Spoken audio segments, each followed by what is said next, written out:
December 2nd, 2024 to order. Abby, please call the roll. Mayor Walby, Here. Councilmember Burgess, Here. Councilmember Karen, Here. Councilmember Frederick, Present. Councilmember Rubello, Present. Councilmember Rusi, Here. and Councilmember Vitale. Here. A quorum is present. Please rise for the pledge. I pledge allegiance to the flag of the United States of America and to the republic for which it stands, one nation, under God, indivisible, with liberty and justice for all.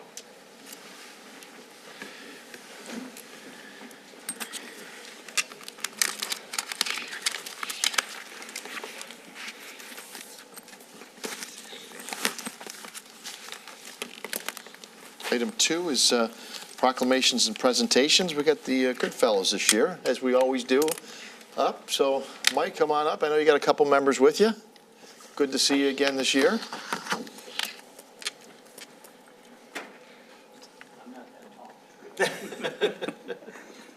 Thank you, Mr. Mayor. I'm Mike Cook, president of the St. Clair Shores Goodfellows. This is Frank Dominski and Steve Scavone, also members of the Goodfellows. So the St. Clair Shores Goodfellows has been helping needy families at Christmas time. Our main goal is no kitty without a Christmas. We've been doing this in the city of St. Clair Shores for 98 years. Wow. So it's been an honor to serve and work with the residents and the council for all those years, and we thank you for your support. First of all, families that are in need, we have a helpline. We want them to call this number, 586-980-0400. If you're a needy family, we will help you out in a number of ways. We will supply food at Christmas time. If you have children residing in the city of St. Clair Shores, 15 and under, we will provide a gift card so that you can go buy them Christmas presents. If they call this number, we will set an appointment and a time to get together and meet with those families to present the gift cards. However, in order to give out gift cards, we need to raise money. We do one main fundraiser a year. That is a paper sale. That paper sale is always the first Saturday in December. This year, it's December 7th. Little change, though, from the past. In the past, we've been fortunate enough to work out of the central fire station. However, with the upcoming construction of the fire station, we've had to move this year. So this year, we're going to be working out of St. Lucy's Catholic Church on Jefferson, just south of just south of 9 Mile. That address is 23401 Jefferson. We sell papers between the hours of 6 a.m. and 6 p.m.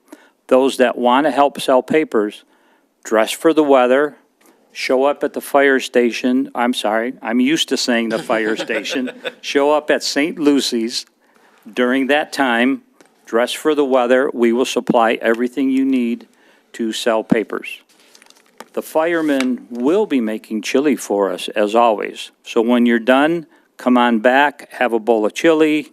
We have donuts and coffee and refreshments for everyone. And the more money raised on our paper sale day, the more that we're able to give to the needy families of the city. Also, during this time of the year, almost every school in the city of St. Clair Shores is collecting non-perishable food for us. That food will be distributed Christmas Eve morning. The same thing, I just want to make sure people are aware that normally we work out of the North End Fire Station. For the same thing, because of the construction going on at the fire stations, we will be working out of St. Lucy's. So the people that normally show up to help distribute food, we just need to make sure that they come to St. Lucy's on that given day. In the past couple years, we've been very fortunate that the citizens have been very generous. Because of the generosity of the citizens, it's allowed the Goodfellows to take one additional step in helping needy families in the city. And that is, we've started giving out scholarships to graduating seniors. So for the last 2 years, we've given out scholarships to graduating seniors from each of the 3 high schools in St. Clair Shores, South Lake, Lakeview, and Lake Shore. So this year, we gave out 6 scholarships to graduating seniors. So again, the more money we raise, the more money we can give out to our community to help families in need at Christmas time and to help graduating seniors to move on to further their education.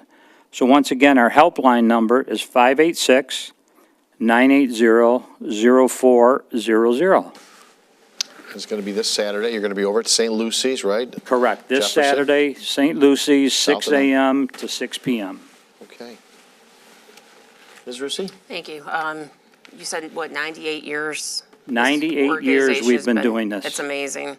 So I help collect money at village markets, so unlike, the people on the street who the interaction's very brief, people will stop and talk to me, and I will always get every year a couple of, older residents who will stop and talk and say things like, my family was helped when I was a little girl by the Goodfellows, and tell you these stories and everything. So the work, that people have been doing this organization for decades and decades, it means so much to people, and they carry that memory with them about what it meant to them for years and years and years to come. So thanks for keeping the tradition alive, and thanks to all the volunteers who will be stepping up once again to help raise some of this money. Mr. Rubello?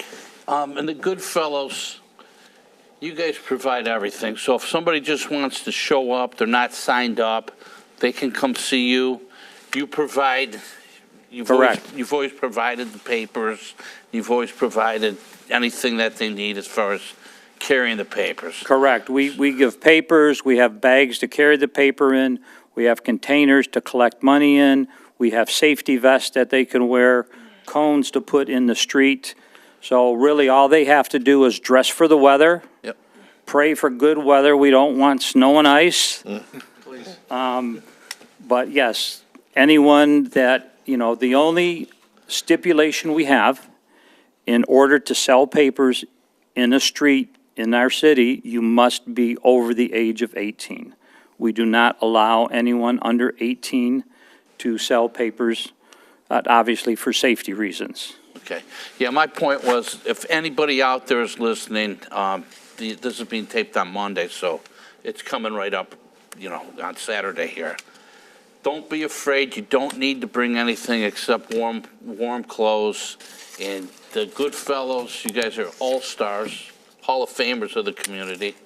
And you provide everything for people, so they don't have to, worry about that.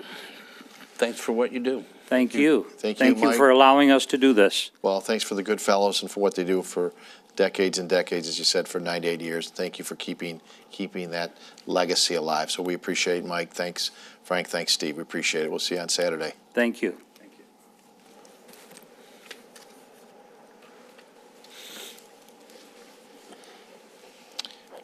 Item 3, audience participation. A 2-minute time limit on agenda items. Do we have anyone? Abby? Yes, we have one speaker, Yes. Tim Falk, on agenda item 7. He is Oh. a St. Clair Shores resident. Fantastic. Thank you. Good evening. Good evening. I just have a few questions on the rate increase for the business license. I know, I realize things go up. I've been in business for 24 years. I've been paying $10 for the last 24 years. We get an application and we get a license. Now, that's in the mail. So I'm just curious what that extra 40 plus some other businesses are getting paid, getting more than $40, and what this extra money is going for. Is it going for administration costs? Is it going for, what is the extra money going for? A lot of these businesses, unfortunately, I own my own business. Some of these businesses that have to pay rent and everything else, that extra $40 is a little bit of a burden for some. It shouldn't be, but it is. Utilities and everything else going up, this is not something else that we really need an increase in. So hopefully we can just find out what this extra money is going to be used for. Okay. All right? All Thank righty. you. Thank you. We'll address it at the item. We only had one, so item 4 is presentation of the fiscal year 2024 audit. Yo and yo.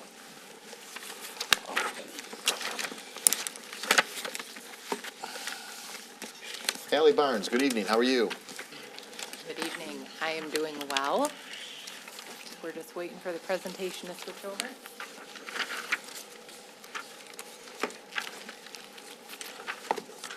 Thank you for having me here tonight. I'm Allie Barnes. I am the audit partner for your city's annual financial statement audit. So I'm here to present the results of the work that we did. So an audit opinion is the highest level of assurance that you can receive that your financial statements have been presented fairly and in accordance with the accounting rules that your finance team is required to follow. Your finance team is responsible for putting all of the information together, both during the year and then at year end for the actual reporting cycle. And then our responsibility is to take a look at what they have prepared and issue an audit opinion. So your city has received an unmodified or clean audit opinion. That's the one that you want. So we're going to talk about some of the numbers and a few of the funds, and then we'll touch on the single audit and then on internal controls and compliance overall.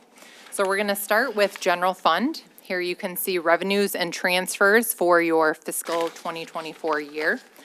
This fund had about $45.8 million in total revenues.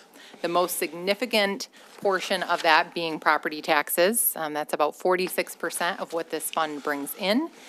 It's over $21 million, and that was up about $1.4 million from the previous year. A few other categories here for you. Your state grants and state shared revenue is your next most significant category, brings in about 18% of that fund's dollars. That was up this year about $800,000, so a good increase there. Other revenue accounts for many different things, but there's about $5 million in this category of indirect cost that are recovered from your other various funds. So that's about 15% total of the revenue. And then you have charges for services. They're kind of at the bottom, which is about 12% of revenue. That category is up some this year. If you'll recall, the Parks and Recreation activity that was in an enterprise fund was moved back to the general fund this year. So some of that increase is within that category now. On the expenditure side then, this fund had about $46.5 million in total expenditures for the year, with public safety being the most significant area of spending. That's about 47%.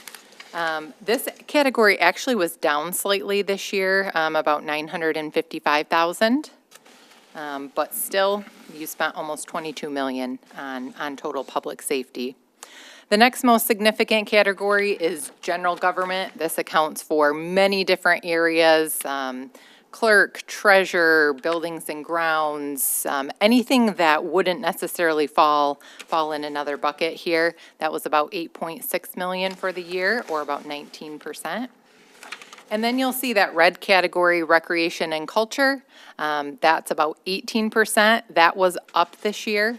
Again, this is going to be because the expense side of the park and recreation activities is now in general fund as well. Here you have the past 5 years, general fund expenditure and transfers. So you can see that increase there from 2023 to 2024. It was about $4.2 million. Again, a significant portion of that is going to be related to Parks and Rec activities. And then that gives us the $46.5 million for this fiscal year. And I did put a note on there, just so you know, golf course is not incorporated in those Parks and Rec activity. That remained in the fund that it was in. So just so that none of us forget that. So then when we take all those revenues and we subtract out all those expenditures, we get a change in fund balance. So here you can see that for the fiscal year, fund balance did decrease slightly, about $784,000. But that left you with 17.6 million in total fund balance. So you still have a strong fund balance sitting there. It is made up of a few different components. The most significant component is unassigned fund balance, which was just short of 15.3 million. I did include in here for you what, when you went through the budgeting process, what you thought the unassigned fund balance would be. So that came in at about 14.4 million. So your unassigned is actually better than what you were hoping for in the budgeting process. Switching gears, we'll talk about your utility system. So within this, there are 3 separate funds. Here you can see the total revenues, total expenses, and then working capital of each of these. So all 3 funds had revenues in excess of expenses, which we would generally expect for this type of fund, because that's what allows you to have money to do capital improvements. So within these funds, when you make a capital improvement over your capitalization threshold, it's not expensed. It's made into an asset and then is depreciated over time. So you need to have this gap between revenues and expenses so that you have some working capital being accumulated so that you can put that into your capital assets. So it's not a surprise at all that we see all these with revenues in excess of expenses.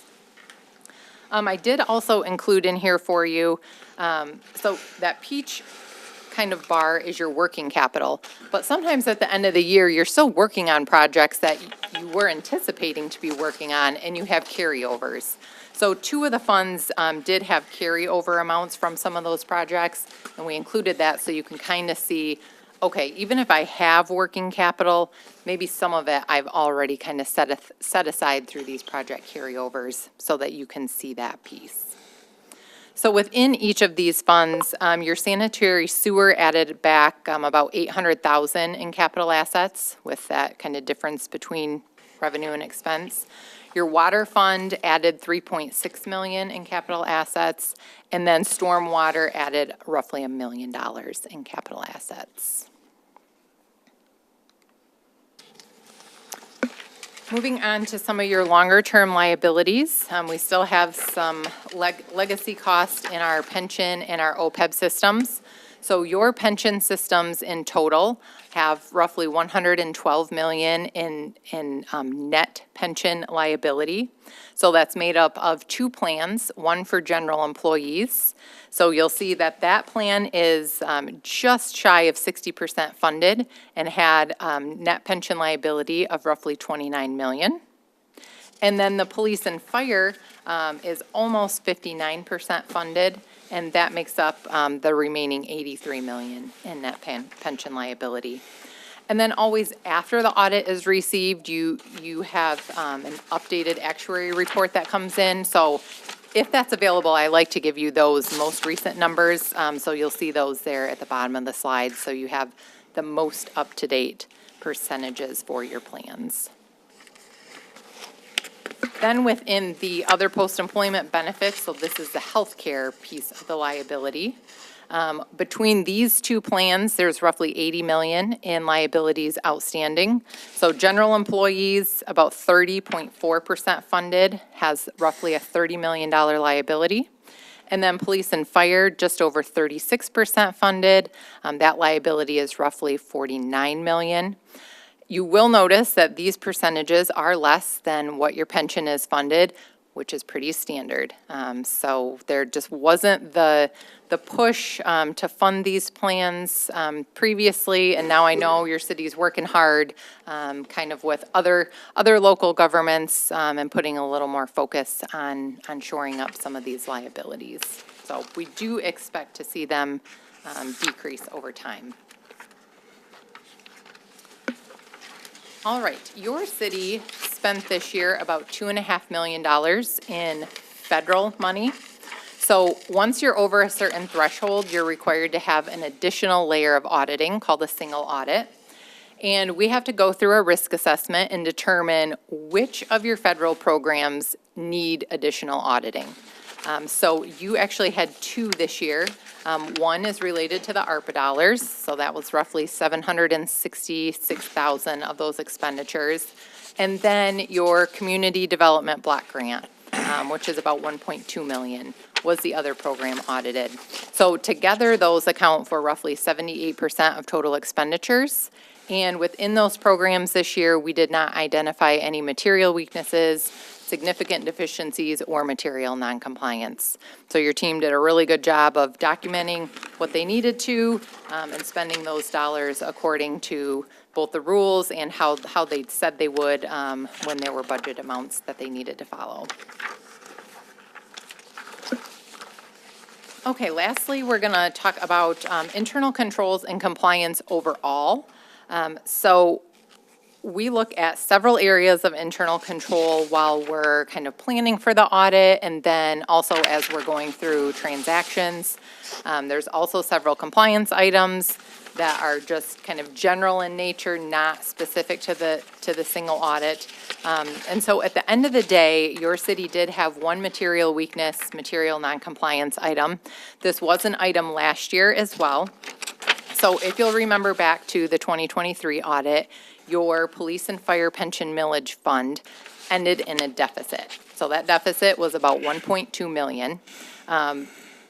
That was the result of an error in calculating how much needed to be levied in that levy and then paid into the system, and that's what caused the deficit. So at the end of last year's audit, you're required to file a deficit elimination plan and work yourself out of that deficit. So while it is still a finding, you did make significant progress in this area. So the deficit at the end of fiscal year '24 was just over 573,000. So you are actually about a year ahead of what your corrective action plan said you were going to be at. Other than that particular finding, we did not have any other significant deficiencies or items that we felt were to a level that we needed to put it in writing to management. With that, I just want to take a quick opportunity to thank the finance team. Getting through one of these audits is a significant undertaking. It's a lot of extra time for them on top of the daily responsibilities, and we really appreciate their attentiveness to it, their quick communication back to us when we have questions, and just overall how easy it is to work with your team. So thank you to the finance team, and I would take questions if you have them for me. I want to echo that too. A great job by our finance team, and seems like a very strong audit, right? I mean, Ally. Correct, yes. Dustin, any comment before we go to questions regarding it? None at this time. I guess we could. Mr. Ribello? I would also like to thank your audit team and Dustin. Great job. I mean, it looks like we do what? How do you do these types of things? I'm just, planning, tracking trends, amendments. What goes into doing something like this? Because that's some great stuff right there. Yeah, it's a lot of work. I mean, it starts with your team and literally the day-to-day transactions that they're processing, and then they have to kind of accumulate everything at the end of the year. And then our team comes in and goes through a really big planning process and figures out how we're going to look at what we need to in order to issue an opinion for you. And I appreciate the compliment, but the compliment, as you mentioned as well, goes to each one of the department heads for really watching over their own individual department. But the major kudos goes to the finance department. I mean, we really have tried to watch the internal controls. I know Renee is constantly looking over the budget and making sure our department heads, but we've even tried to do as many internal controls as we can to get our department heads more educated on the budget process, and that makes it easier for finance as well. So it's a full team effort across the board. I don't know if this number was said out loud. $854,840 more than we anticipated. Correct. That's pretty strong.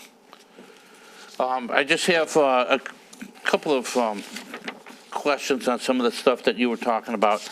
If we get close to being underfunded, say for instance in the OPEB,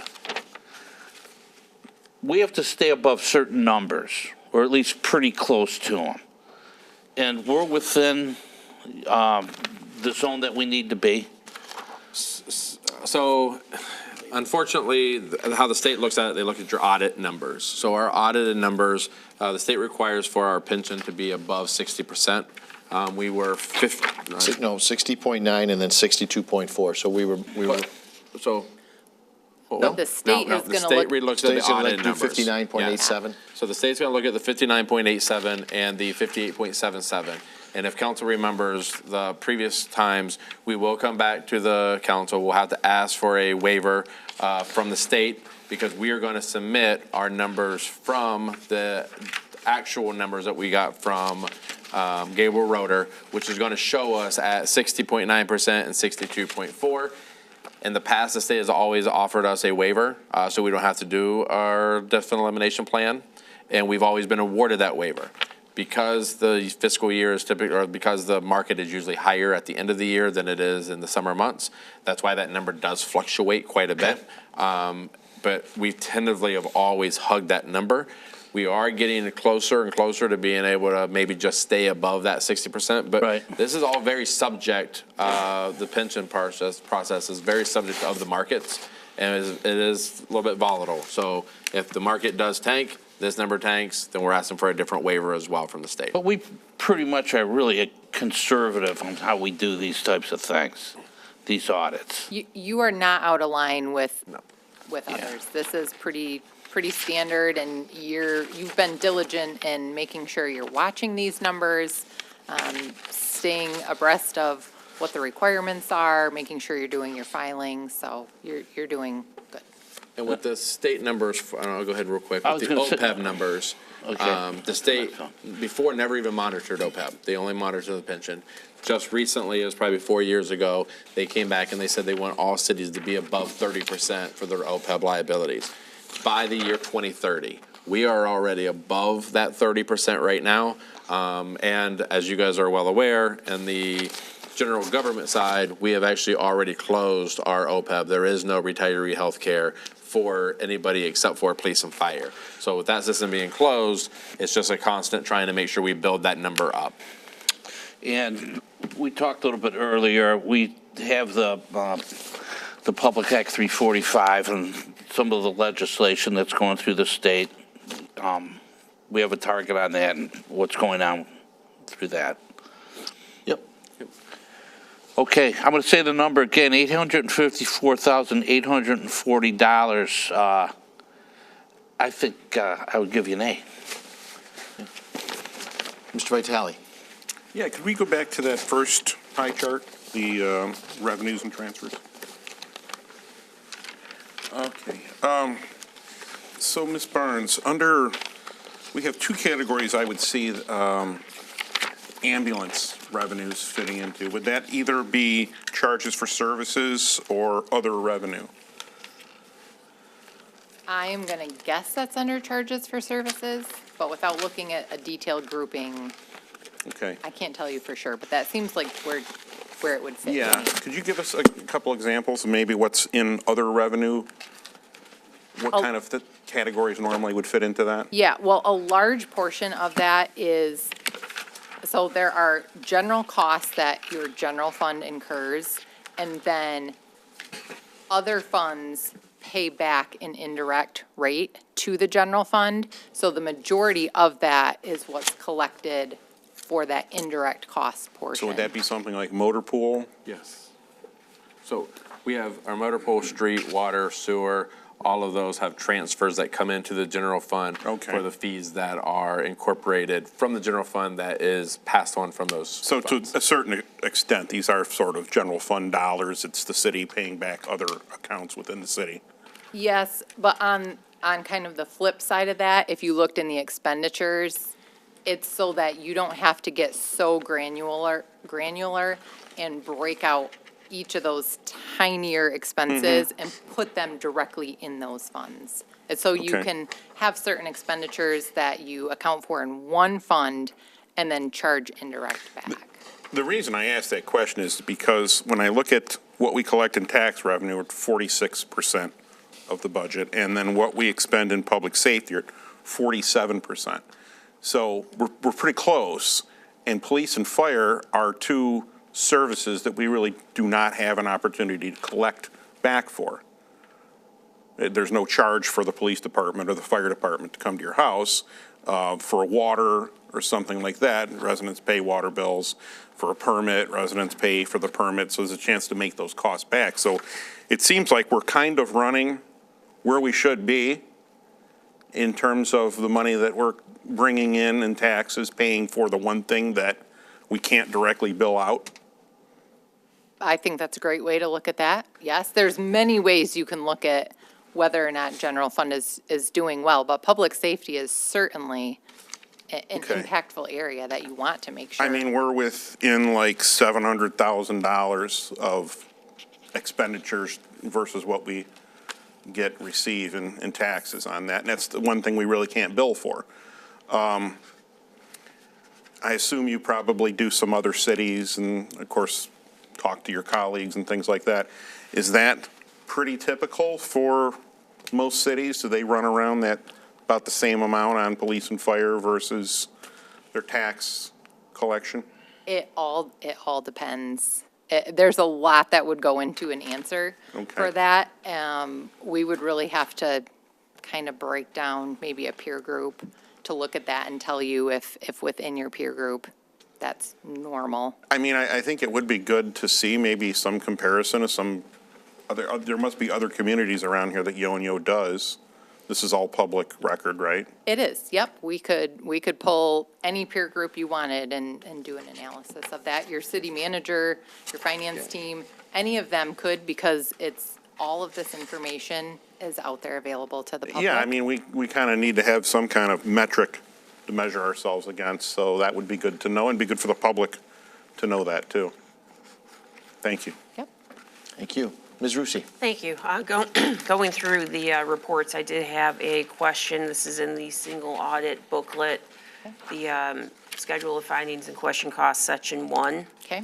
Where it talks about internal control over financial reporting under financial statements and also under major federal programs. And it says material weaknesses identified, and it's phrased as a yes or no question, where you check yes or you check no. However, the question underneath it for significant deficiencies identified is phrased as a yes or none reported, not no, none reported. Is there any significance between the verbiage there, no versus none reported? Not really. We did not identify any significant deficiencies. None reported is just the wording that they want, but if we considered something a significant deficiency, it would have to be in writing in the report. Okay, so no operates as a none reported and vice versa. It's just the guidelines Yes. dictate the verbiage. And the final question under here is auditee qualified as low-risk auditee, yes or no? We check no. What would be a low-risk auditee? So the reason that you are high risk is because you had a material weakness in the prior year. So like going forward for next year, you will still be high risk because of that material weakness that we talked about. So that's reflective of the prior year's finding, not, I was thinking financial or anything like that. It is No. because there was something identified as material weakness last Yeah, year.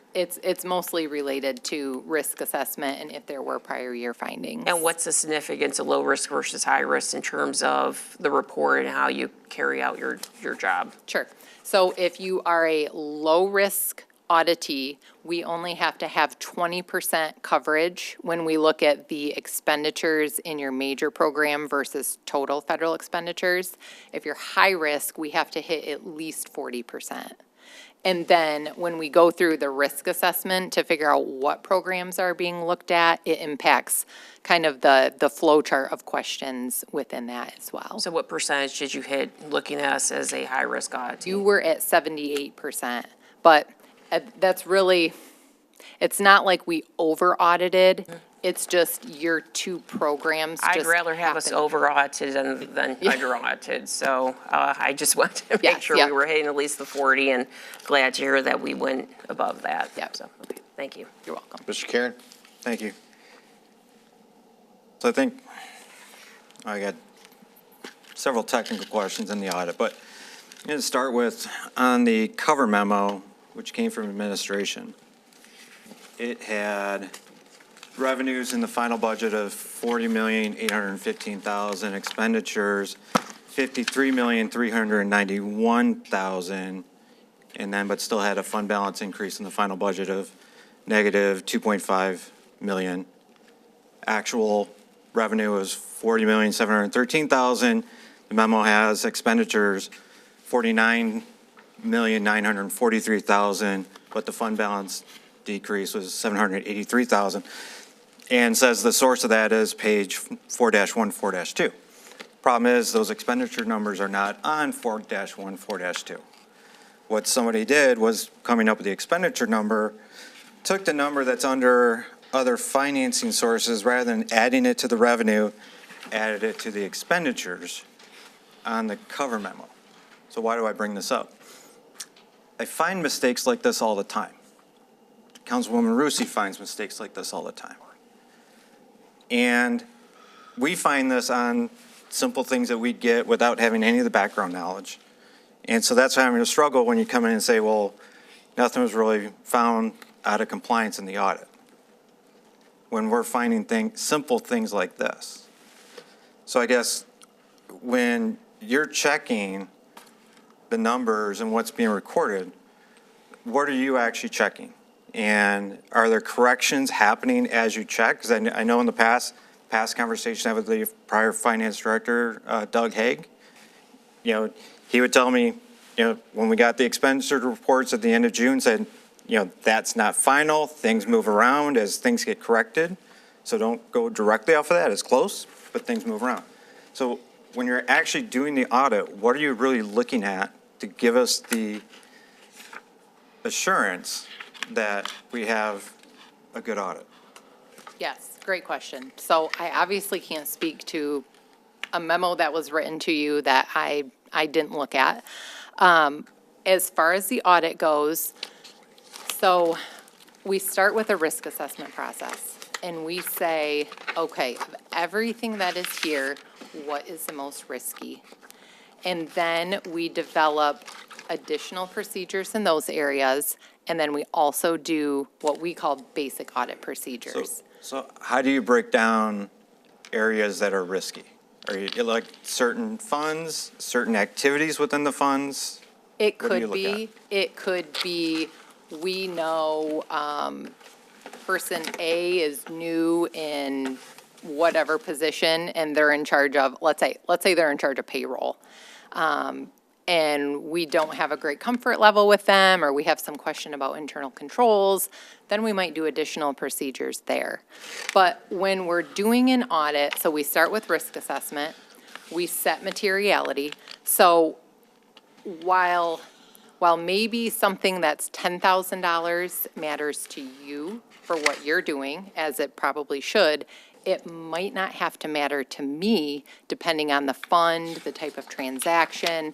So I can't tell you that an audit means there are zero errors. That's not the point of an audit. The point of an audit is to say, when we factor in materiality, are there issues? And so sometimes you may remember in the past, we have had findings where we do find some material issues because maybe they didn't record something right, or they forgot to record something.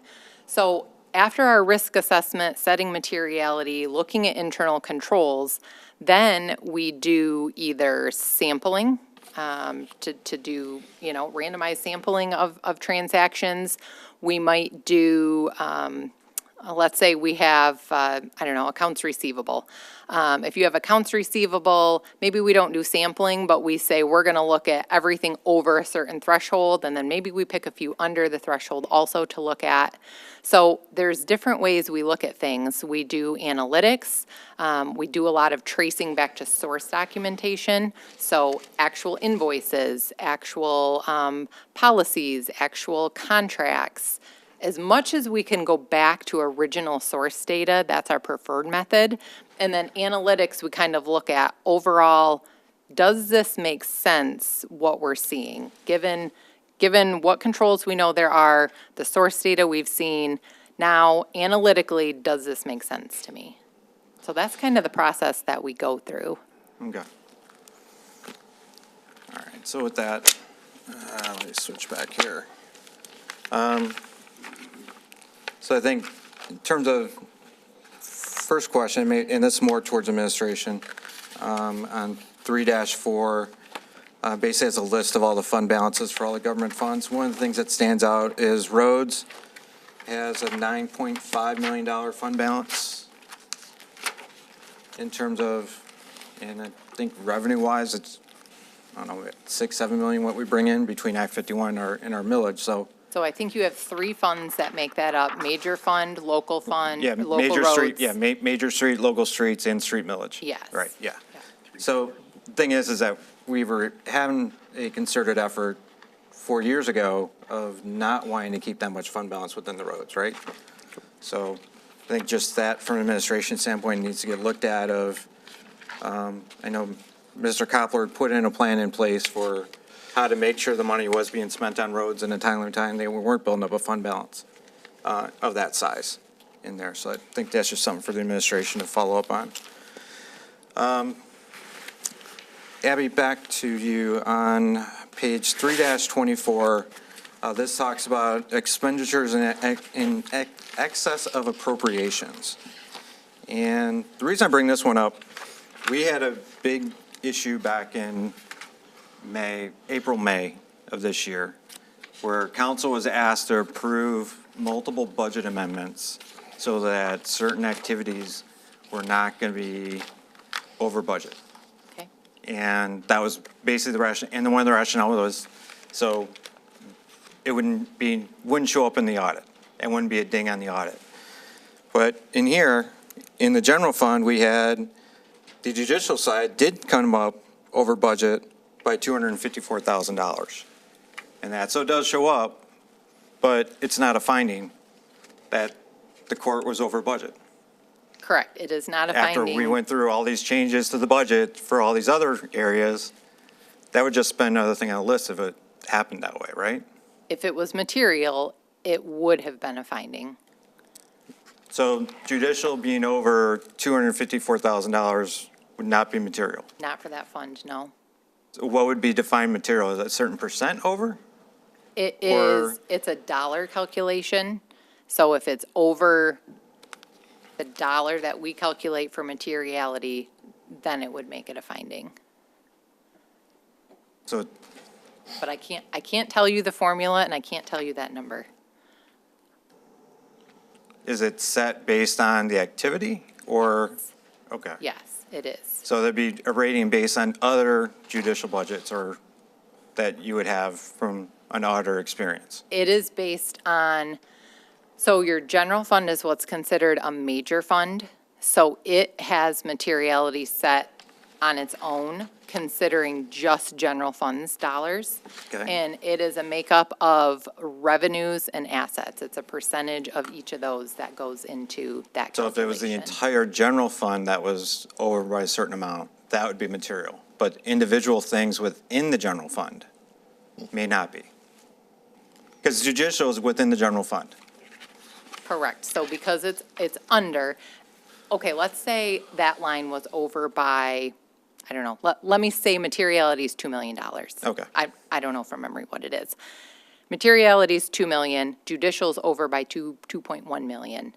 Now you have a material issue because judicial went over by a material amount.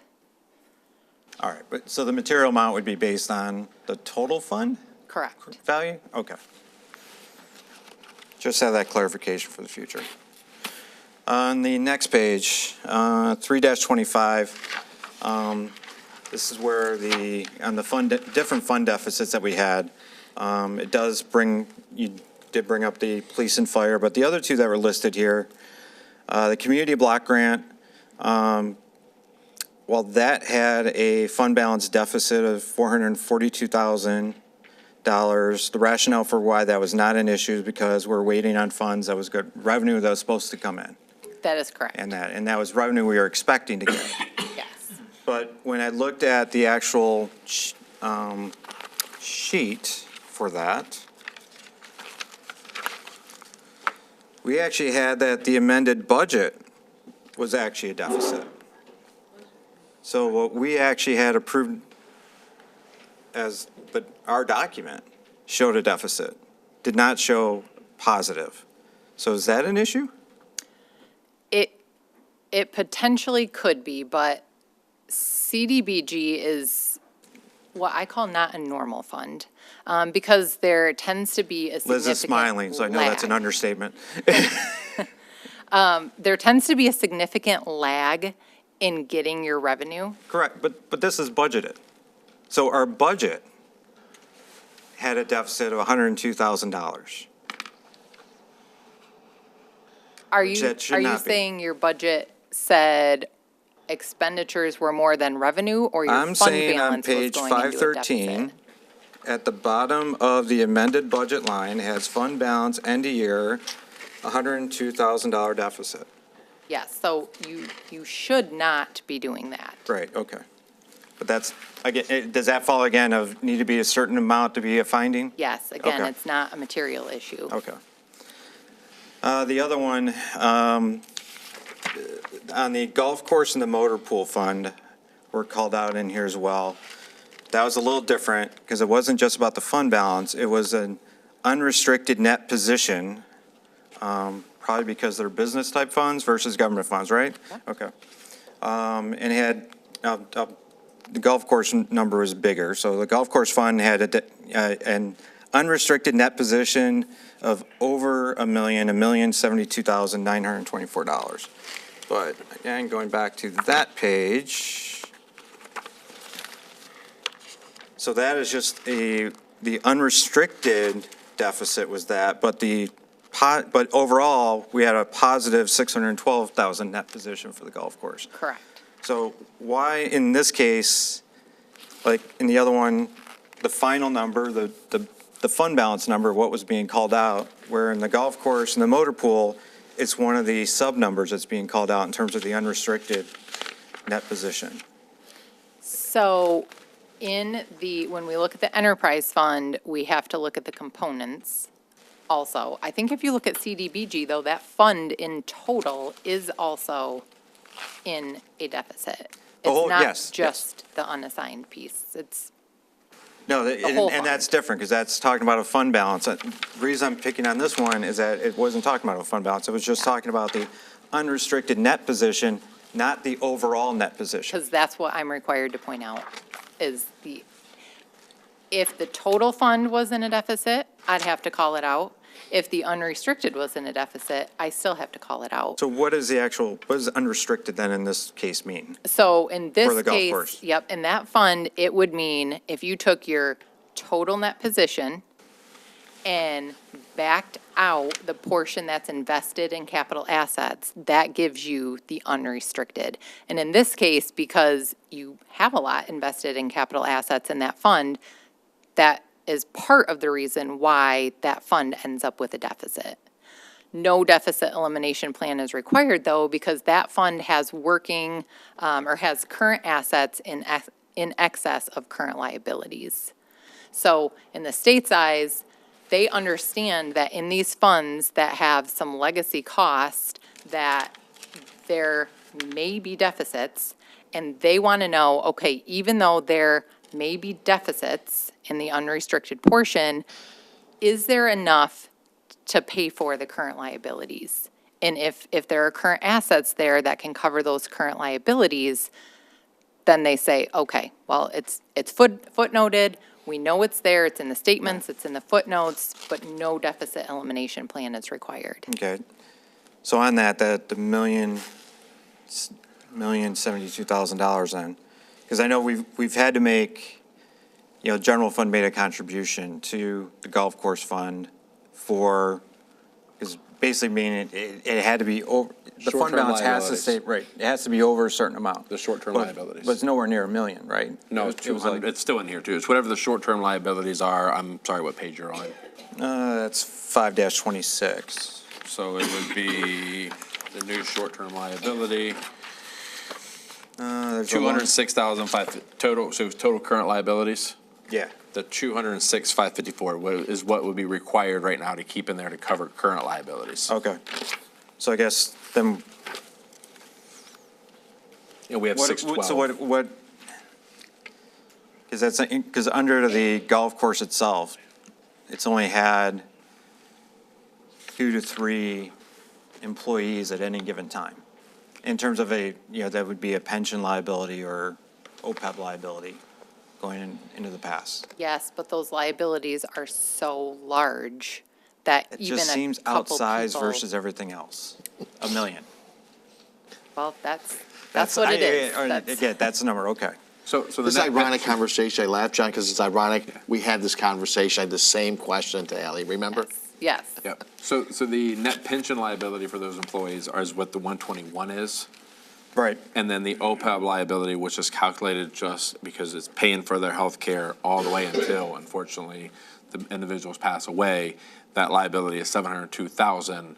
And that will continue, obviously, to go down each year, but it is $702,000. That's even separate from the million, though, if it's already under the liabilities. So this is that's added up to get to that Right, million. yeah, well, but then the million's being taken out at the bottom in that, right? In That terms of million the is the unrestricted, so that's not the long-term liability, it's not the pension liabilities. So that million is being subtracted, that's the difference between what our total net position is. So if you actually take the net investment in capital assets, or what we currently have in net investment, and then what we have in net positions is 602.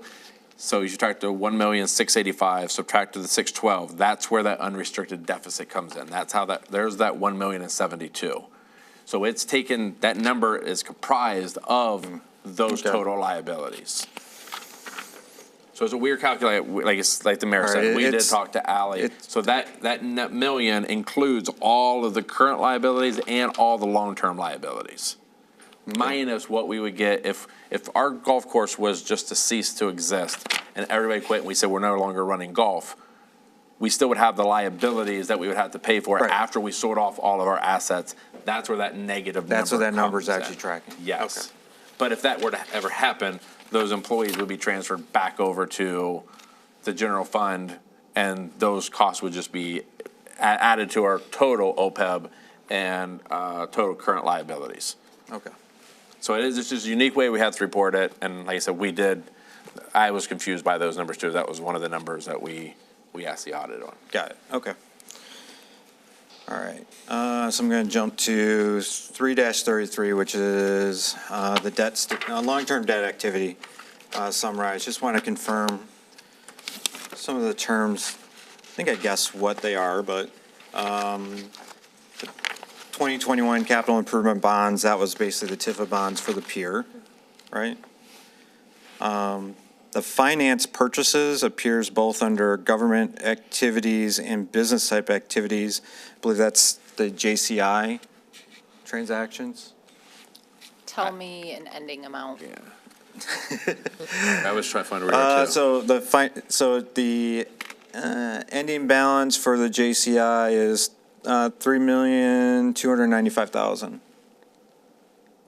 I'm guessing that's I think that is right. okay. I'm not sure that I call it JCI in mine, so, But- but I think that's That's what we called when we did the transaction, because it was, right. basically, they paid to do a bunch of, energy efficient improvements on and a lot of our buildings. We were gonna pay them back with energy savings, and then it ended up, well, no, technically it goes on debt. So I'm just trying to make sure, understand which line is which, so, on here. And also on here, so we've got the 2001 Lake St. Clair Clean Water Initiative bonds, but those are showing up under both government and business type. And I think all of that goes through the utility funds, as water, storm sewer, or the storm sewer, not storm sewer, sanitary sewer. There So must why have would there been be an under government type? there must have been an original portion that flowed through not an enterprise fund. Without going way back, Okay, I'm not sure though, but it's been like that. okay. I guess, I don't know if that would have been, none of us were here in 2001. Yeah. I don't know if that would have been like the road portion of those projects would still fall under government type, since roads fall under government type versus business type? So obviously, I'm kind of giving you a guess. My answer with that would be correct, or they took a form of administration to run the bond and also pay for the funds, that there was some kind of administration Okay. fee that was Could we built into the bond at one Just point. follow up on that? Yeah. Because in our budget, we have it all as one. Yep. In that, so that's kind of why it's confusing. And on we've been here. using it to completely just pay for our debt currently, and then Right. putting it in reserve Right. as of right now with no expenditures or no additional items secured currently. Okay. There goes that. That covered that one, covered that one, covered that one. So I think last thing to I'd bring up, when you and I talked before the whole audit started, I think one of the specific things I asked you to look at is that we've greatly increased the number of events that we do. That increased, on the revenue side, sponsorship dollars coming in to pay for those events, a lot more expenses in terms of the putting on the events, personnel, entertainment. That's one of the areas I asked you to focus on. Was that one of the areas that you kind of had tested with the finance department on how the transactions were done? We did some analytics on that, but when we looked at the total dollar amounts involved, it's not a significant portion of what's flowing through that fund. So Okay. if you wanted a real deep dive into that, that is something we could do, but that's outside the scope of the audit. Okay. All right, thank you. Dustin, Yeah, I was just going to try to answer, I guess, some of John's questions that were unable to get answered, I believe. So the CDBG program, as Ally had mentioned, is very unique. So when we did the program, or this year's budget, we did the senior center parking lot, which was a large significant portion, and we have to use program income, which is the leftover, or money that is returned to us from a lot of our housing rehab programs that we've had. We had approximately, and I know Liz is here, but I believe there was like $400,000 that was then program income and/or money from the senior center during the COVID years, where we give money for senior programming, but we were unable to do the senior programming due to the fact of the senior center being shut down because of COVID. I think there was an additional $180,000 in the CDBG budget at that time. So CDBG was actually had a small little bit of a fund balance through either program income or unallocated funding from the COVID years, we'll call it. So when we actually came in to approve the budget, that's why we were able to take the money out of CDBG for an eligible program, which was our senior center parking lot, and allocate, which, like I said, I'm going by just general numbers, but $1.2 million, when we only received 1.5 in allocation from the federal government, large proportion of that was actually coming from that senior center parking lot, which was able to do that project, along with still keeping our money to pay for administration costs that we do, pay for the non-government programs that we fund. But when we did the budgeting for the parking lot, we did take that into account, that we had the program income we're adding to it. So this So I didn't don't know if that calculate. just didn't get transferred in It or didn't, something? correct. Okay. So that money is not necessarily where it's a deficit. It just took away from our program income, which was the unallocated amount that is held from the federal government that they have up there as well. So did I answer that? Did I miss anything, Liz, or misspeak? Okay. And then just to go back on your first one where you said there was a mistake on the council communication, I was still having a hard time understanding what you were trying to look at, just so I can find out. Expenditures is like 46 million, not 53 million? So that 53 million, so that was back on 4.1. So if we go back to 4.1, that number is directly taken from so if you go to the expenditure sheet at the very end, it's actually on 4.2. It was 44,491,411, but there was also the other financial sources, which was an additional, for final, was 48,390,567, with the additional funding sources, which are transfer ins and transfer outs, which was an additional 5 million, which added together gives you the total of expenditures of the 53 The other million. financial sources coming in is more like revenue. So in order to match the slides that she had that had revenue of 45 million. Yeah. So total, it is unique because it is transfers in and outs. So we're paying ourselves back with our own money. So we have internal charges that we have for our street, water, sewer, and infrastructure. That is money coming out of those budgets.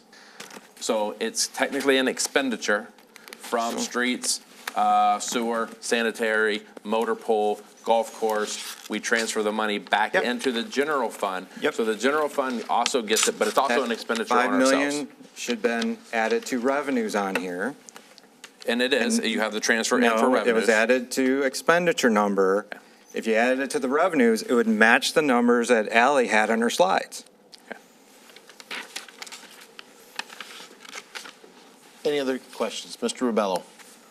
Okay, I'm gonna circle back around to the beginning. Okay. We have $854,840 more than we thought we were gonna have. So what he's referring to is at the end of the budget, when we did the budget in June, we had 14.4 million.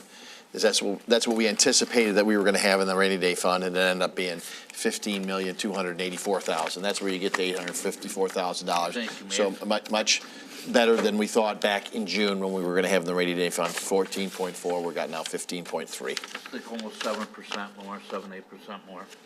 Fantastic. So with everything Councilman Karen said, I mean, that doesn't affect that bottom line there. No. It doesn't. And I mind you, tell you, when we do the budget numbers, those budget books are put together in March, April. So there's still 3 months, 4 months of the fiscal year that is remaining, plus a lot of the audit adjustments that we do at the end of the year. So we try to give the most conservative estimate that we can as administration, because we want to always assume that we are going to hit, the potential most overtime we could hit, what's going to happen at the pool, there's a lot of calculations that we are, healthcare costs, there's a lot of estimates that we're making.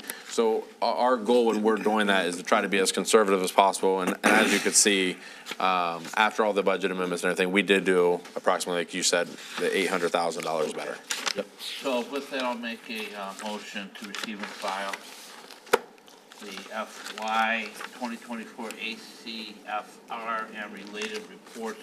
I guess I would have all that's enclosed. Support. Moved by Mr. Rubello, supported by Mr. Frederick. All in favor? Aye. All opposed? Ally, thank you. Thank you, appreciate it. Dave, microphone. David, can you put your microphone on? Thank you.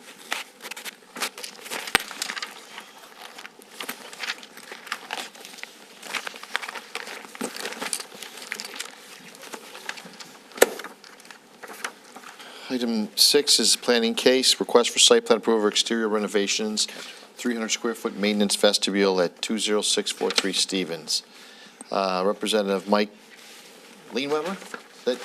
I'm a substitute for Mike. I'm Ryan Chapp. Mike was unable to come. Okay, Ryan. So tell us about what's going on. If you'd be close to the mic, that would be great. Yeah, well, first of all, appreciate the time. And who are you with? Are you with? I'm with EW Global. Okay. So my name's Ryan Chapp with EW Global. I'm in charge of business development. This project is really exciting personally for me. I got a chance to get in front of the planning commission too, so this typically isn't my role. And Mike would be much more well-versed in the project itself, but I can speak on behalf of our organization. Well, first of all, I'm sitting through your audit. Congratulations. It sounds like how the city's run is kind of within our foundation of very conservative and, focused on, being fiscally responsible and things like that. And also under-promise and over-deliver. That's one of our foundations that was our core values, and that's kind of what this project is. Globals has been in Detroit since 1883. We recently started expanding out of it. Over the past maybe 10 years, we've grown exponentially. I've been with the organization for going on 16 years now. In 2017, we expanded outside of the Eastern Market into Taylor, and that's a cold storage and distribution facility. And this facility is our first production facility outside of the city, or Taylor. So what we're doing here and what this project in this, what you guys are reviewing, is essentially slight modifications to the building structure itself, as well as beautifying and making it look up to where our standards we think it should be. So we're really excited about being in the Shores, and part of what we're doing here is being good neighbors and trying to make sure the building is representative of how we want it to look. And in fact, this facility is going to be our flagship, headquarters. We're going to be doing a presentation kitchen, bringing out-of-town customers into the city and bringing them here because Taylor is Taylor, Michigan. We're right by the airport. It's very functional, truck in and out. Detroit, very hard to get in and out of. We're in the Eastern Market, so parking and traffic is a challenge. And this facility gives us a great opportunity to bring people to the Shores and also, kind of show them what we're doing here. So that's our project, and I'm here to support, so whatever you guys need. Anything else, Liz? Just a brief overview, it is a 300-square-foot maintenance vestibule that's going to be added to the north side of the building alongside of a trash enclosure. Then they're beautifying the south side of the building along Stevens, so as Mr. Chapp indicated, so it's more of a presence. The idea is that you will pull up to this new front entrance, go in, see the receptionist, and then they will direct you to where to park on a more permanent basis within the facility and then enter that way. Ms. Rusi? Thank you. Thank you. Question for Liz. It's more of a, I guess, a housekeeping type question. Sure. The agenda and the yellow memo, Ray line, state this is planning case 24018. The recommended motion calls this, though, 24016. Oh, we will change that. And then Okay. the memorandum in here calls it 24016, but the minutes from the November 16th, no, I'm sorry, November 26th meeting calls it 24018. Okay, So is this yes. 18 or 16? I will confirm, I believe that it is 18. Okay, because we want to make sure when the Yes. motion's made, that's correct and accurate. And it, at various places, refers to as 18 versus 16. I fought very hard not to say 24601, like the musical, like Right. Les Mis, but 24016. I was reading this, I'm like, which one is it? You saw it, you've seen it before, but, okay, so just for when the motion's made, if it is 18, it needs to be stated as 18, because right now the recommended one says 16. Yes, thank you, I apologize for that. Mr. Karen? Thank you. So any storefront or purely business use? No, this is just business use. Sorry. Okay. No, so I think it's great the improvements you're doing. I know the one thing the planning commission talked about is that we had a prior site plan approval regarding sewer waste in terms of how the prior facility was processing it, but you will be processing differently, so Correct. that will not be required. So I think that's great. And so we do appreciate you coming in, taking over the building. There's not many other uses for that building, so that you guys came in and took that over, the city is greatly appreciative of that. So thank you very much. Mr. Vitale? Yeah, actually, John got down to a lot of what I was going to say, is that when we became aware that was Purdue before you guys bought it, that when that was going empty, my thought was, oh my God, we're stuck with a white elephant here. This is going to be a brownfield. And then when the mayor said, hey, we're getting Grobel in there, I actually saw my coworkers always brag up one of your competitors who advertises heavily on the radio. And I said, I'm not going to eat that garbage anymore. We got Grobel's now in my city, and that's all we're going to eat. So I'm glad to see you're coming in. Is there a way we can blow up any of those photos so the residents can kind of see what has always kind of been an ugly property? Is there a bigger picture that we can put on screen? Well, that's a little better, I I'm guess. sure we can get a rendering, something that focused more on the Well, just facade. so residents at Yeah. home or watching tonight can see that, what's always kind of really been kind of an eyesore patchwork of a building. You're going to look like you're going to unify it. You got some nice signage for it and everything like that. I mean, it's really as attractive as a meat processing facility can look. This looks really good. The only other thing I'd say is, and I asked the mayor the same thing when I got the news, and John asked it. The only thing I would say to you is that when that was built, it was built as Butcher Boy. Yeah. Mm-hmm. Okay. Butcher Boy did always have an outlet, and they did well. And I got to tell you, this is a foodie town. We got a lot of restaurants. We got a lot of people here that really like to cook. if it's at all within your business plan, I don't know if maybe you don't want to sell to public because of your wholesaling and you've got your other contracts and things like that, but I'll tell you what, people in this town would eat it up. We have a So- similar model in the Eastern Market where we don't sell out of the store, but we do have a partner very close that it's basically where we could send people. So definitely in the plan of, identifying Okay. someplace where we could, send Well, people. one great thing about this city too is that we've got a lot of mom and pop markets and things like that, Certainly do. where you might find a good outlet for your product. But I'm welcoming you to the city and really glad to see this, and I'm going to vote to approve. Mr. Rubello? You guys are one of the oldest businesses in, like, Michigan, One especially of them. Detroit, 1883. So I know a little bit about your stuff. You guys are in the historical built society downtown there. Email Wilhelm Grobel. He'd be proud of what you guys did here. I would hope so. Huh? You guys got a nice little website. You got meats. You got all kinds of recipes and stuff on there. Look delicious. So just get that aroma up in the air when you're doing that. Forget that. So I don't know if you're doing tours or anything like that for kids and see how this stuff is made, but How the I think sausage is that type made. of stuff is cool if you do that. Well, in a production facility like that, it might be a challenge bringing kids through there, but for sure, Maybe. virtual tour, it's always an option. We'll be able to have some cool videos and things like that. But what Chris was talking about is they had a little outlet down on the first floor, so you didn't have to go up those big steep steps. I don't know if you still, Kind are of the what this steps is still there? The steps are still there, Okay. but that's kind of what this is preventing, so you don't have to go up those steps and guests can come right through. like, Thank you front for your entrance. commitment to St. Clair Shores. I'll make a motion to approve the planning case here. Well, there was a little discrepancy on the number. Case PPC 2. 4018. It's 4018, okay. 18. Request for site plan approval for exterior renovations and a 300-square-foot maintenance vestibule addition represented by Mike Leanweber of Global Properties, Stevens LLC, with attention to the following items of concern. A 6-foot concrete screen wall is required at the northwest corner of the parcel adjacent to the existing residential property.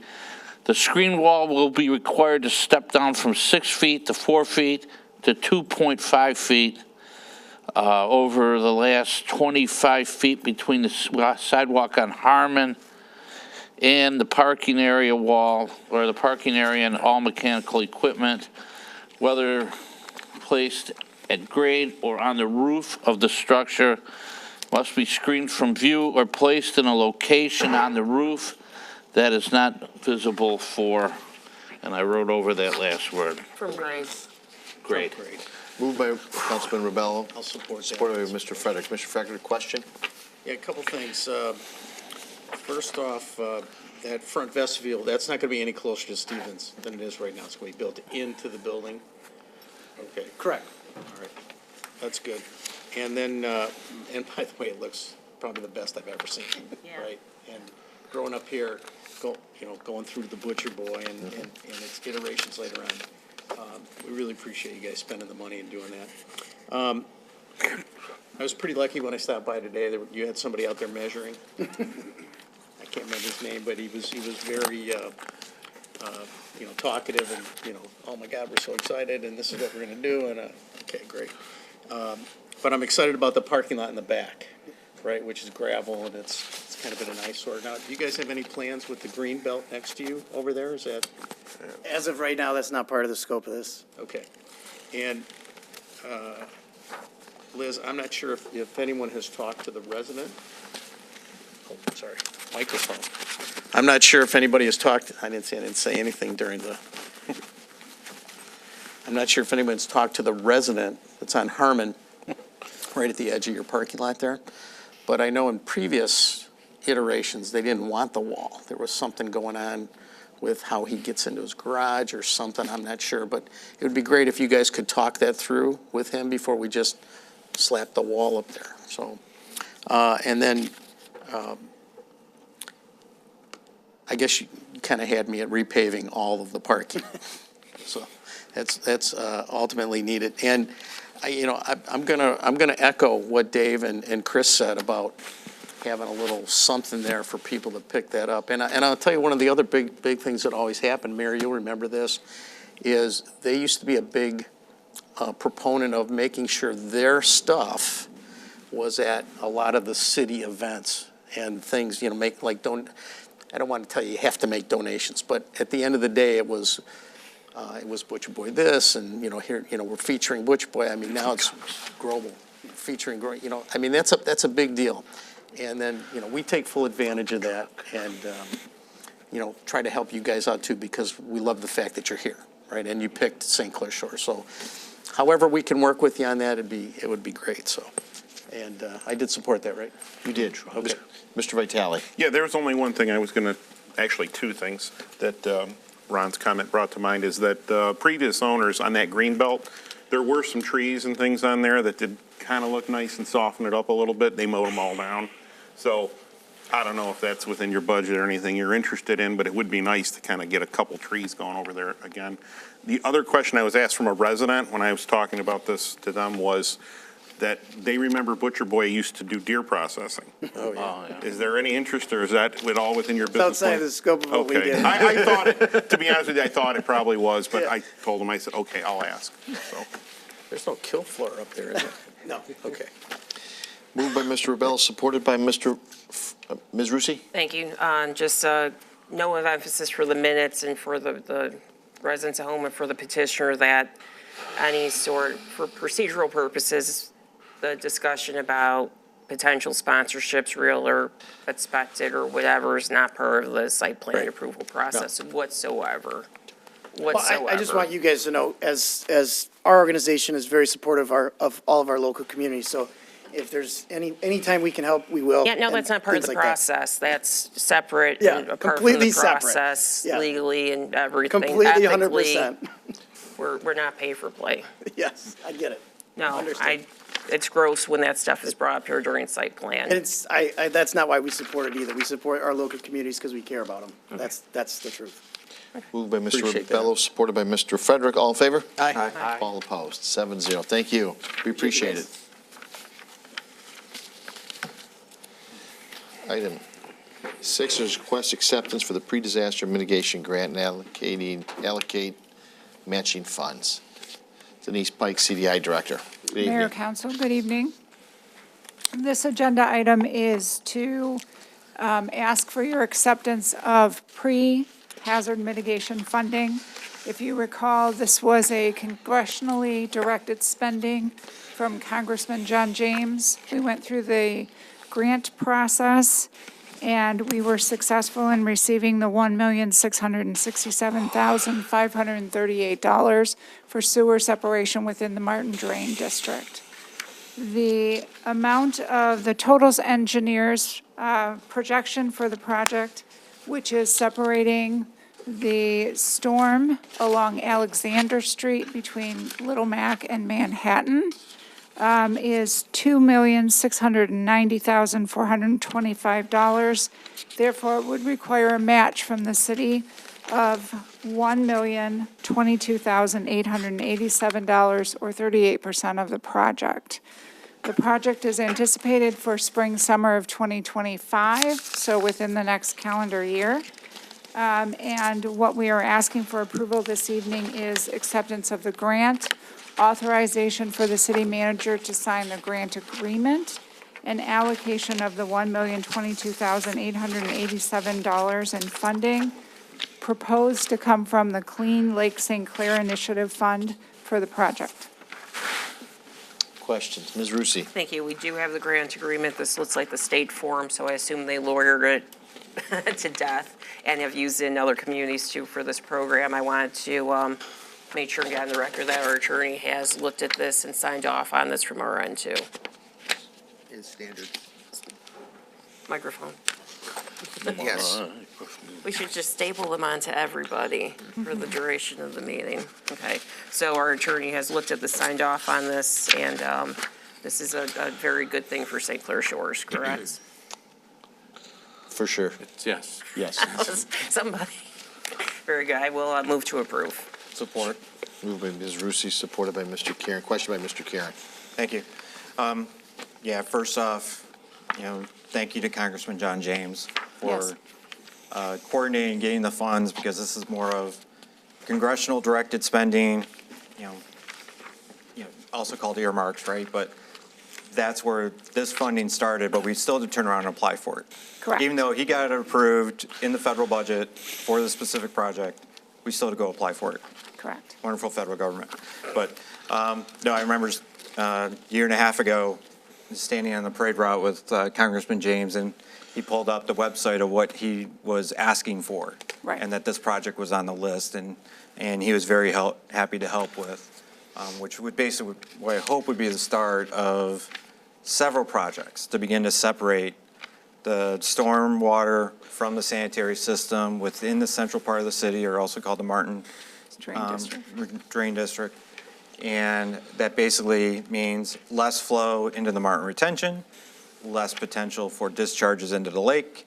And we've got other projects that are going around that beginning that process of separating all these sewers in that area is going to be a great help long term. So greatly appreciative of the congressman for coordinating the funding and that we got the grant, and also, and to clarify, and it really nobody's fault, but the fund, we're calling it multiple things. The audit actually calls it the SEMSD Clean Water Initiative. In the past, the bonds are called the Lake St. Clair Clean Water Initiative. Past audits called it the Lake St. Clair Clean Audit. So we just got to get the right name of the fund. It's been called multiple things. I don't know what the correct name is anymore for that. So, but we just got to get that clarified. Okay. And that. I'll just piggyback.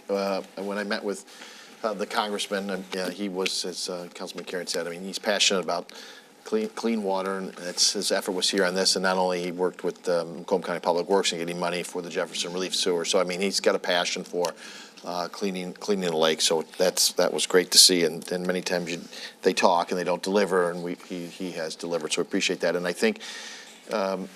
Mr. Karen, I think this is like phase 1 of like 4. I think we had in the plan. Yeah, so. This is the first easy step that we have. That's right. And so we've actually applied for other grants down the road with, I think, helping over it from Public Works with NOAA, et cetera. So we're trying to get these phases done. So I think it's really good. Mr. Rubello. I just wanted to know how and when the residents that are living on Alexander are going to be notified of this. So we will, once this is approved through Michigan State Police, we will go into the design phase. It will likely be the beginning of 2025 that we'll contact residents and let them know that there's a project planned for their street. But it will be closer to spring when we'll have more project details that we can then, potentially even meet with residents so that they can see what the impact will be. Great. They just need to be notified way out in front. From MDOT. Agreed. What was that? Is that you said Michigan State Police? The money is coming through, the grant administration is through the Michigan State Police. Oh, okay. So it's an MSP Okay. All right, grant. thank you. Moved by Ms. Rusi, supported by Mr. Karen. All in favor? Aye. Aye. All opposed. Thank you.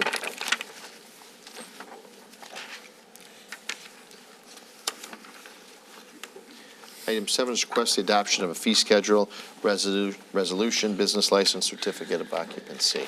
Ms. Pike and Mr. Lent.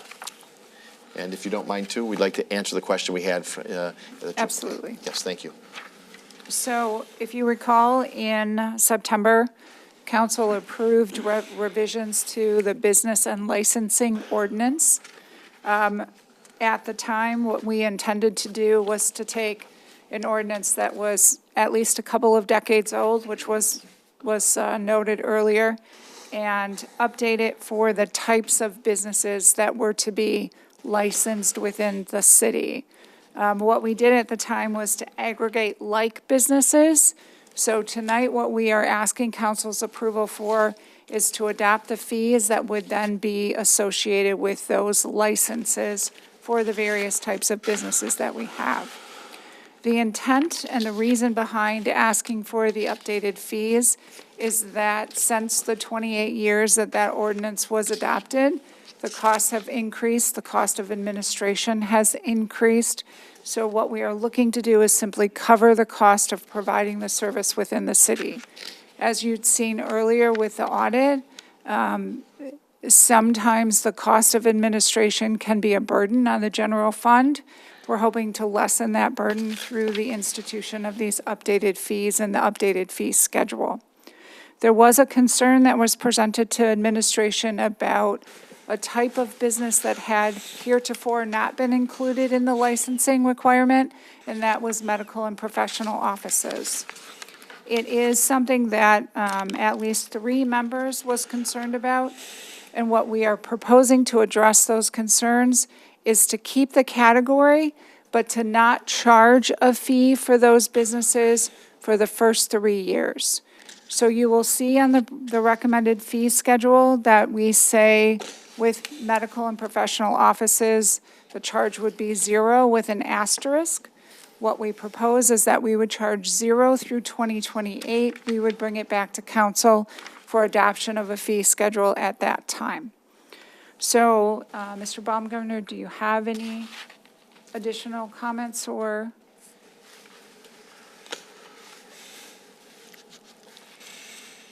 No, as Ms. Pike said, this conversation, we've had quite a bit of conversations led up to this point, even going back as far as a work session previous in the year to discuss the revenues and their fees for service and their impact on the general fund. And I think Ms. Pike summarized it quite well and pulled in the audit, which, again, as you just discussed, we are not fully covering the cost of CDI as we should, leading it to be supplemented by the general taxpaying public. Questions? Ms. Rusi. Thank you. First off, about the proposal in the memo, it says we are proposing no fee be charged on licenses for medical and professional offices until 2028 for the reasons you discussed. Correct. Would they still need a license? We just wouldn't be charging them a fee? We would ask them to obtain a license, yes. We wouldn't be charging them a fee, but for these 3 years, we would be educating them on why there's an ordinance requiring a license in the city. And previous to this, there would have been no license required for those facilities? That is correct. So this would still be a change, just not just without money attached, so administration would still have to be doing all the work associated? Correct. You just wouldn't have the cost covered? Right. I'm not sure if that's what the intention of I don't know. I've talked to one council member who had issues, and I'm not sure if that was the intention, but I'll let other people speak. This is the first I'm seeing the actual proposal. Okay. What is the work that goes into a license issuance, I guess? What from step 1 to they get the license to anything after that? I mean, what work does administration go through for the issuance of that license, and what does that license mean, I guess? So the work associated with obtaining a business license is that there is communication sent out at the end of the year. It would go out in December, assuming the fees are approved tonight. We'll start tomorrow to notify the businesses that a license is required.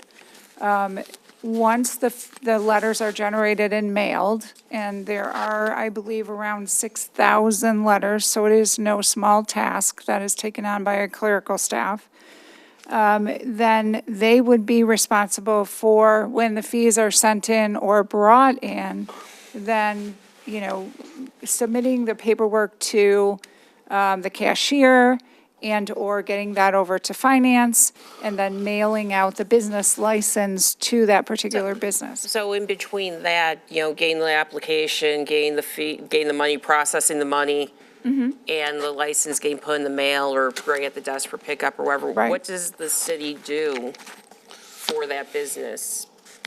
So the reason that we obtain the business license by ordinance is, one, to have current contact information for the business. If the business were to have any sort of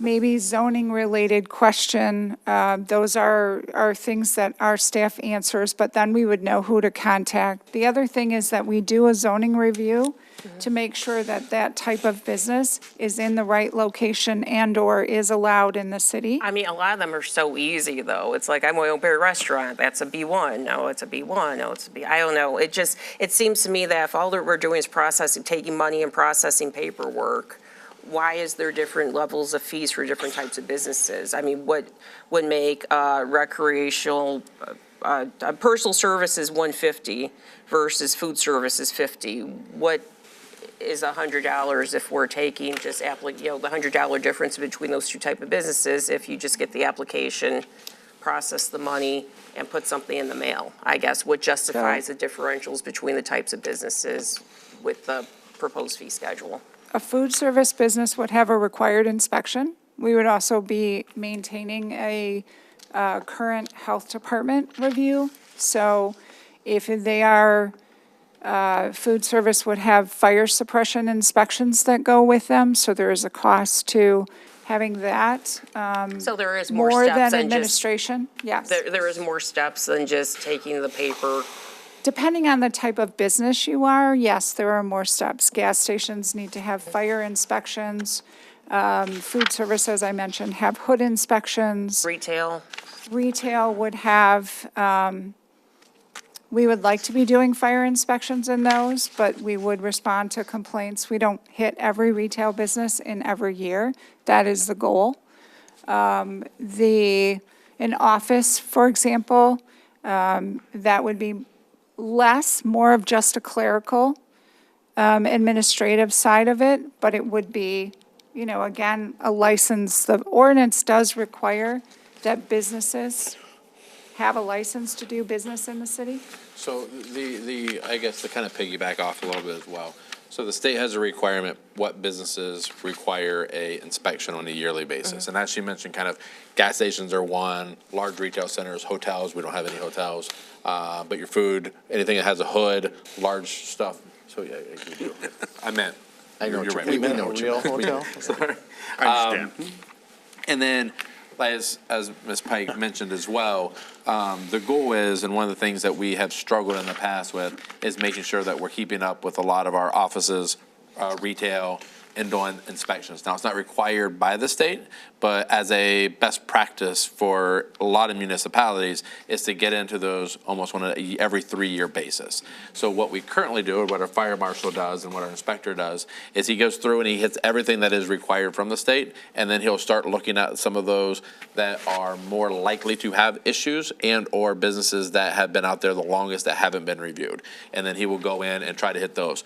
Because right now we only have the one fire marshal who's on the inspections, we aren't hitting every business every 3 years. We're getting them as the oldest and working our way forward. However, as what we're indicating here as well, with only having a $10, $15 fee, we're barely covering our expenses with getting the paperwork, doing the postage, sending out the letter that's required, getting the business back, responding and putting it back in, let alone covering that inspector's cost of when they're actually going out. Now, when the inspector does go out and he is looking at things, there are additional costs for the restaurants and for the gas stations and that kind of stuff, based upon, as you see in the fee structure, how many fire suppression systems they have, how many sprinkler systems they have, how many gas pumps that they have. But even for like our doctor's offices and our medical facilities, our retail facilities, there's a lot of inspections that never happen, and they just sit there with potential issues. And I don't really want to you think about, I think it was just a year and a half ago, and I think it was just actually in the paper again, the issue that happened in Clinton Township with that big fire explosion of just not being on the required state inspection list, just went uninspected, and then boom, you had an issue. Knock on wood, we haven't had an issue like that, but that's one of the things that we want to try to get in and be able to get into the businesses and do those proper inspections at a proper time. I'm not saying that we're ready to do that now, but find the fees that we have structured in place for the last 28 years definitely does not set us up to actually look at any more businesses. So the fees go toward processing the application, knowing who's in, but also inspections and so on and so forth. Yep. And that's why Large may. commercial business, 100 or more, has 150, so that could be a retail, food service, I guess, 150, but industrial is 100. I would imagine industrial has, just by the nature of the business they do, would have a lot more inspections and everything required than, I'm a big store and I sell things, so why would industrial be 100 and large commercial business, retail or personal service, which is,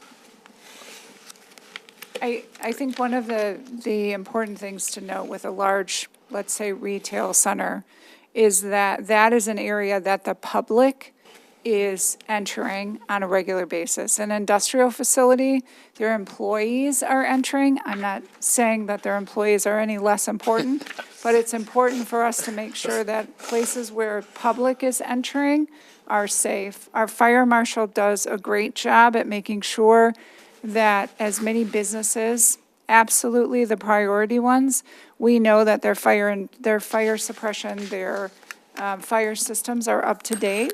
So again, this is an area, we're trying to get to areas where the public is entering into a facility. yeah, I'm just trying to wrap my head around why certain fees are certain, why categories are certain categories, and why the fees then are for those categories. Now, So, if I may, through the mayor, we did try to align that as much as possible with the fire code in consultation with Chief Piper.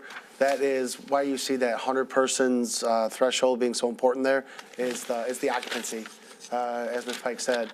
That is what we use as our break point between small and large. You might think, if you can fit 99 people into a restaurant, it's still a pretty big place. But the fire code is actually what sets that number, and that's what we tried to align with as much as possible. Because that's, at that point, the acceptance tests and the testing becomes more involved. There's an expansion of the fire suppression systems there. So that's why we tried to, we don't want to overcharge anybody. We just want to make sure that we're covering our right, costs here as and much I'm as thinking possible. just like we had the site plan for Grobles, industrial is 100, so they'd be paying $100. For a business license, yes. And a store that can have an occupancy of 100 people would be paying 150. It's what we're proposing. Okay,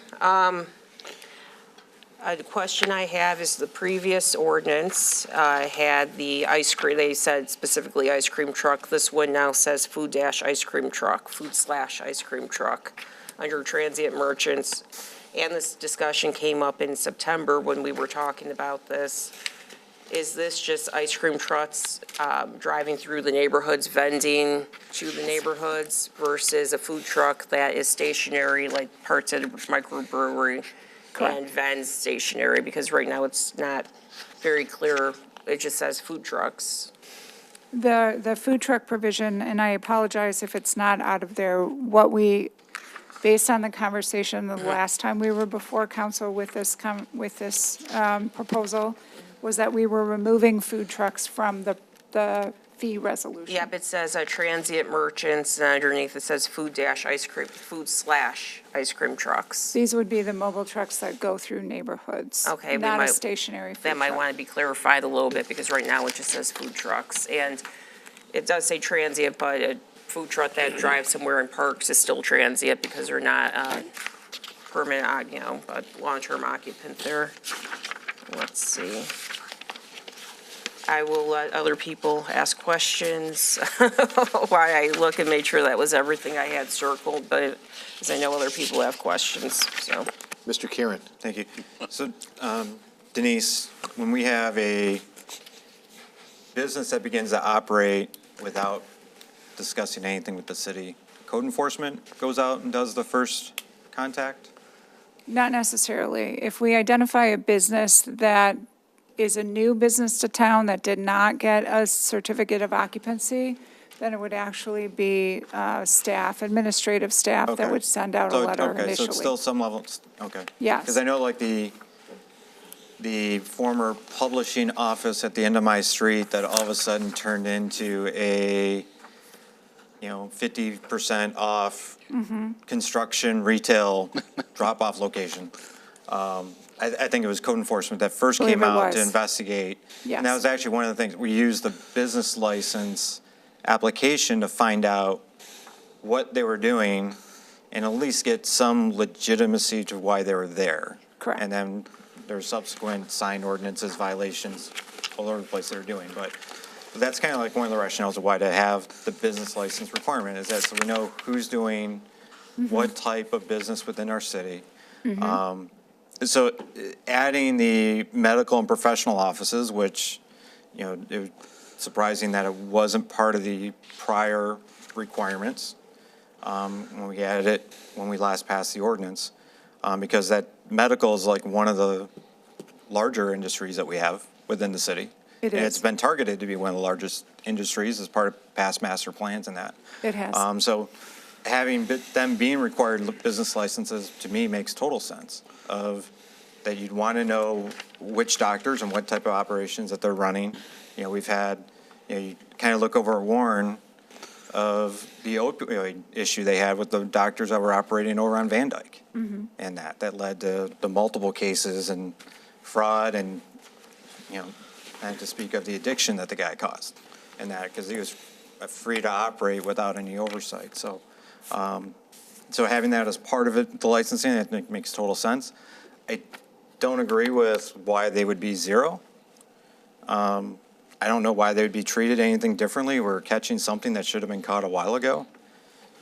And, you know, the gentleman that spoke earlier, you know, been operating a business here. He's, you know, this target's for his business to get an increase, but then all these other businesses that we've been inviting in over all these years has zero when there's going to be costs associated with the city in order for them to be operating here because we do have staff that monitors what businesses are doing.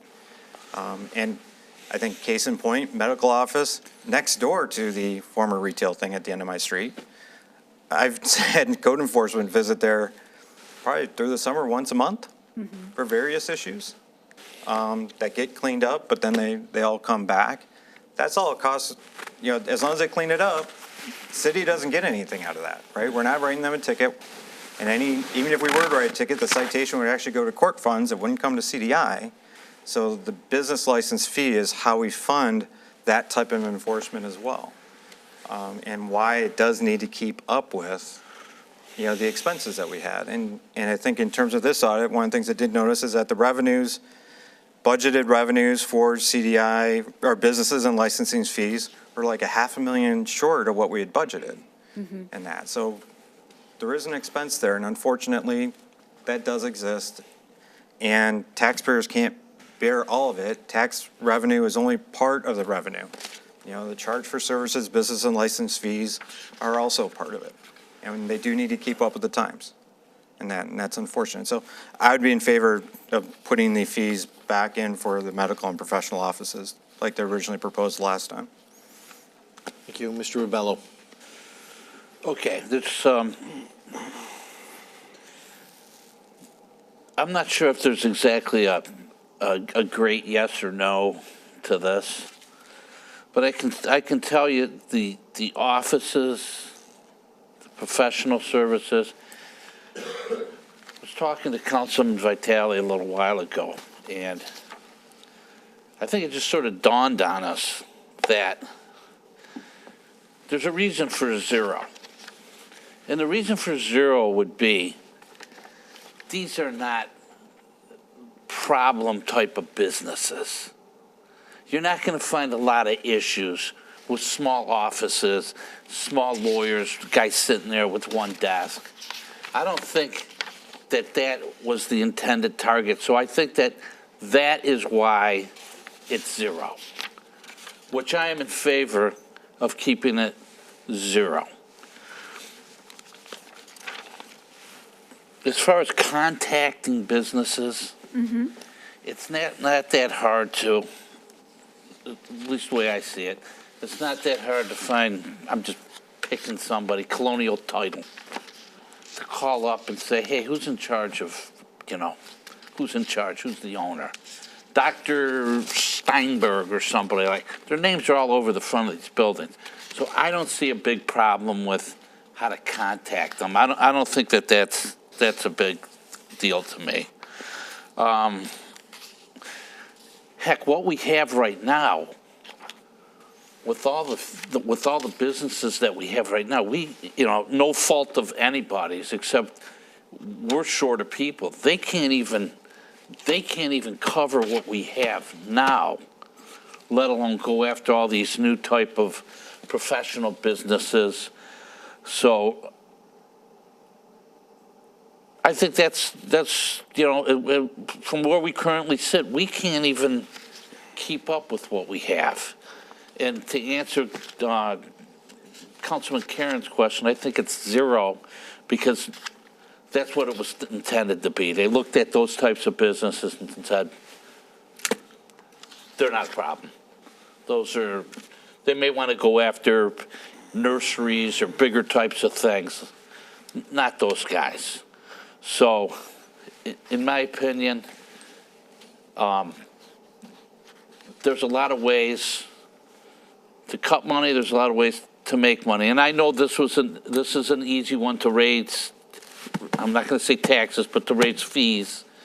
So,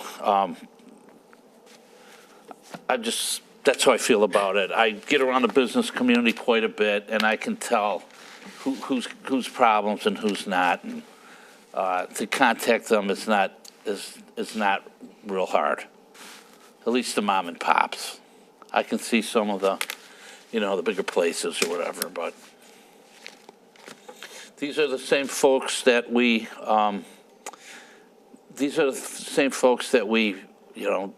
rely on to run things in our city and help out in the city and so forth. So just letting you know how I feel. So I'm a no. Mr. Lyons? Yeah, so let's make one quick statement, though, because it keeps saying, like, raising taxes or raising fees. Well, I retracted that, Yeah. Dustin. But on this, anytime we have a shortfall in any of our CDI, which is truly there to help the businesses and the business community, whether it's through permits, codes, ordinances, business licenses, anything that's not covered from the CDI department, so if their fees are not being covered by CDI, it ends up getting covered by the general fund taxable base. So any business additional fees that are being covered aren't being covered necessarily by the businesses. It's then being borne upon our tax residents, who then cover that shortage for businesses to be able to operate. Subsidized. And I think that's subsidized. And that's one of the big questions, is trying not to subsidize. Okay, you told me not to. And we also brought this issue back when we didn't pass the budget the original time. Right. And many council members asked us to go back, evaluate different departments, where the costs were, where there were shortfalls, and to reevaluate. And this is why we're here today, because of that, because it took time to pass the budget, as you recall. Okay, so I never used the word subsidize, okay? So just. We did, yeah, I did. You did, because you told me taxes. Yeah. So No, I wasn't guess going how after, that I came wasn't, so I'm about. sorry, I do feel bad, Councilman. I did not mean to really. It's okay. Go It's after you. not I a was big just deal. more It's just stating that what we we're never trying to do. relied on that group of businesses in the first place, so. There's other ways to do that as people leave and people come in. But to just send them a bill after, send them a bill after they've been there for 20 years. I can see if somebody goes out of business and another dentist comes into business or whoever it might be, I can see picking it up from there. That's a C of O. I believe With all that we due don't have to get it all at one time, I guess. That's With my all due point. respect, Councilman, this is often how we know when a business is no longer in the city or when a new business has come into the city, is through the business license process. And that would be the same for offices and medical and professional offices. So often we don't know if those offices have gone out of business and there's something new in there because there's no point of contact. Typically, that would come through a certificate of occupancy, but if we don't know that it's a new business, they may not have had a certificate of occupancy. Again, we go back to public health, safety, and welfare. We're not in the business, we don't see the business, we don't know it's a new business, and we don't know what type of business it is. This is at least a way to contact that business and to find out if in fact it is the same. I most certainly can see your point of view. And Mayor, All right, yes. I didn't believe that, People are don't leave calling the you in council with the here. impression that those He's that we answering are- him, Mr. Vitale, so I'm Back and trying. forth. Okay, yeah, he's answering there a are question other by people Mr. with pens Rebello. up. Yeah, well, you'll be called on in due time. I hope so. Well, you always have been in the past, so you will be in the future. My apologies, Councilmember. It's not your apology. You're trying to answer Mr. Rebello's question. That's most of part. No, the mayor called on him. I didn't want to leave the council with the impression that we believe that the businesses that are not in the category of professional medical office are problematic in some way. Purely building this fee schedule as a recommendation to council based on the time and the resources it would take to make sure that they are inspected in a way that guarantees, as an employee, as a patron, that you're walking into a safe structure. So that's what this is built on. I don't want to leave anyone with the impression that we feel that there are problematic businesses within this list.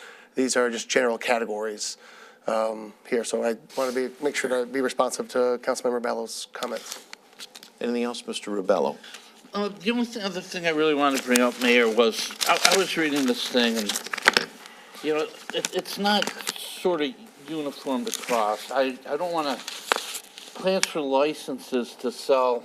It's a certain type of business. You can read it if you want, and something else. And so those licenses have gone up in price because they're more of a public health type of thing that may have detriments on public health. So they raise their fees. So I would say if it does go through, that there are type of specific businesses that are more popular now than they used to be and cause bigger problems to people's health. So I'll leave this for you guys if you want to read it. Okay, thank you. Mr. Vitale. Okay, well, you know, perhaps the reason I'm a little bit short with this is I've been listening to, 10 minutes discussion that is, in some respects, absolutely misleading. And I'm going to say this. This is in front of us to plug a hole in the budget. This isn't a health and safety issue that's being portrayed as some kind of scare tactic. This is to plug a hole in the budget. We came up short in revenue in CDI, and this was the plan. Now, the second misportrayal that's been put forth is that it was somehow some sort of grand omission many years ago. 28 years ago, I would contend this ordinance probably goes back to 1951, that we didn't include professional office services, we didn't include tax accountants, we didn't include lawyers, and that was somehow we missed those things. I'm pretty sure all those things existed 70 years ago, 28 years ago, et cetera. Yet we had an ordinance that was so specific. It included taxi cabs, taxidermists, toys, knitting, craftworks and hobbies, trampolines. And that's just going through some of the T's. Mm-hmm. So to think that it was somehow, so they forgot to put in doctor's offices. No, I think it was very clearly their intent when they drafted this ordinance that that juice wasn't worth the squeeze.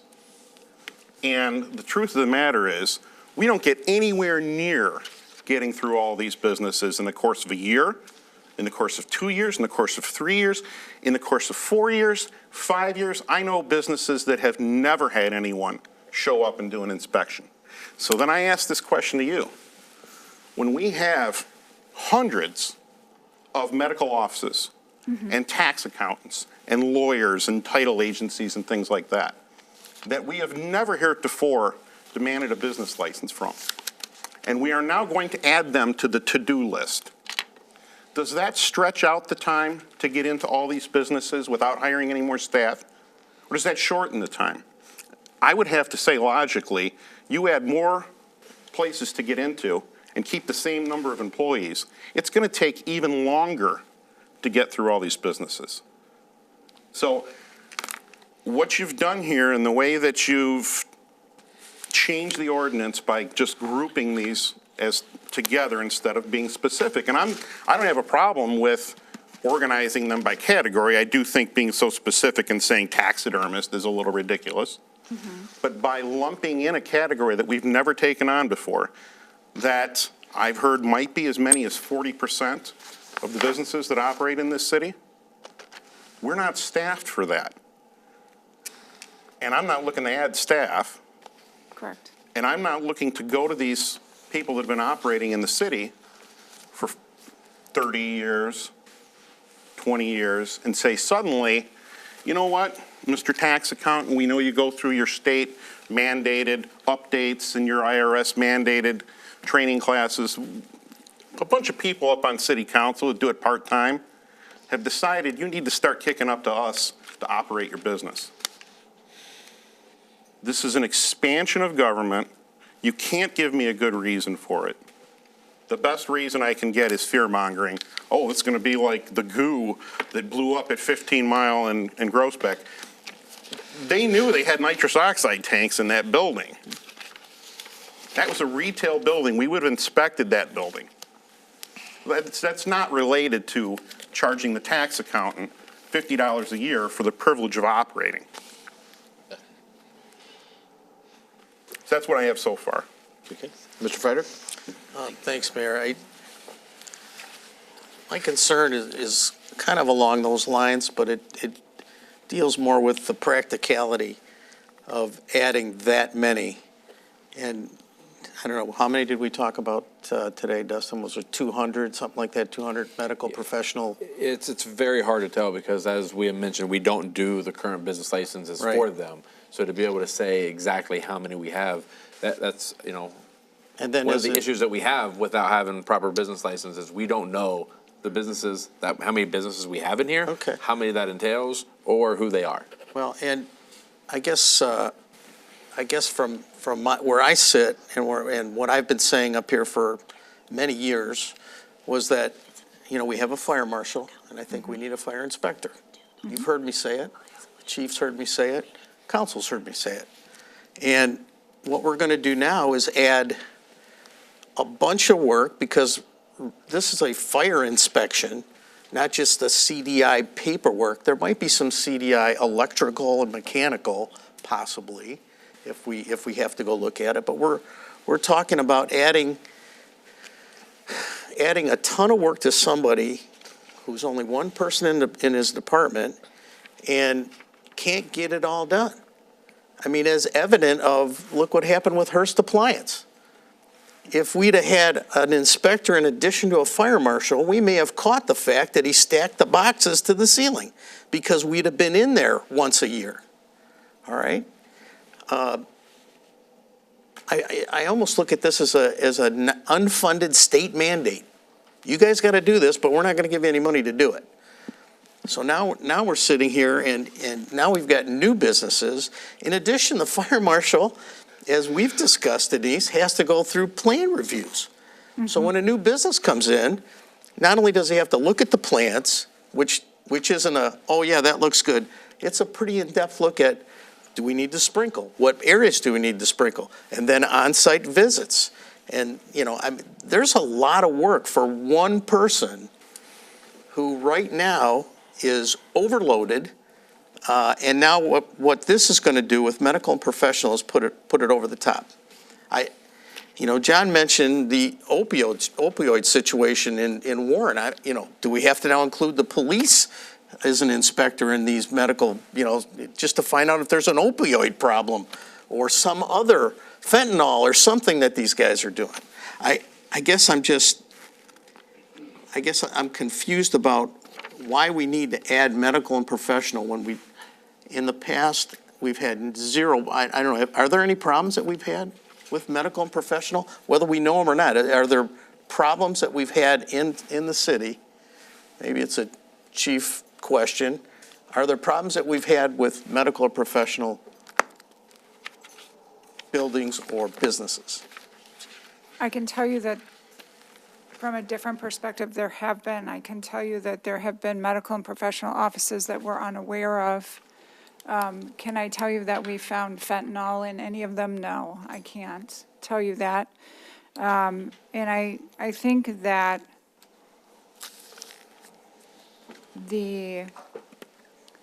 when we revisited the ordinance for business licensing, the ordinance as adopted by City Council included this category of businesses.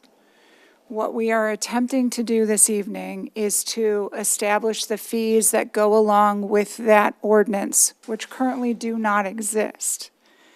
So, short of bringing the ordinance back, to remove these businesses, the resolution was that we would not, in fact, charge the business for the first 3 years, although Councilman Karen raises a great point that the cost of providing the service is no less to an office building than it is to the retail store down the street.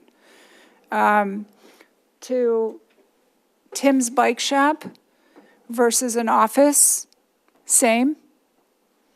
So is it fair to have one category of business fund CDI?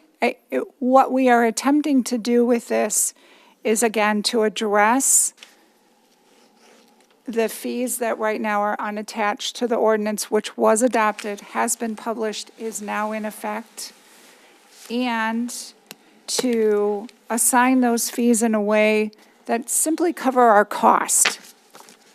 We're not asking to make money off of this. We're asking to cover the cost of providing a service that we provide every day in our department. And That's what we are asking council to approve. and Denise, I get all that, but my concern is if we pass this, even with no fees, it's even worse because now we're adding it to the fire marshal without giving them help, without a fire inspector to do all of this work at no charge. So to me, that's even worse than charging, right? Because if we were charging, maybe that money could go towards that. But without a specific plan of adding somebody to that department and maybe even somebody to your department to do the paperwork as well as we struggle with inspections already. I do, all right? Right. And I'm aware. we've spent an inordinate amount of time together We at have. businesses trying to sort some of that out. So I guess what I don't want to do is make the problem bigger by adding these guys back in. I'm fine with some of the, probably almost all of the other fees. And I apologize, Tim, but, it's got to go up from $10, all right? So I get that. But I want to make sure that we as a city are doing our part to inspect. If we're charging a business license and the inspection is part of the business licensing, what else do they get, right? That's what that is.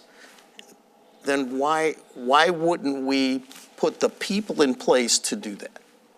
And, to me, it should come to us at the same time under the same guise of, and by the way, yeah, this is going to cover not only CDI, but it's going to cover our fire inspector, and now, we're off to the races.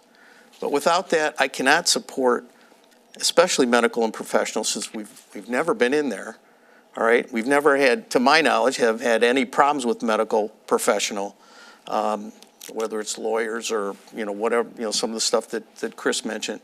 I just don't see us adding that and putting the burden on us, maybe even a legal burden on us, and I'm not sure, Mr. Erie, if there's a legal burden on us that we pass this, and now we don't have the personnel to do the inspections. And then something happens. And then is it our fault for actually doing that?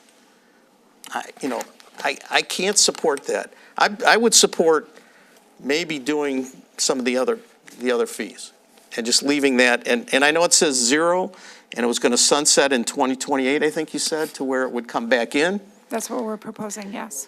So, yeah. Mr. Mayor? Yeah, for sure. The way it's written now, it would take council action in 28 or prior to 28 to implement a fee. So it's not automatic. It doesn't automatically go in. That number doesn't automatically change in 28. Administration would come back to council prior to the 28 licensing year to ask that fee be adjusted. So it's not automatic. It would require other council action in the future to change that fee. So it doesn't, that's why I just want to just real technical. It's not technically a sunset. It's just a suggestion that we won't come back till that time. So it doesn't automatically, if we were to vote on this tonight as is, it doesn't automatically it says no fee proposal until 2028, so. It would still require council action to establish a fee. It would be a new fee resolution that would have to come before you. it's not something that we could set. So I would love to take the asterisks out, take medical and professional offices out, and then, part of this is, hey, how does this all work? We don't even know.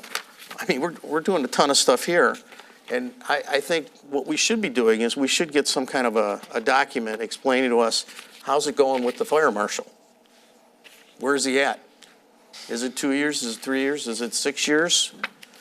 If we were to add 200 more businesses, where would those be? And I know you're going to prioritize. Sure. And so a lot of those businesses will get pushed to the bottom. We may never get to them at how we're staffed right now. So I'm thinking that this is a staffing situation in addition to a fee schedule.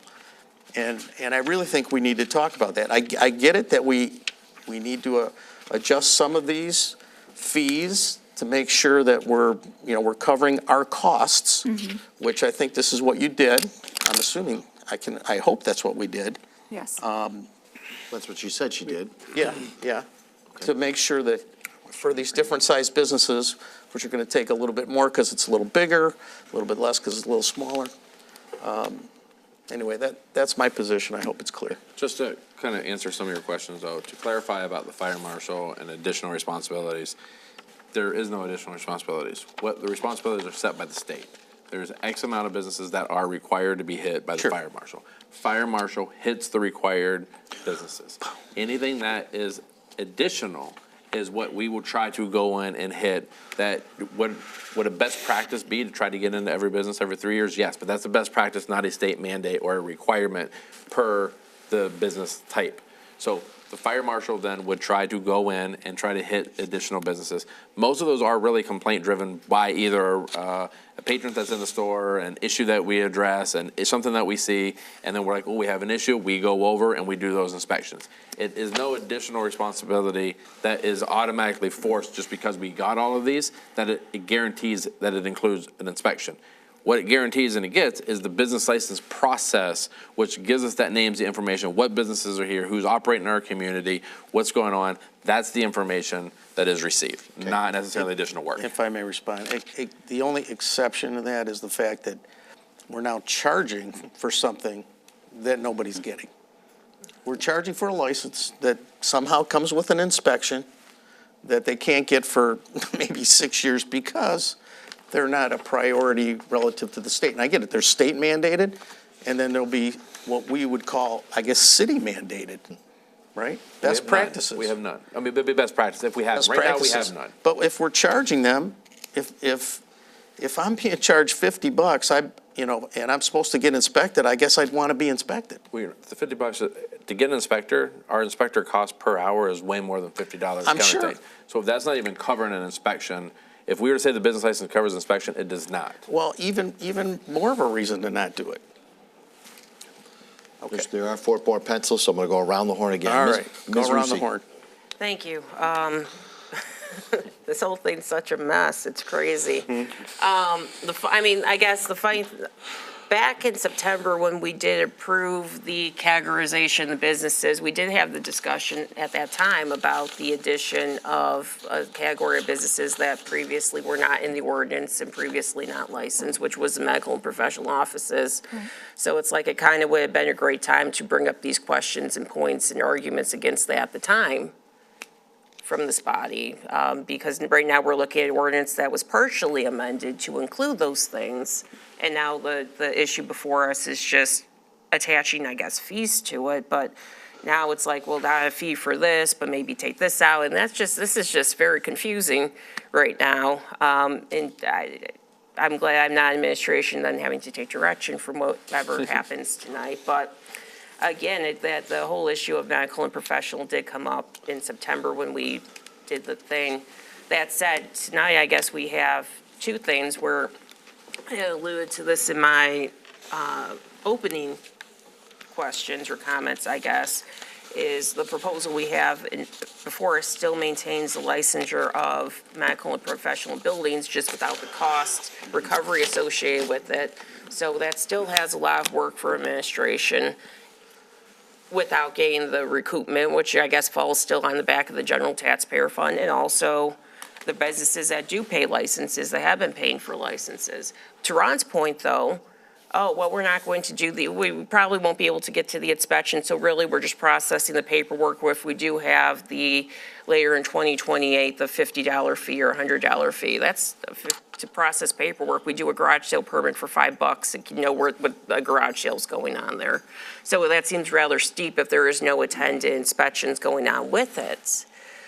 So this whole thing is just kind of crazy. And a point that this was one of the points I had written down that I didn't bring up the last time, but I did bring this up in September was, and this hasn't really been talked about tonight, is we are raising the certificate of occupancy and compliance fee from $50 to $400, which is a very big jump too. And I had a whole issue with, yes, if we can, point to the cost associated, again, Bolt rule, the cost for a fee has to be rationally related and reasonably related to the costs incurred by the city, and it could be, but still, that's a sticker shock to a change.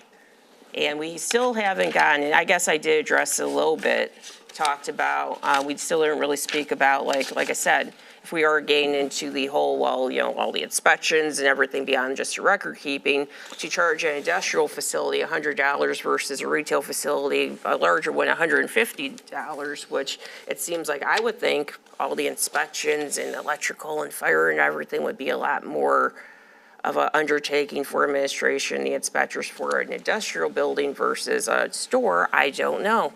There's just a lot of points to this to be discussing tonight, so I would be surprised if we end up with a vote that's not to table, but I know other people want to talk, but it seems like I know I would be hard pressed with all these outstanding questions and everything to vote for something we don't have written down unless it's what is written down in front of us, because we have that written down. So just some points. And again, going back to the whole, do we license medical and professional? When I had Councilman Vitale called me about some of the issues that have been different issues, but then went into this discussion. It was like, I don't think the issue was, oh my God, we're going to charge them. And still, I think the issue was we're going to be having administration take on all this work and have to do all this work. And the fact that they wouldn't be charged for that work, even though all the work is being undertaken, makes it worse, kind of, doesn't it? From a lot of perspectives, because it's like, well, we're still making them go through the paperwork, and we're still making administration deal with all of it, but we're not recouping any of the costs that Tim's has to pay or these other retail businesses have to pay. And it's just kind of, I'm not sure if that was the point of some of the contentions brought after the September meeting, was to, we'll still require them to go through all these hoops. We're still require administration to do all this work, but we just won't charge them. I don't know. It just, this is a pretty, like I said, there's no right this answer. almost should be like a couple different, instead of one big like omnibus motion, like a couple of different things, like the raising the fees. And do we want to charge, raise the fees this much for the businesses that currently are charge fees? Then the whole medical professional one, which is creating a fee or not creating a fee. I guess licensing was supposed to have been decided in September. Now that's in a question. So do we want to license medical professional buildings? And if so, how much would be a separate fee, would be a separate question. So it's like, kind of maybe if we do revisit this at a point, maybe a couple of different, breaking this up into a couple of different issues, because whatever motion's going to be made, I guarantee I'll have an issue with the part of it, either the certificate, if it's just moved to approve, well, the certificate, I don't know if I want to go up $400 for certificate of occupancy fee. Someone else might have an issue with, I don't think we should be licensing medical and professional buildings after all. Someone else might be like, I think we should be licensing them, but I don't think we should be charging them. Someone else might be, we should be licensing them, but we should be charging them something. And it just seems like to get 4 votes on something is going to be very difficult, given all the nuances involved here. So if I could just. So that's just, thinking out loud. This was, I'm not sure I went into this knowing this was going to have these complexities and nuances, but I do appreciate the discussions that have been had tonight. But again, if we bring this back forward, maybe the fees for the existing businesses, we could talk about that separately versus the medical and professional, the new businesses that hadn't been licensed before, and the certificate of occupancy could be a separate thing, and those are 3 different categories. I think that fit a little bit neater to silo these conversations and maybe be able to generate enough of a majority vote to go forward with something. Thank you. With your permission, Mr. Mayor, could I just have one point of clarification? A certificate of occupancy is for businesses who are coming into the city. I didn't say Yes, otherwise. I they know could- that. I know that. understand. It's just a big jump from 50 to 400. So, but if council may recall that we gave you the actual cost, so with a certificate of occupancy, that encompasses all of the inspectors. And we provided council with the actual cost of providing that service, the certificate of occupancy inspections. And that was assuming the initial inspection and the first re-inspection. And the actual cost is $395, not including administration. I totally get that, and I addressed that when I had referenced Bolt, that, we are, Right. Making this. I'm just saying, I'm not sure Absolutely. if I feel comfortable with jumping from 50 to 400 in one fiscal year at this point. It's a very big jump, and maybe that should have been on us, that we haven't done this in a little more incremental to continuously keep our costs covered versus the sticker shock of, oh my God, we totally have slept for 25 years. Let's all change this tonight in December on 2024. That's a lot. And yes, we could get the costs all covered and everything, and yay, but it's a big jump to be, to be doing. So maybe more of a something in the middle and get us there, but not in 1 year. That's my point there. I'm not saying we're going to be, going against Bolt, at least pursuant to the analysis that we were provided back in September, but it is a big jump from 50 to 400, from whoever minor little percentage that was being covered to 100%. That's a big jump. Understood. Mr. Kieran. Thank you. It just kind of clarify from before, when we're talking about public health and well-being, that is the mission of your whole department, It is. right? The fees don't guarantee that. That's basically why we have the licensing requirement, was that so we know who's doing what business within our city as a starting point. There's multiple other things that guarantee public health, multiple, whether police, fire inspections, all that, right? That's just one part of it. And I think that's kind of what we're alluding to when you were talking about that before, in terms of why we have the licenses. More on the medical offices and kind of how things are different now than in the past. I think, correct, whenever this started, a medical office in the city was a doctor's, their name on the board outside, and it was either the family doctor, family practice, that were in the neighborhoods, is probably how it started. It's a different industry now. More conglomerates, more doctors going in as groups. So, and I even look at like all the urgent cares that are popping up, that it's not obvious who they're even associated with. Some are associated with major hospital chains that maybe give people a little more confidence to go to. All the ones, you have no idea what they're associated to or what doctors are in there. So I do think that's another reason why it's important to have the license to gather that information so that we know. Because I think if they're willing at least to fill that out, that's one step of legitimacy that they have as they're operating a business. And so the one thing, kind of the Ascension, or maybe it's now a Henry Ford, I don't know, is they're merging all around, but on 12 Mile, right? It's That Henry whole one Ford. big complex. Are they required to have a business license today? No. So one of the rationales for us replacing the 12-mile water main, a multiple $1 million project, was because we had this major medical facility on 12 Mile. That was one of the rationales Mr. Babcock gave when I was questioning Right. it. But they're not required to have a license, but multiple retail shops, small shops, storefronts are. Yes. That doesn't make sense to me. Mr. Bello. Okay, so a medical facility like John's talking about, you have to look that is a benefit to our community, to have something like a medical place like that sitting very, very close to us. Denise, when somebody fills out a certificate of occupancy, is there a contact person? Like, who do we call? Like, who writes, who's course. the guy or the girl? Of course. Okay, so as far as that goes, see, I don't really have a big problem with the whole contact thing. I think that's pretty easy to do. Maybe I'm a salesperson and I can, and I get the whole thing. So, I guess I am, I mean, I think my opinion, I think we've, gone through this pretty good. And I will, well, it says, I will make a motion to disapprove the fee schedule resolution. No, you, Where am I? Where's, You isn't that what mean that to says? deny? Yeah, to deny. So, Denise, it's no, listen, so you don't, what is the motion? Abby, do you understand the motion? I don't.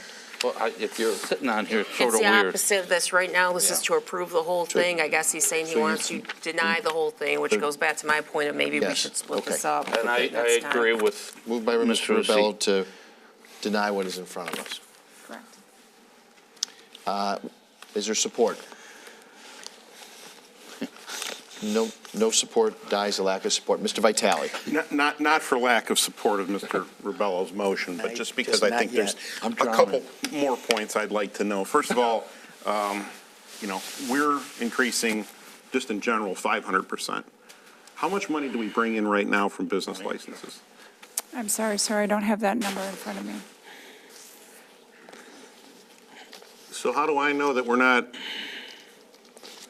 that we should just arbitrarily pick 50 because it's a round number? I mean, that's a 500% increase. When we, and I apologize for not having the backup information at my disposal currently, but when we presented the ordinance revisions, we also presented to council the actual cost of providing the service. And at that time, the $50 equates to the cost of providing the clerical service. I actually do remember that presentation, and you're correct. You did say how much it costs, how much time we spent on a phone call and Right. postage and some things like this. But what I didn't even then see was just in business license, how much do we bring in? That I never knew, and that's pretty easy. It just, if we process 1,200 licenses, I added zero to it. It's $12,000. It's $10, easy to figure out. Right. So that information would be helpful. Okay. The other point I would make is that this was a major undertaking by staff to realign all these ordinances and everything like this. This probably should have had involvement and input from council during a study session or a budget session or something like that, instead of just being presented to us at a council meeting. That way, we would have had these sort of discussions behind the scenes and et cetera like this. I think this is flawed and piecemealed, and, Didn't we have this at a study session? We did, on August the 26th, we had these discussions at a study session. It was at council's direction that we brought forth the business and licenses and held back on the building permit fees. So we were following, at the time, what we did believed was not get council's into this direction. level of adding categories. That was not part of the discussion that we had. And that is the problem here. Okay, The problem is that you're adding in creating a whole bunch of work. And you've got $6,000 just to spend on postage alone mailing these out. I would want to see the letter that we're going to mail out. The last time the city did a mass mailing to all our businesses, it was huge egg on our face. And I'd like to not see that happen again. the letter that was proposed to go out was actually in the council packet the last time the fee resolution was submitted to council. But that's not going to explain why we're not charging fees or why we're charging fees to new people who've never been feed before in the past. It didn't cover any of that. That's where the problem comes in. As I mentioned when we met in the office, if 10% of the people who suddenly become aware of this decide to phone call your office and spend 5 minutes on the phone with a member of staff, that's somebody's whole day. And we're not efficient over there as it is. So I think this needs further rework. It's not the end of the world if we have to go another year of charging $10 for fees. If we need to do this, I don't know if we have to do this on January 1st, but it's not like that money's just going to evaporate and it's going to go away. This was just too rushed, too much to cover at one time, and I think it's got to come back, and I think it's got to be more reworked, and I would make a motion to table. Support. Moved by Mr. Vitale, supported by Mr. Rubello to table. There's no more discussion. All right. Okay, so, Kendra, we need a roll call vote. So it was moved by Mr. Vitale, supported by Mr. Rubello to table the fee schedule resolution.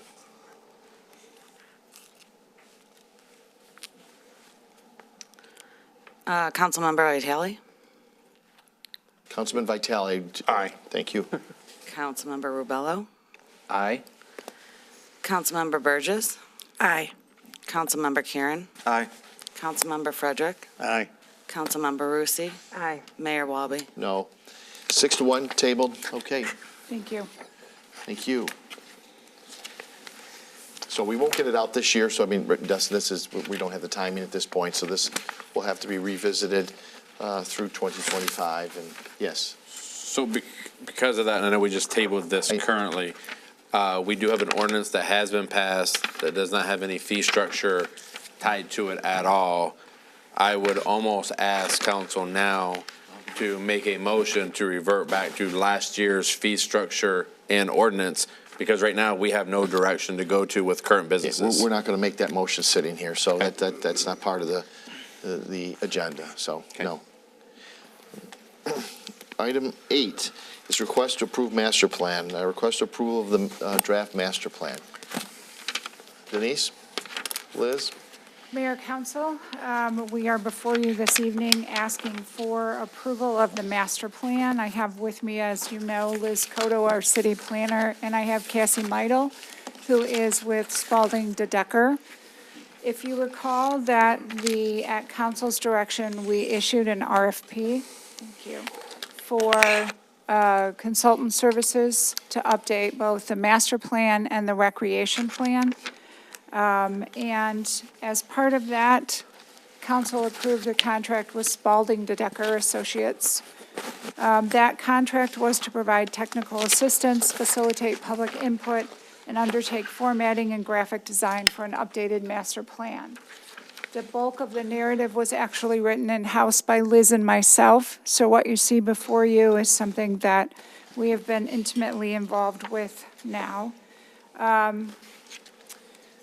We sent out in April of 2023 letters of intent as required by Michigan Enabling Act, Planning Enabling Act, to area communities and other local units of government and utilities for our intent to plan. We had several opportunities for public input into both the recreation plan and the master plan. The public input portion was handled collaboratively between the rec plan and the master plan. We initiated a survey, we held focus groups, and we had one-on-one conversations at city-sponsored events for general public input. The Parks and Recreation Plan was approved by council in January 2024. The city council approved the distribution of the draft master plan in July of 2024, and it was released for the 42-day public comment period, again, as required under the statute. Public comments received are outlined in the comment matrix form that was included in this agenda item, along with staff comments and/or recommendations.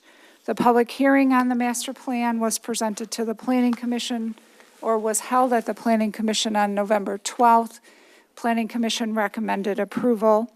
I will turn the dais over to Liz to go over the content and then the Planning Commission's response.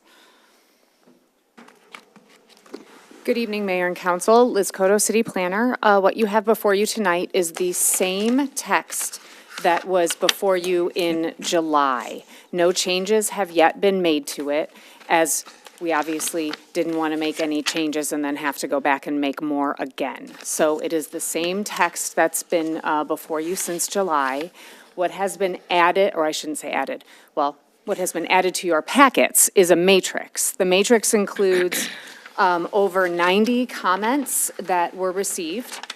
Of the 90 comments, this matrix was presented to the Planning Commission on November 12th. They recommended all but 14 of them. And of those 14, there's actually even a couple of them, and it's the same topic noted on a different page a few times. So it's even fewer than 14 actual changes. You'll see up on the screen, on the left side, these are the general concepts that are going to be recommended for inclusion. And then on the right side, the concepts that were not recommended by the Planning Commission for inclusion. The matrix was based off of the public comments that were received in July, in July, and included in the distribution of the plan. It's just been put into a different format. So these comments have been before you, available to you since, I believe, July, if I'm not mistaken. They just were put in a different format, and then a recommendation or a suggested edit was made to address each of the different comments. So I am here to field any questions that you may have about the suggested edits or on the plan as a whole. The other thing that I would like to point out is that, obviously, on the agenda, you can see that there are two separate motions being requested tonight, one for the master plan and one for the capital improvement plan. We can address them both at the same time, but I thought it might be easier if we took them separately. I would agree. Okay. Questions? Mr. Vitale. Okay. I'll essentially go back to, I'll just concentrate on one of the matrix things. I asked earlier at the prior meeting why we still have a plan in here. How far back does anyone know how far back the plan goes to build townhouses on 10 Mile? Yes, it was from the 2008 update was the first time it showed up. Okay, so I think that is that just Mayor Walby? Was the only one at that point? I might have been here. Yeah. Okay. Okay, so we've almost turned over the entire council, and when it was spoken, it was that this is what the city wants to see. I don't know if this is, it's never been brought up to most of us. I don't know if this is what we want to see happen. I don't think it's a realistic plan, but I will level with you. If it's something that we put in our master plan because there's some sort of grant goal that's achieved by having townhouses in there, then I don't have a problem with it because I know the plan's never going to come to pass anyways. If there's just level with me if there's some reason we keep it in there. But to me, it seems kind of ridiculous that we've got this plan to group individual parcels together and turn them into some type of townhouse project. It just seems completely unrealistic. And then in one of the email responses today from Ms. Pike said that if there were suddenly no houses there, this is what we'd want. Well, I don't think that's a likely scenario. At the same time, the city owns almost an entire block of property that we acquired specifically with the intent to redevelop. So here we have something that's probably never going to happen, and we have something where we actually spent money to have it redeveloped, and we don't include that as a redevelopment zone. That makes no sense to me. So I will start to provide a little bit of background on the 10 Mile, and I do understand that the majority, in fact, all but one of the council members are different from the time from 2008 when this was included. I think that the master plan is forward-looking. It's aspirational. It is the not yet. And it's intended to be that because it's intended to really talk about the evolution of St. Clair Shores. We have had developers interested in properties along 10 Mile, and I think, from my understanding and my short tenure here, I don't think that city council, any of you, are looking for the four walls and a door into any property. I don't think you want your residents to look like that. I certainly don't think you want your multiple family residences to have that sort of non-character. So that is one reason that we are recommending it remain included. Another reason is the Parkway idea. 11 Mile, single-family homes mostly. Parkways can become traffic calming. So it is another tool to use to maybe slow down traffic. It is something that is defensible if we, and I would certainly,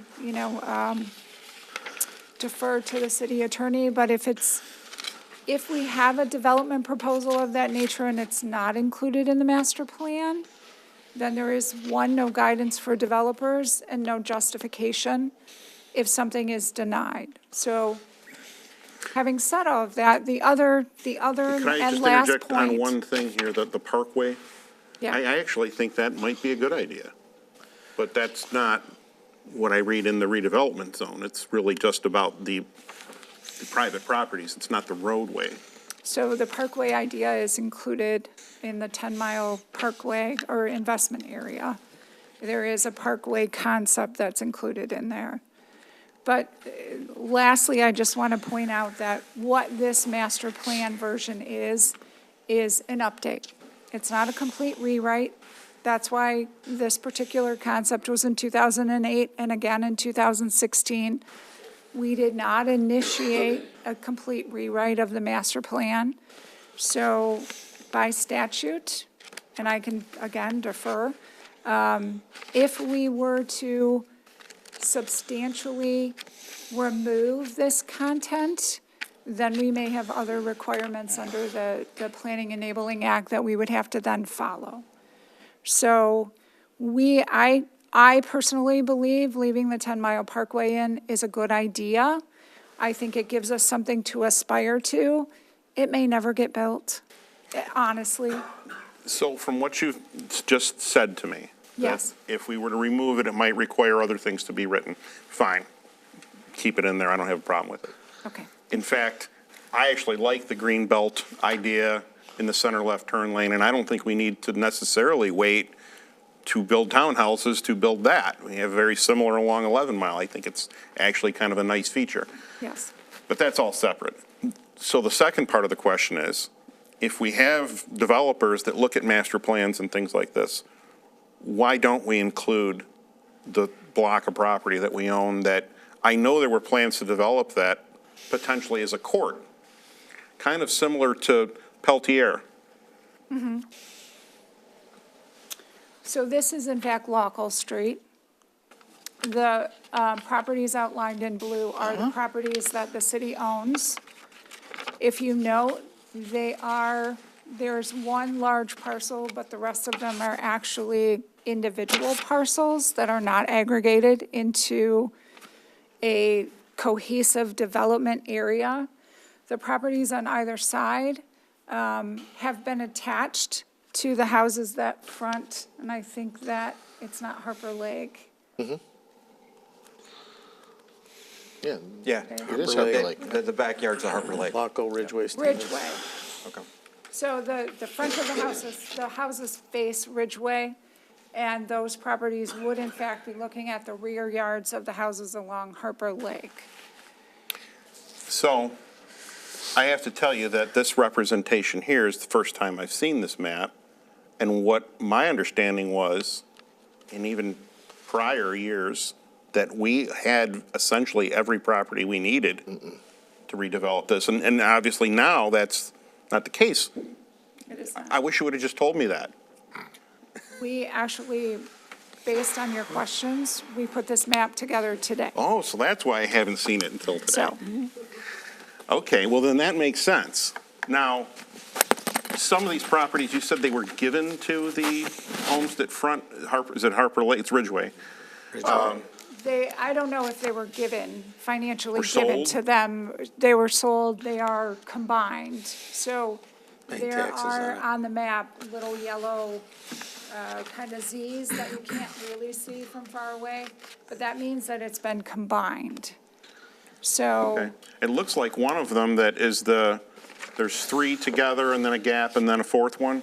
yes, Now, it looks like there's structures, right, and that would be owned by the home on Ridgeway. it would.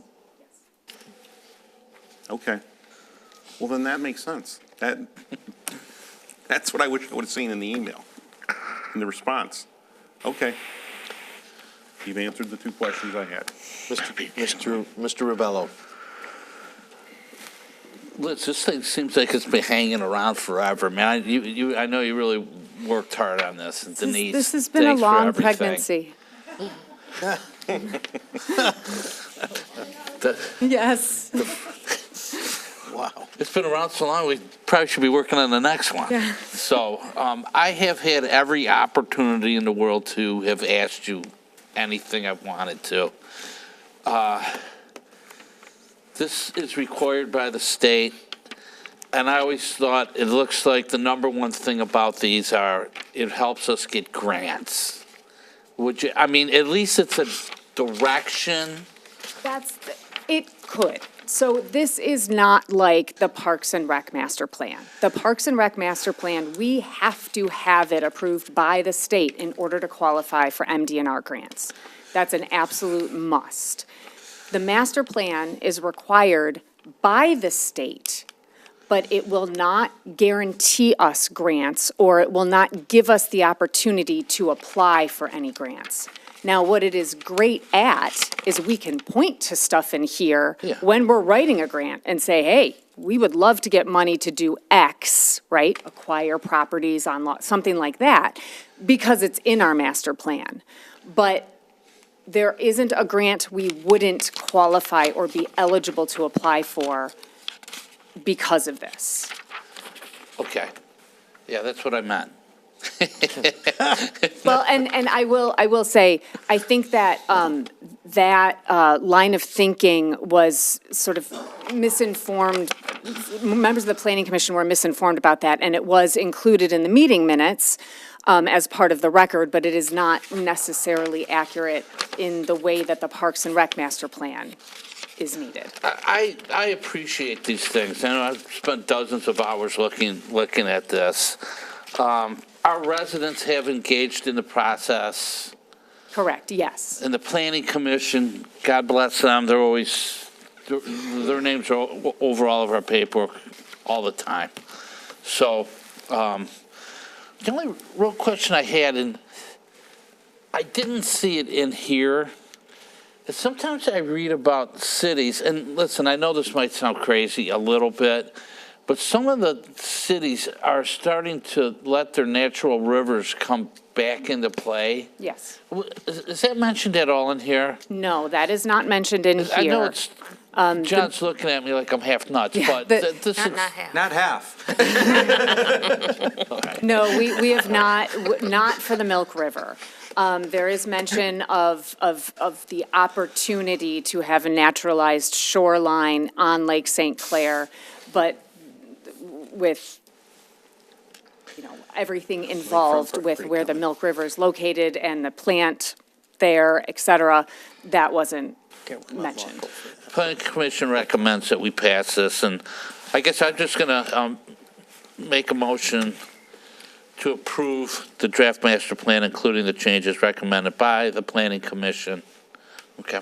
I'll support that. Moved by Mr. Revelle, supported by Mr. Frederick. Mr. Carey? Thank you. So Liz, in terms of all the public comments, were there any that didn't come from myself or Councilman Vitale? No. Okay. So one thing, I did submit a lot, and I appreciate that a huge majority of them were incorporated in both staff recommendation and what planning approved. So I greatly do appreciate that. The one question I did have, and I did see that in the notes, an inquiry was sent to EGLE and FEMA regarding the seawall height variances, because as I sit in a few of the Water Resources Board meetings, because one of the things, coastal resiliency was a big part of the grant application and why we had to include a lot of the coastal information in here. The biggest offense we have against erosion from the lake is seawall height. And that gets set by FEMA, what the recommendation should be. And I know there's several times to where Water Resources, they can approve a lower seawall if a hold harmless agreement is being assigned.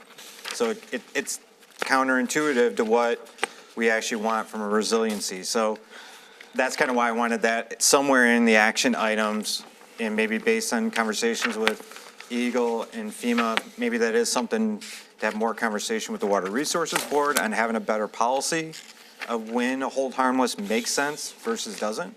And I believe they probably have a strategy for why they agree to some and maybe not others, but I think maybe having that documented would suffice for that. Without being in here. So Yes, yes. So I think that's good. And on the 10 mile, I'm kind of a thought of, I don't ever see it happening.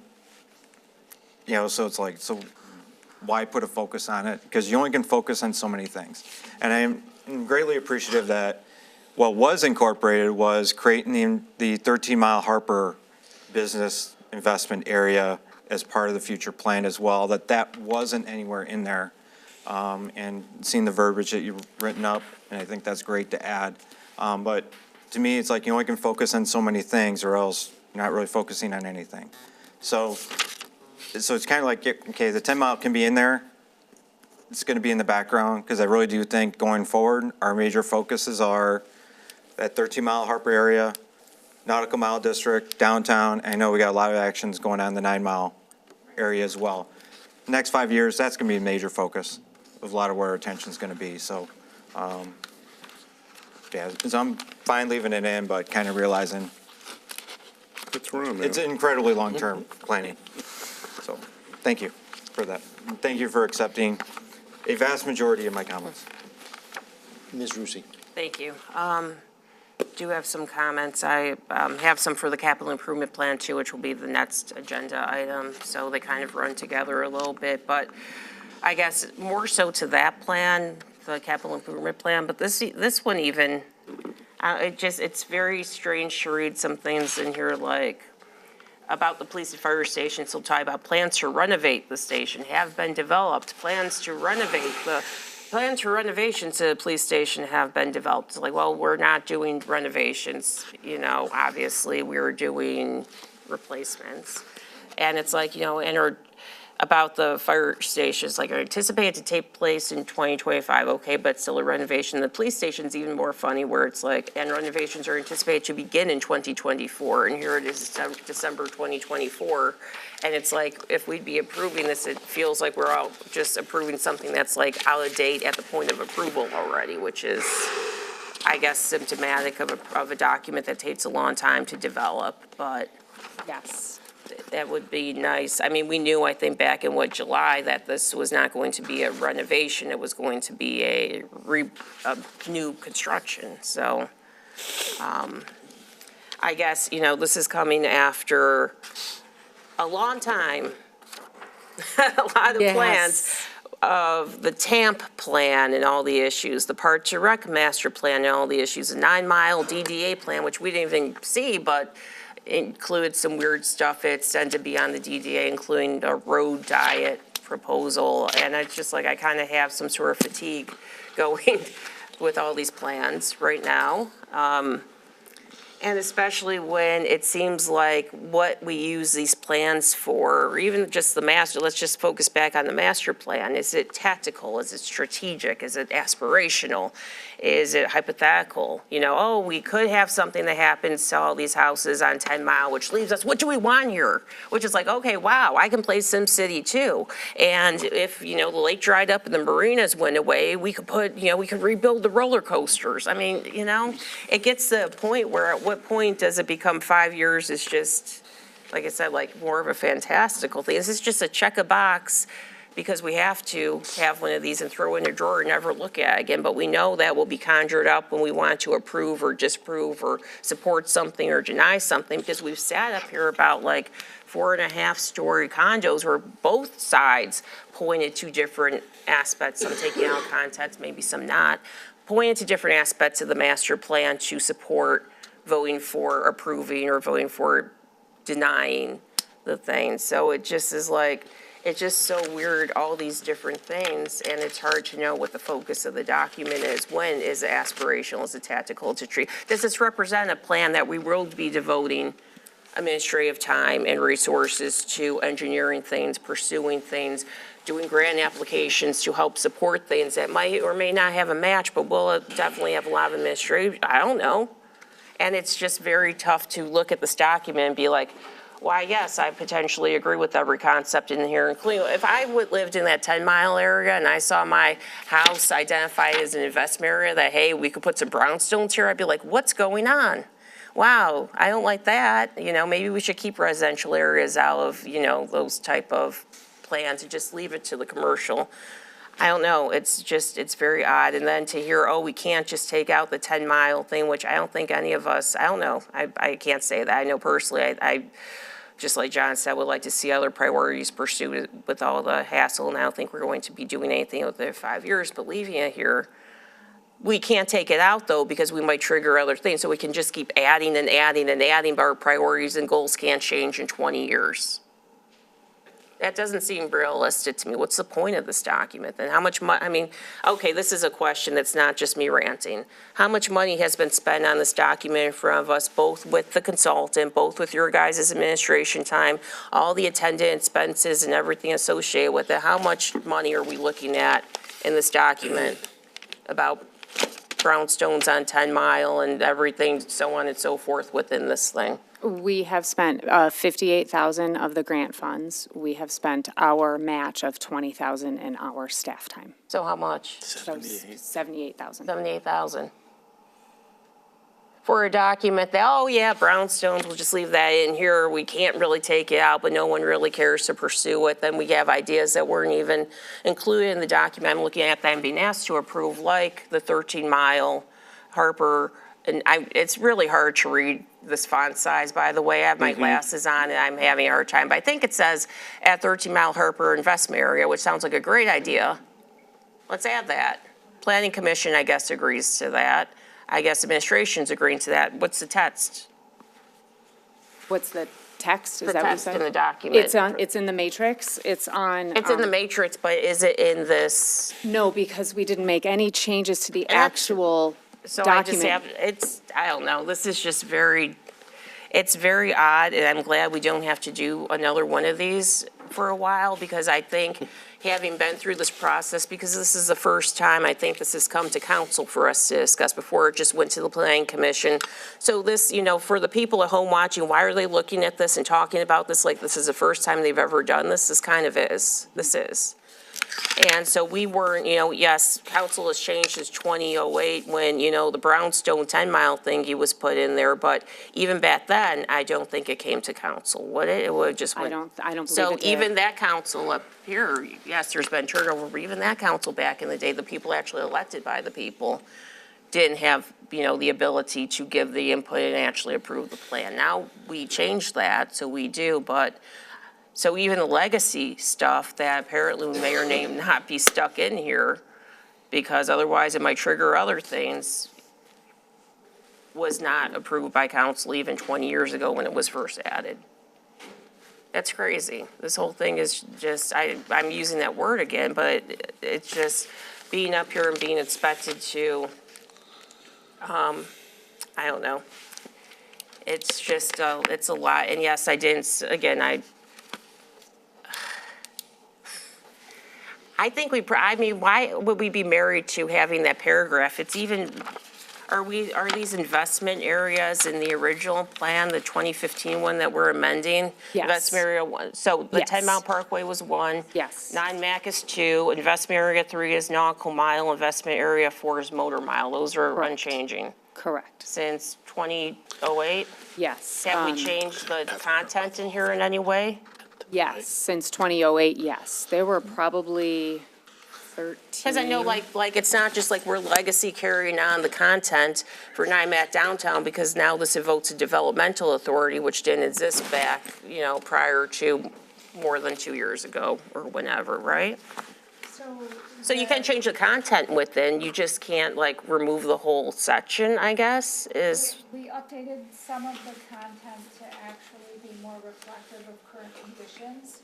But perhaps one of the ideas that council may wish to explore is, right now, the 10 Mile Parkway is number 1 in the investment areas, which maybe gives it more weight than it needs. Didn't we get to go to I'm thank sorry. you. Thank you. What if we were to renumber the investment areas, which gave it more of a prioritization, in your opinion? I mean, literally, we're talking about half a page of 2 pages of investment areas. I don't think renumbering really gets to the heart of the fact, oh, no, wait, this is on the bottom of page 72 instead of the top of page 71.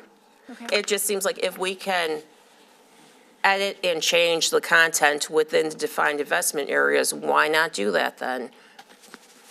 So Versus, it's not a wholesale, I guess, if we think it might trigger something, which I think that's unbelievable, but let's just, for the sake of argument, say we can't just yank out an investment area. If we can change the content within, maybe we change the content within. I don't know. I thought we could just yank it out, but if we're stuck with it, maybe So- there's something that would be a little less extreme than what's currently put in here. I don't know. This is the weird part of the state law. So when you guys approved, or you guys did the resolution to be the final approving body, if you make any changes, the plan has to go back to the planning commission, get a public hearing, and then be brought back. Because what it is that it's not that you're recommending approval with these changes, it's that you're recommending, it's basically, you are, make a statement of objections, I believe is what it's called. And so then that has to be sent back to the planning commission, and then if they're okay with it after they do another public hearing, then it has to come back again to this body. So even though we're the final approvers, we're not technically the final approval? It's yes. The short answer is yes. It's weird, the way that it is worded. I quite honestly think these whole things are just designed, the law mandate for these things is just designed to Make it more difficult. to make consultants earn money, I guess, because it doesn't seem like this makes a lot of sense. It doesn't seem like this, like I said, to the point of some of this stuff might be achievable, some of it's not. We know that passing it, some of this content is outdated at this point. Some of it's not, some of it we're not going to be able to pursue in, 15 years, let alone 5 years, but it's in here, we can't take it out. This is just, and we spent $78,000? Yep. $78,000 on a document. And this is what we have. I don't know. Maybe for the next time, I don't know. We should look into a more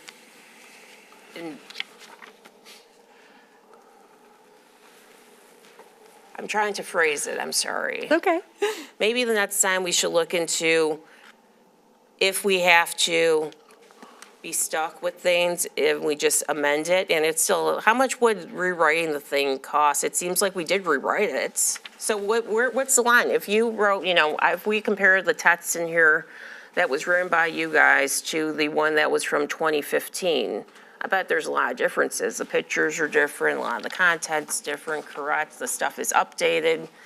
Yes. So, but this doesn't constitute a rewriting, it constitutes an amendment. What's the line, I guess, I'm trying to understand? And that's, we're going to kind of look to Cassie for that one, because, and this is Cassie Meidel from Spalding to Decker. Cassie was charged with assisting us with formatting the document, putting it in the maps for the document, pictures, that whole thing. She also was assisting us with how the procedure for this whole thing goes as well. So we're gonna let Cassie read the exciting State Planning Enabling Act. 2 minutes. Hi. Thank you for the introduction. Cassie Meidel, Spalding Decker. There's also a redevelopment ready, MEDC and the redevelopment ready communities program has a checklist that defines update versus, complete rewrite. I don't have that one with me at this point. Are we one of those communities? Pardon? Are we one of those redevelopment communities? A redevelopment ready community? No, but it's a tool it's resources that are available to any community Okay, but if it you wouldn't wanted be to something we have to pursue. comply with because we're not one of those defined communities. No, it's just a resource, correct. You don't have to be It's not a compliant. binding resource. It's a No. helpful thing, but it's not something we would have to check those boxes as a redevelopment community. No, the organization just developed extra toolkits to help communities understand and make the determination if it's an update, and an amendment or a complete rewrite.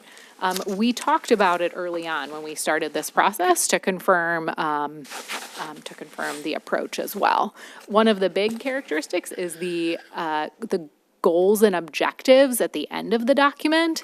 Values, mission, goals, and objectives. And those are very, very similar. They're organized a little differently, but they are very similar. Those are not completely rewritten, and substantively significantly different from the 2016 master plan.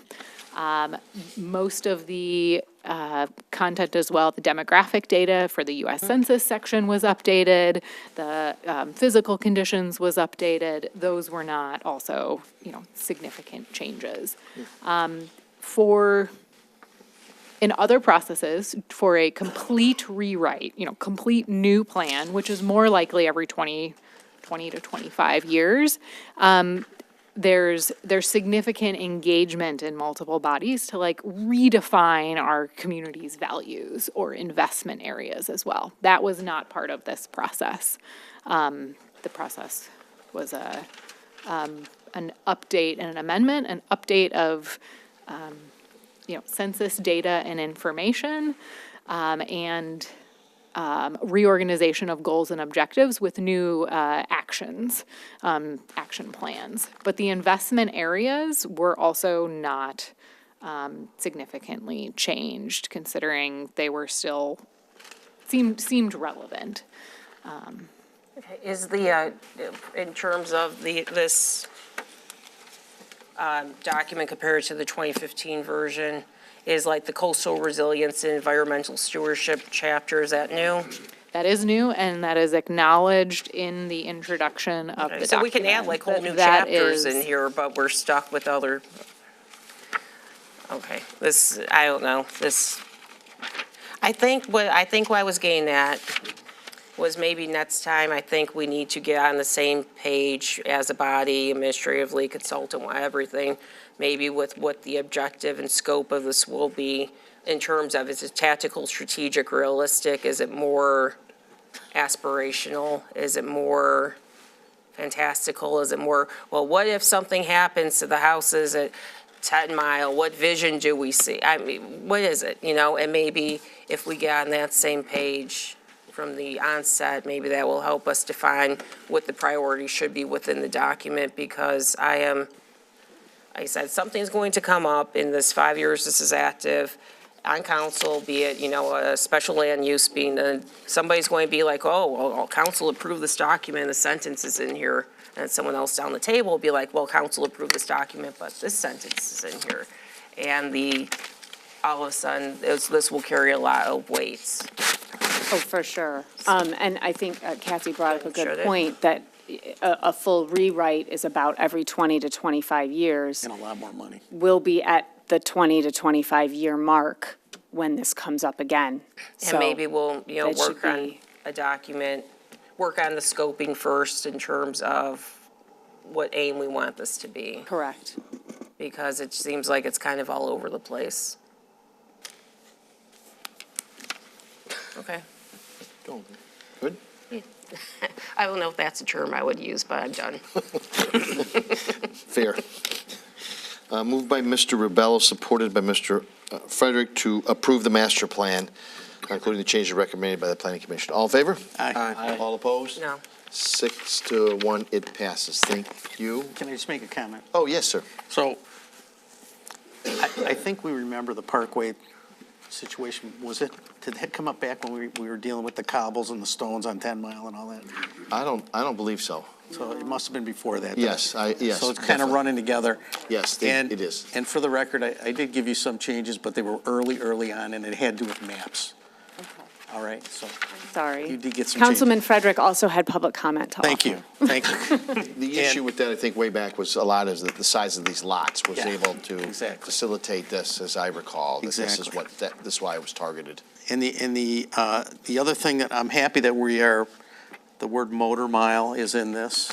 I love that, because I think we started that back a while back. Councilman Frederick gets credit for that. I'll take full credit for that. And then the other thing was, and dare I even mention this, was, maybe this goes in the next one, down Little Mac, we were calling that the medical mile. The yes, medical yes. mile, Lord have mercy. If they'll even have a business license by then, I don't know. Probably not. It needs signs. Item 8B, request for approval of the capital improvement plan. All right. All right, so capital improvement plan, this is the second part of the process. So I sent out an email kind of late this afternoon, and I think that I'll just quickly go over it so that all of council can understand why this is in front of you too. So first of all, the capital improvement plan requirement is within the State Planning Enabling Act, which is the master plan law requirement as well. So that's sort of the first thing. Once a master plan has been adopted, then a capital improvement plan should follow, but there's a ton more flexibility in its preparation, its adoption, and updating of it. In addition to that, the grant that was received to do this update included updating the capital improvement plan and the Parks and Rec master plan too. Then, as noted in a prior email, the deadline for the completion of this grant is December 31st of this year. So then the other part of this is that the resolution that was passed to apply for the grant back in November of 2022 did include the capital improvement plan as part of that master plan update package. And then last but certainly not least, if for any reason there isn't information in the Parks and Rec master plan, or we don't have an approved Parks and Rec master plan by MDNR, we can use information in the capital improvement plan to apply for rec passport grants through the state. Now, that's obviously not an issue right now, but there is possibility of the capital improvement plan can be updated a lot more quickly and easily than either the master plan or the Parks and Rec plan, because both of those require a formal public amendment process. This can be, the capital improvement plan can be updated much more simply than that. So we can update update the capital improvement plan to include more information or projects or what have you to then go for grants. So I'm open for any questions on this as well. Mr. Rubello? Oh, you didn't have your pencil? I'm sorry. Mr. Karen? Thank you. So I guess in terms of what we're being asked to approve, is it just the narrative pages, which were basically being numbered, I think it's starts with what the, oh, no, wait, there's one more page before that. 74 through. Right. So it, Is it just the narrative pages, or is it the multiple spreadsheets as well? so I will tell you this, the multiple spreadsheets, and I'm looking to City Manager Lent for this, came from the Finance Department. Got it. I believe that this is our Okay. approved three-year. Does that need to be four- a part of the approval? It does. Okay. I had to think about that. Okay. Yes, it does. So here's the problem with what we've had from finance, is basically, and I think this is the point that former Mayor Heisen, who's also on the planning commission and caused it to have to come back to the second meeting, was his major point was that basically what the spreadsheet was is a list of projects, but then didn't have anything out in Right. fiscal year 27 and 28. It has fiscal year 24, which we already done the audit on. Right. That's done. That's not part of a plan. That's already happened. It has fiscal year 25, which is already current budget. That's not a plan. That's already been approved to happen. So really, from a 5-year plan, this should be fiscal year 26 and beyond. And the rolling regular capital should be included. You know, for example, you look at police vehicles, we buy police vehicles every year, but that's not filled out in 27 and 28. Right. You know, as Chief Piper would say, every 4 out of 5 years, we're buying some expensive piece of equipment, whether it's an ambulance or an engine. That's not in here.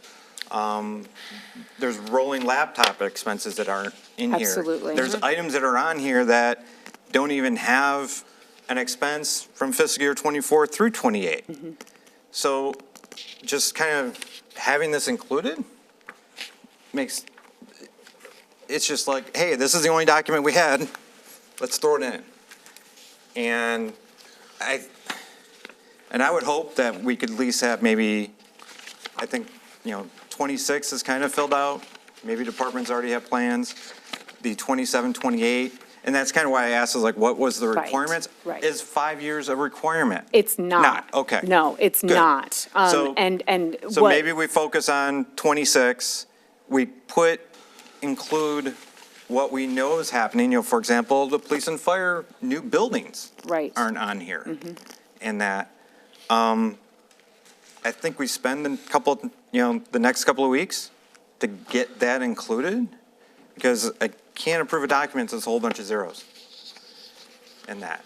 So to just maybe focus on fiscal year 26, throw in 27, 28 for the regular rolling expenses that we had, and then when we get into budget, and it's kind of where in the past we had the 5-year outlook at capital, that I think that actually started under Ludos?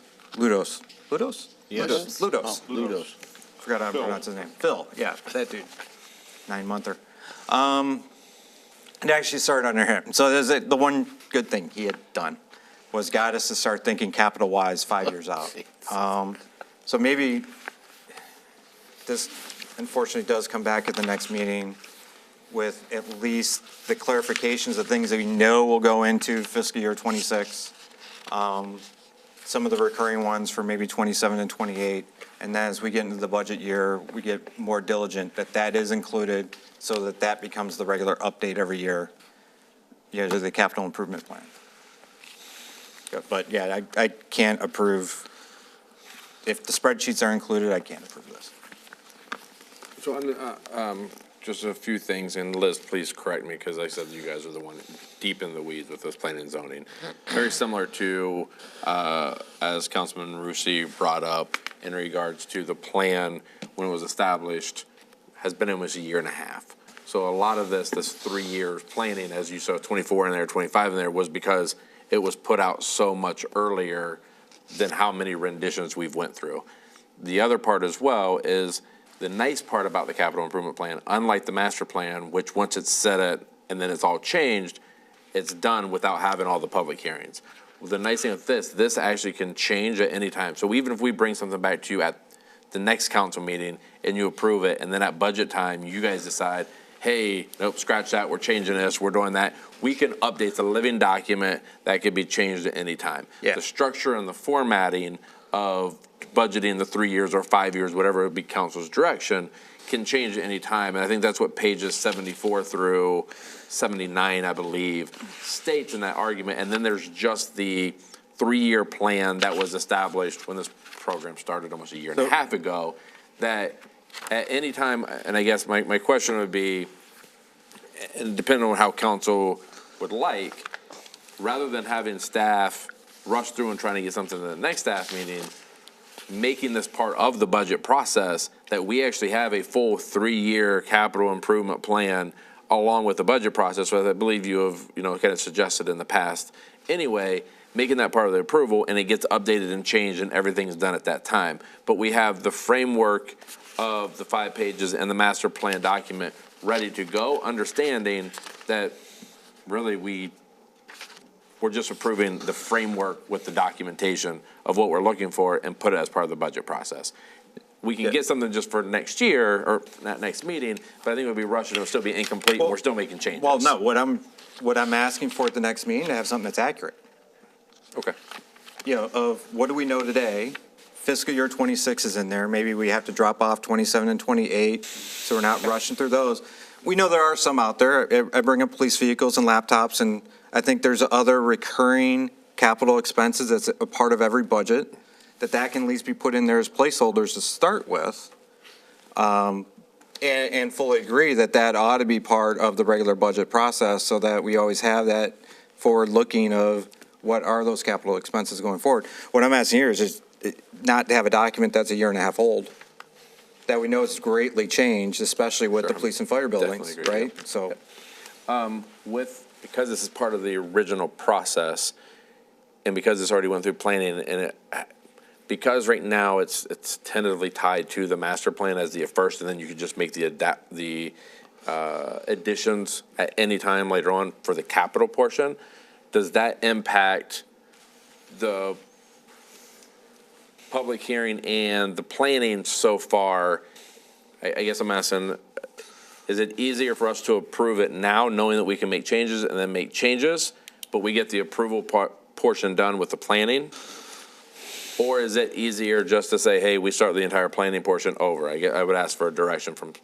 My recommendation would be to, and this is, I'm paraphrasing a bit here. My recommendation would be to approve this tonight, but then have sort of as part of the motion or contingency, that it is revisited beginning a date, January, February, and then annually thereof, and updated that way. And I would obviously leave it up to you what time of the year, but I'm kind of assuming you would want to correspond it with the beginning of the budget period. So I mean, that's what I would recommend, so that we could make sure to make our December 31st deadline, because the other thing that needs to happen is we need to get the document now actually updated with this, with all of the information that was, and I say document, I do mean master plan and this one as well, though there aren't really as many updates in terms of matrix. That does need to be done by the end of the month too. So if we were to wait 2 more weeks, we can get started on the one. I just, cutting it close. And with the ability and the flexibility to bring this back as often as you guys would want to, that, I feel that kind of protects us in a way that we can revisit it much more often. And please understand, I totally agree with everything that you're saying. Like, this has been a tough part of the process, is not having these financial forecasts that were, really nailed down. Mr. Kim, what about a motion to, if we approve it with a date to come back, with a set date that it has to come back, which could be, January 2nd. Yeah, it could be January, Yeah. right, early, right? Just, a thought. Mm-hmm. Let me think about it. Ms. Rusi.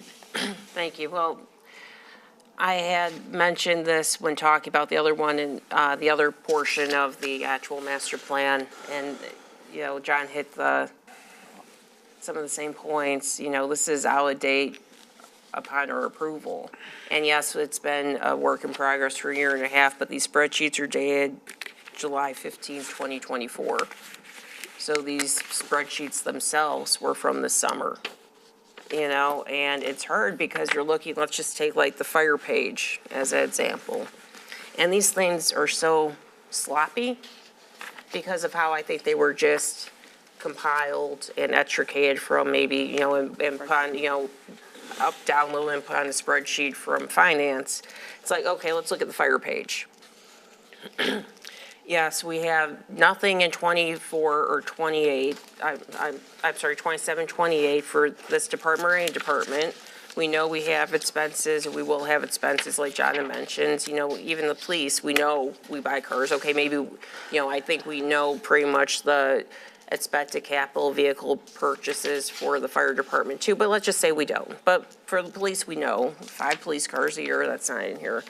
So it looks like we're not going to have any sort of capital in 27 or 20, or planning on having it, which we know that's false from the get-go. I mean, we all know that.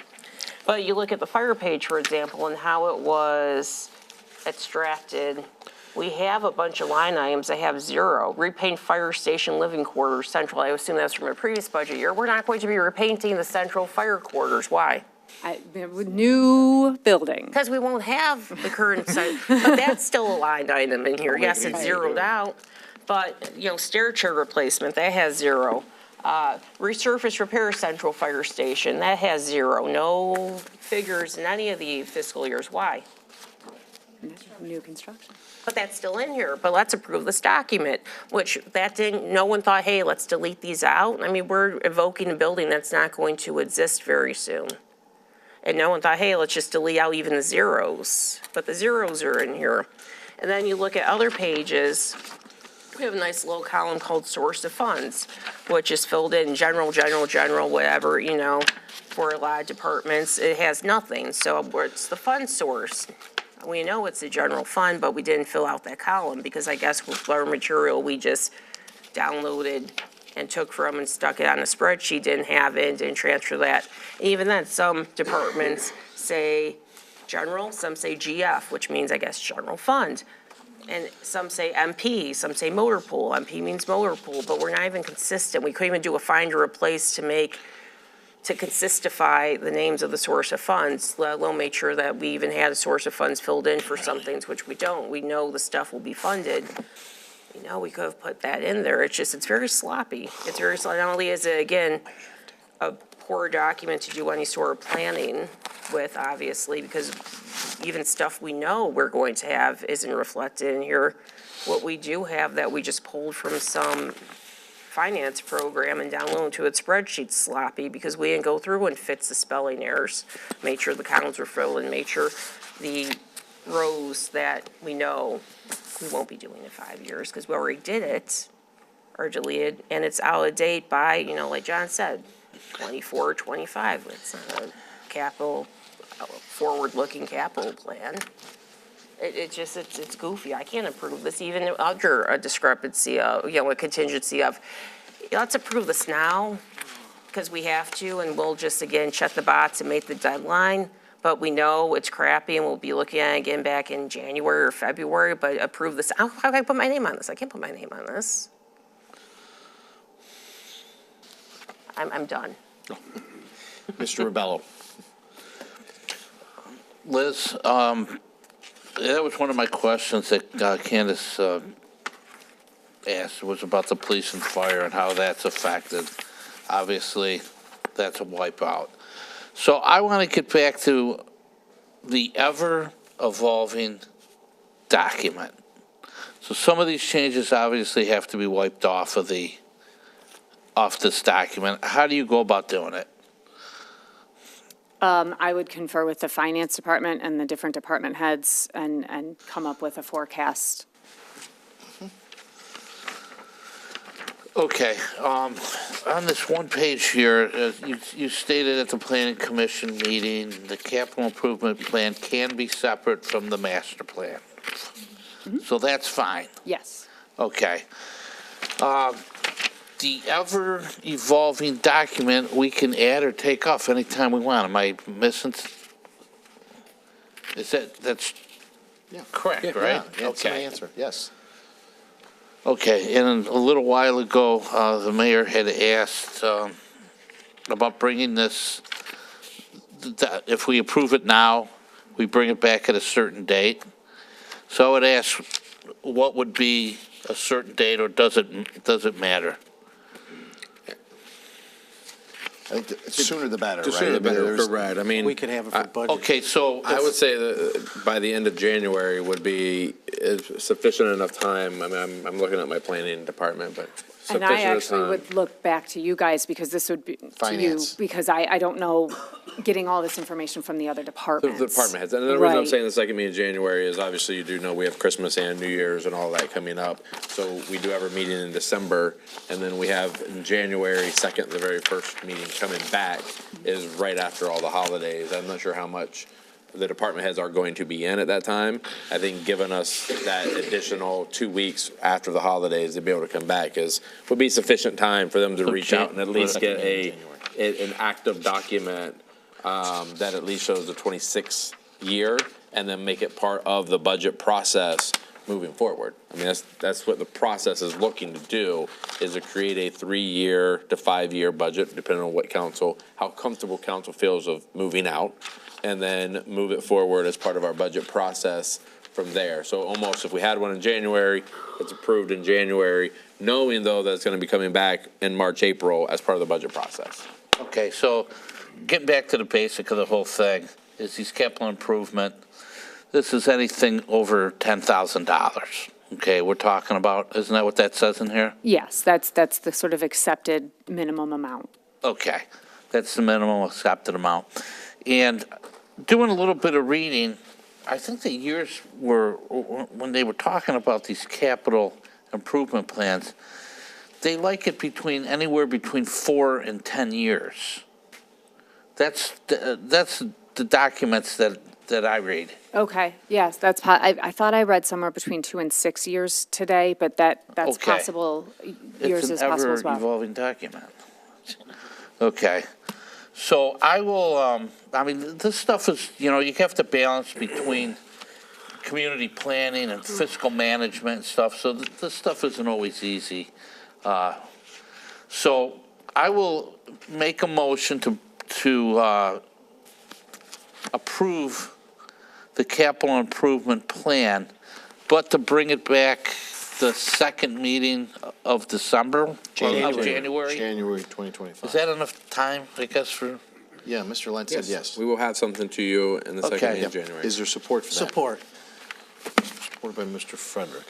Question by Mr. Frederick. Yeah, I just wanted to point out that on the water page, there is a typo. I guess Really? Candace missed it. No, I didn't go through the typos. Oh. There's a lot of them. But I just said they existed. they exist, but this is one that says police and fire buildings. It says police and fi buildings. Just add the word fire in there. But I think it's important that we approve this because we can change it. The ever-evolving document can evolve, constantly over years.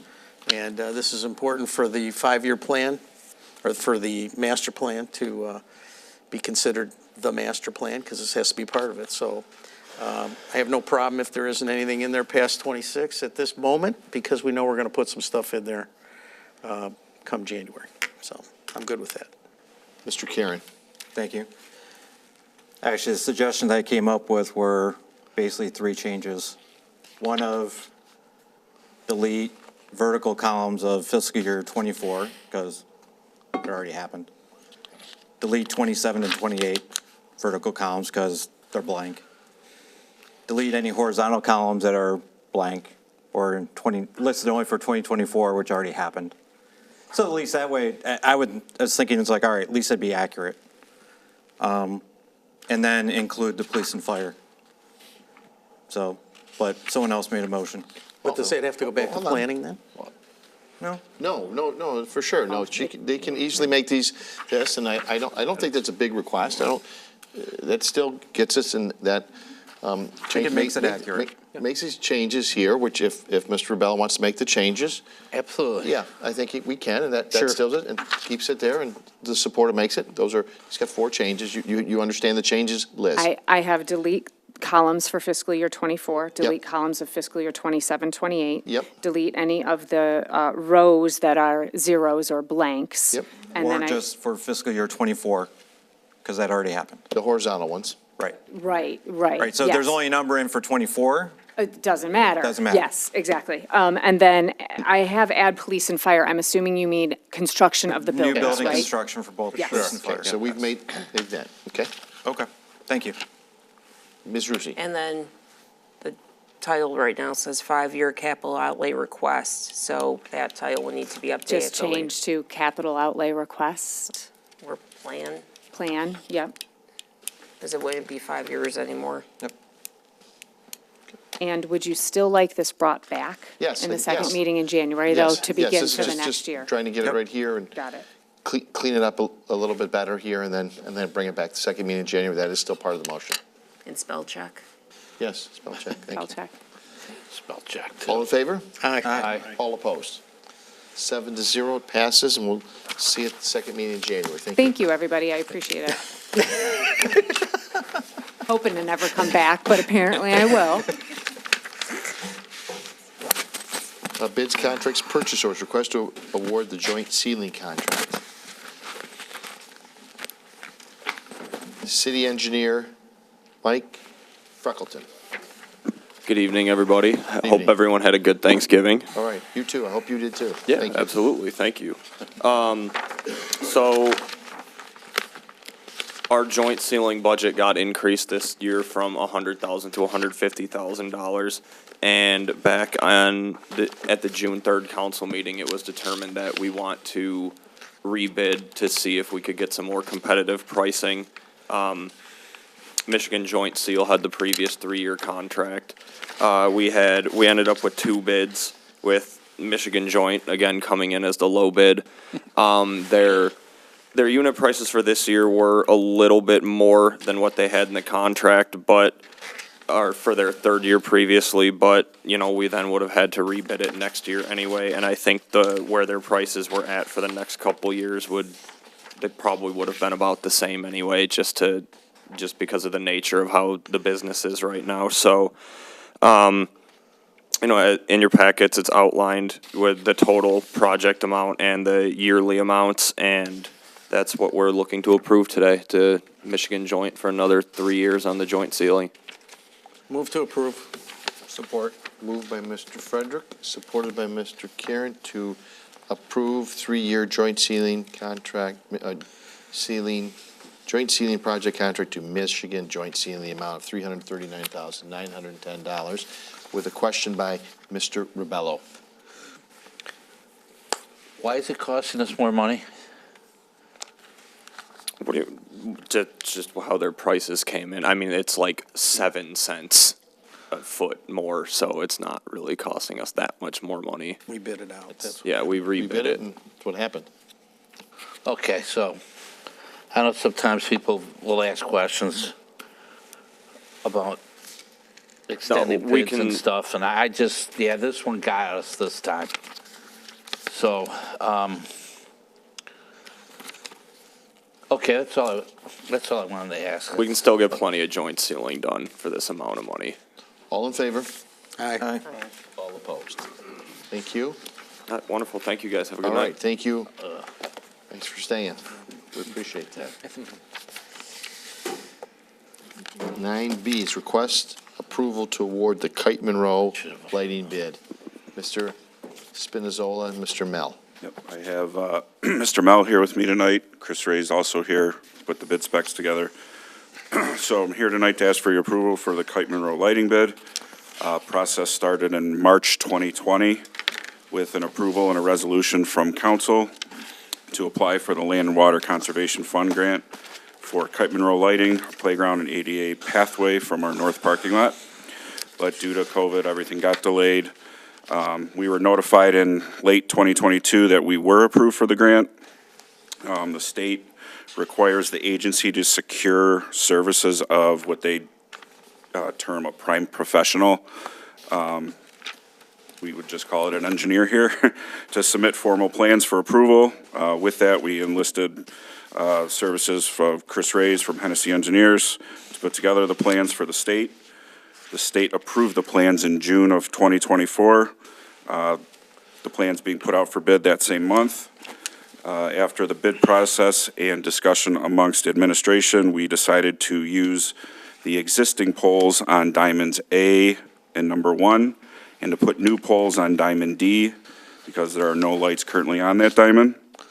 A couple facts here about the bid. The warranty on the lights is 10 years on the old existing poles, and for 25 years on new steel poles. So they're not going to give us as long of a warranty if we use the old wooden poles that we have there. We received 6 bids with 5 companies bidding on both options. The low bidder for the option that we are asking you to approve was Airport Lighting LLC in the amount of $536,019.12. If approved, the project would start almost immediately and should be done in early May. One thing I do want to add that I don't have in your motion is putting a 10% contingency in on the bid number in the event we need to replace any of the existing poles that they will be working on. So that number would be $53,601.91 for the requesting amount now to be $589,621.03. And if there's any questions, I got Tommy here, and anything specific about the bid, Chris is also here. Can you tell us again which diamonds, and you're going to use the existing poles? The existing Except for poles, D, of course, because there yep. isn't any lights in D. The existing poles will be used on diamond A and number 1, and then we'll put new poles on diamond D, because that field has never had lights on it. And the warranty difference is? 10 years on the wooden poles that we have there. Right. And 25 years for the new steel poles. And then the additional money will help with the playground if, in fact, this is the way the body would go, that's where you do. Correct. If not, we need to do a budget amendment to bring money back in here to pay for it all, correct? Yep, so essentially when we put out this project in 2020, we had a estimate from HRC that said all the lights, the playground, everything would cost us approximately $600,000. That in fact is not remotely close anymore. Yeah. For numerous reasons. Right. So what we would be doing here is using the grant towards the lighting. The remainder of the money would then go to help with the playground and the pathway, and then additionally CDBG money to help cover the remaining costs. And this money is already budgeted in last year's budget carryover, Dustin. Correct. Yep. Questions? Mr. Frederick? I was just going to say, I'd like to move to approve this. It's so long coming. It's almost too long. I support. Moved by Mr. With Frederick. 10% contingency? With the contingency. So moved by Mr. Frederick, supported by Ms. Burgess in the amount of $589,621.03. That has the contingency, but we don't need to use that here with, but in case there's a poll issue, that's where you may have the problem. I Correct. understood. Mr. Rubello. Yeah, just a couple of quick questions.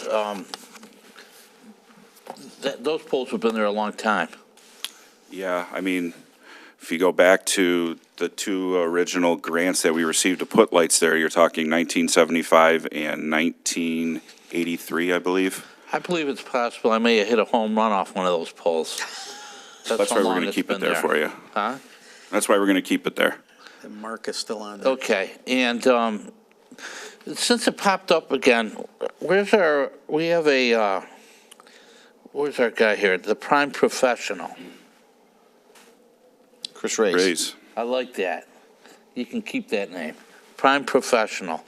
So, a word that keeps popping up, and I usually bring it up when I see it, is getting somehow alternate bids, and this isn't really on you, this is probably on us. Is there anything, Dustin or Denise, BidNet? Are there any alternative types of ways to get bids? One of the questions I asked is, a couple of those, they ended up not bidding on the whole thing. But I always ask about that, alternative bids and how to get alternative bids and different companies and that might be able to do the same type of thing. Or is this the only thing, is that these guys still the only game in town, BidNet? Most of the vendors that bid on municipal work do use BidNet, Mitten, that kind of stuff, which is all kind of uses the same consortium that gets their stuff out.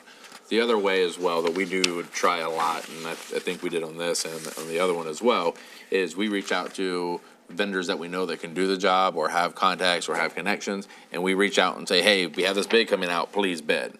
And a lot of times, even with our road, street projects, when AEW, Fishback, Hennessy are doing these, they send it out to all their preferred vendors and say, hey, please bid. And like I said, that does happen, so we're trying to force them that we make them all have to go to the same site and the same process, so everybody has the same But procedure. if you guys But we know do of somebody push, that can yes. do this type of stuff, and maybe they pop up, might be a little bit cheaper or whatever, great. Do the same work, quality. Okay. Moved by Play ball. Mr. Frederick, supported by Ms. Burgess, to award it to Airport Lighting LLC in the amount of $589,621.03. That includes the 10% contingent. All in favor? Aye. All opposed? And again, you said they're going to start immediately, so in springtime, we will have lights there. Hopefully, if all goes well. Weather dependent. Okay, so just get it done. Frozen weather is better. It is, thank you. Item 9C is request approval to award the golf course carriage house roofing bid. Yep, so also here tonight to ask for approval for replacement roof on the golf course carriage house roof. It's shown some wear and tear over the last few years. This past fall, we've had some leaks starting in the building.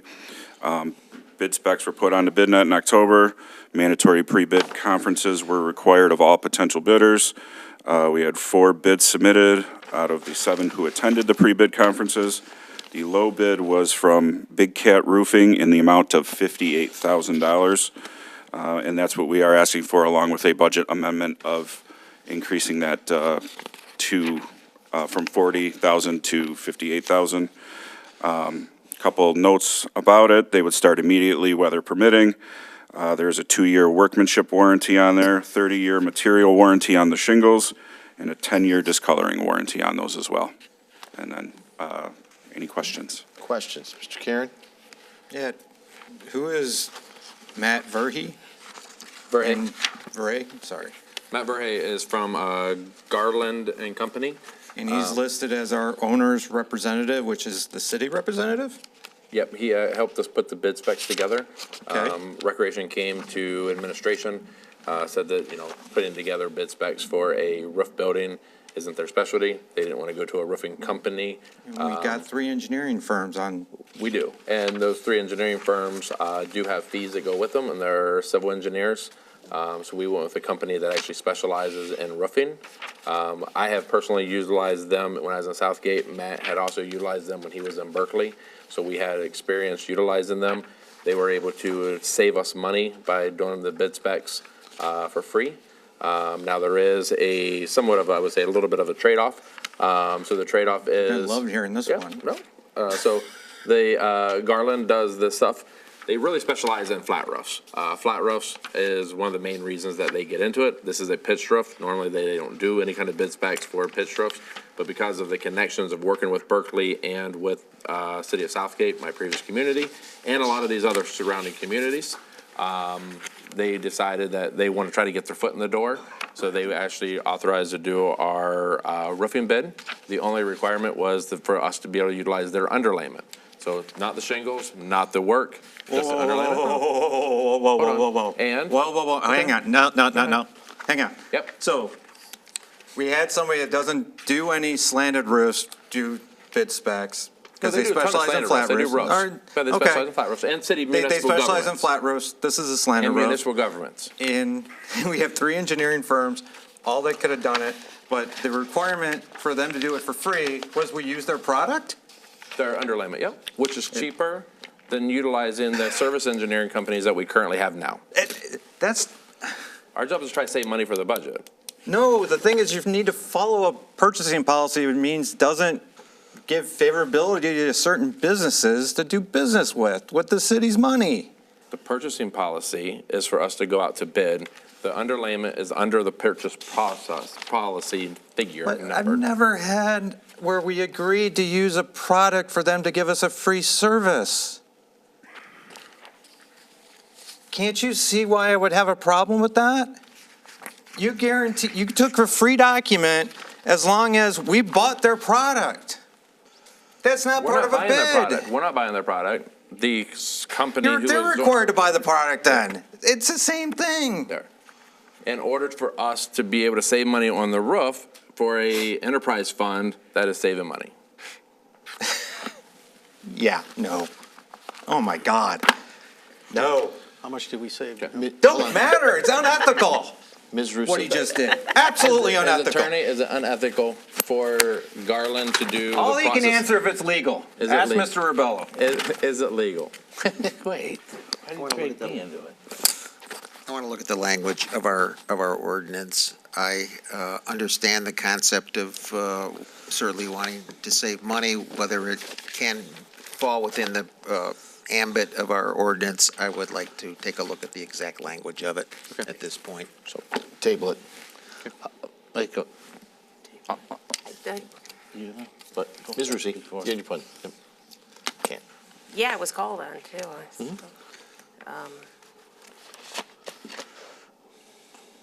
Yeah, maybe we need to amend the purchasing ordinance to include a subsection prohibiting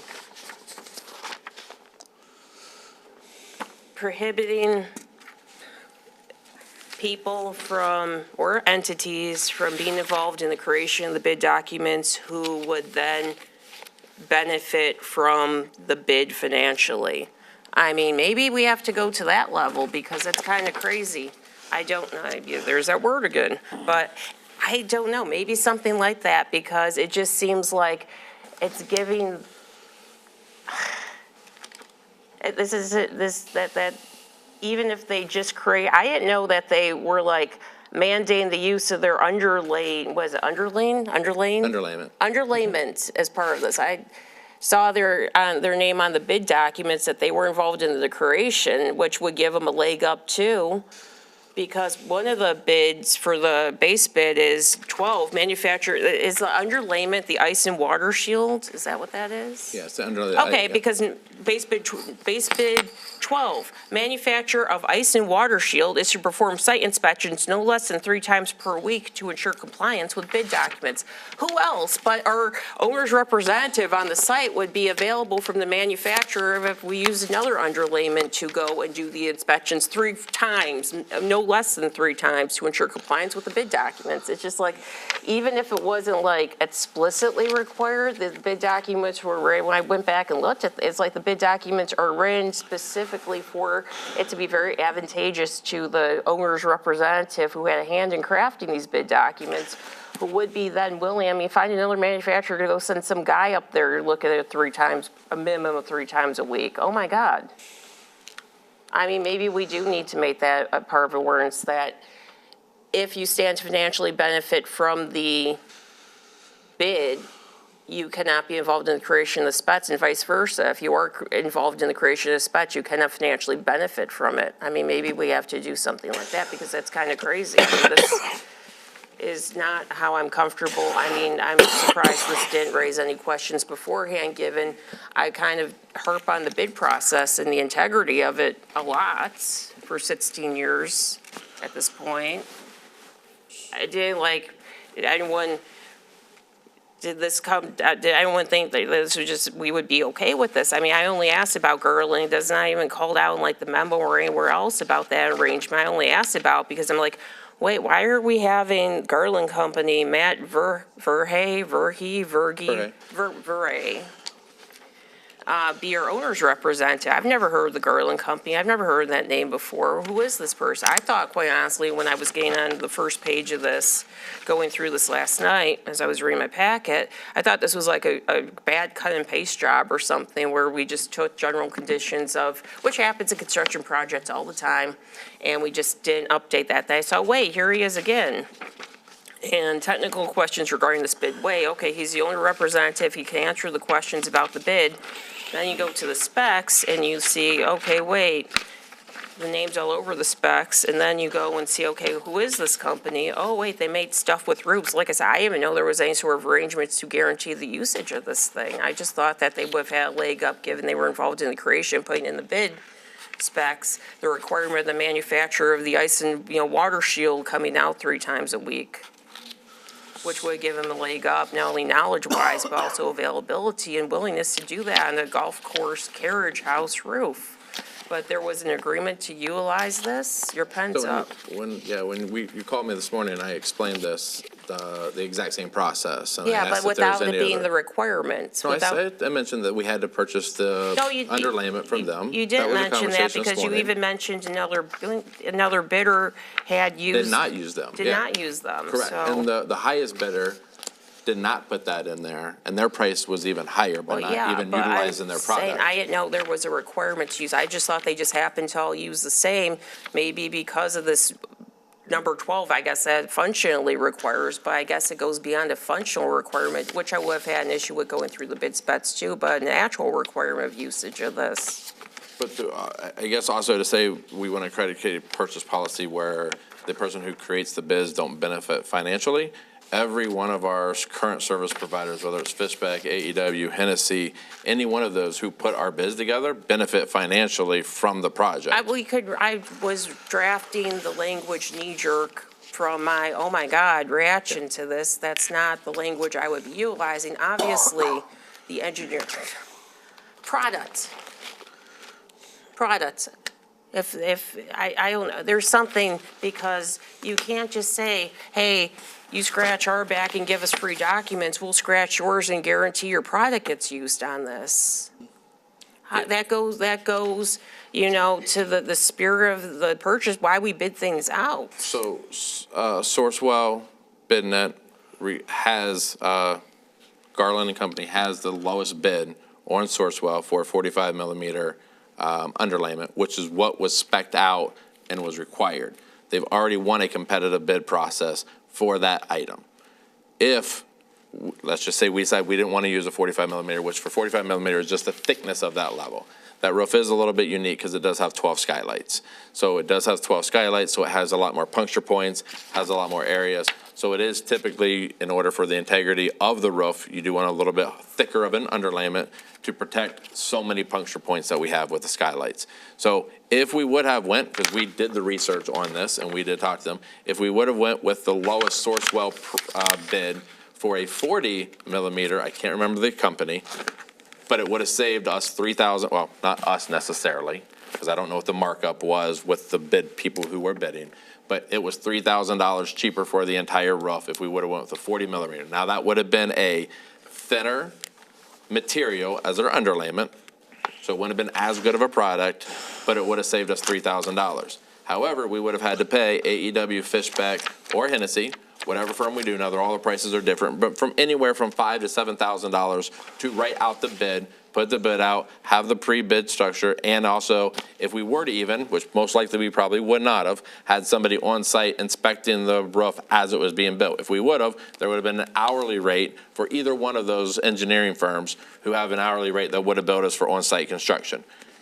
Garland included the on-site instruction, the item that was already a bid out item, that they are the cheapest bid for the 45 millimeter underlayment. So it was already the cheapest Sourcewell price for an item that cost us an additional $3,000 for a better, higher quality underlayment, but in return saved us anywhere from $5,000 to $7,000 and having an on-site inspector making sure everything was done correctly. So financially, we are bringing in, and it was competitively bid. This still was out the market as a competitive bid project that was out on the market with 7 bidders who did show up, 4 who did bid on site, all utilizing different material, except for the underlayment, which was, once again, a Sourcewell bid product that was required to use the 45 millimeter thick underlayment. If this was such a win for the city and something we should be so proud of, why wasn't this called out in the documentation? Why did I have to look through and see who the heck is Matt Furray? Who the heck is Garland? What is this? It wasn't like we were hiding it. I mean, it said Garland all over. It had the bid specs all over it. Yeah, it doesn't say about was- this arrangement. It doesn't say that, oh, this is why they're in the bid specs. They It donated their says services. in the bid specs that it's required to use their underlayment. It was spelled out in the bid specs, which was provided all to council. Why wasn't this put in the memo that it's such a great cost savings? We should be celebrating this. This should be something we should be really proud of and maybe even do this. I mean, well, Because it was still a I competitive. had to look at the thing. I had to look at the thing and be like, why is this guy our owner's rep? I've never heard this name before. I've never heard his name. I've never heard this company's name. And I appreciate, Councilwoman, when you called me and asked me these questions this morning, and I explained the exact same process that I just now explained on TV. Except for the fact that the underlayment was required. You didn't state that. I mentioned that this morning. I did. That was Well, I part of guess our it's your conversation. memory versus mine, but at the end of the day, I know the documentation I received. I know the questions I had. I know I have other colleagues up here who may not have looked at these to this level and asked the same question. I know that this point, though, might be important to the rest of them, too. So calling me on the phone in response to a specific question, I had to dig around and try to figure out what this was. They need the information, too. And some of them did call. I actually talked to 3 of them who actually did call and ask me. They need the information too. And again, when I talked, I said I would look at this, and I looked at this way. We are really much requiring these things if we're having the manufacturer of the underlayment to be present for 3 times. Wow, because like I said, I read this and I didn't know who, even what the positioning of this company was, to the fact that they helped us with the bid specs, let alone even after the call, until I read this, until I heard tonight, actually, not only that this was one of the products that they could have used, that this was a product that we were as a city saying, hey, you have to buy this product and incorporate this into your bid. And it would have been super nice if this was put in the, I don't know, the yellow memo, that if we do something weird like this, that is not according to the practices of bidding, because every single meeting, we have how many bids, contracts, and purchase orders. If something unusual happens, maybe call that out so we don't have to, like dig around and get to the point of it and learn on, Monday morning about stuff, and then on Monday night about other stuff. It's very tough to come prepared to ask questions in a meeting. I mean, no one thought this would raise any issues in administration, given how much certain of us do really emphasize the importance of the integrity in the bidding process. That's just shocking, is it? But Kip, I think, mentioned other people have their pens up, and then I'm not comfortable voting for this, and I really don't care what Bob Erie says about the base legality. Base legality should be the that is the lowest bar. That's not an answer. That is the lowest bar that anything we do should meet. Anything we do. And even if it surpasses that, there's a lot of other questions that come along after that that are at least important to me. Mr. Frederick. Thanks, Mayor. So I did talk to Dustin, and actually talked to Matt, too, about this whole thing. And there was savings involved in this. That's kind of what our job up here is, to be fiscally responsible with the money. So there is some savings, and, I had no problem with it. So I apologize for not calling you, because I didn't realize it would be this big of a deal.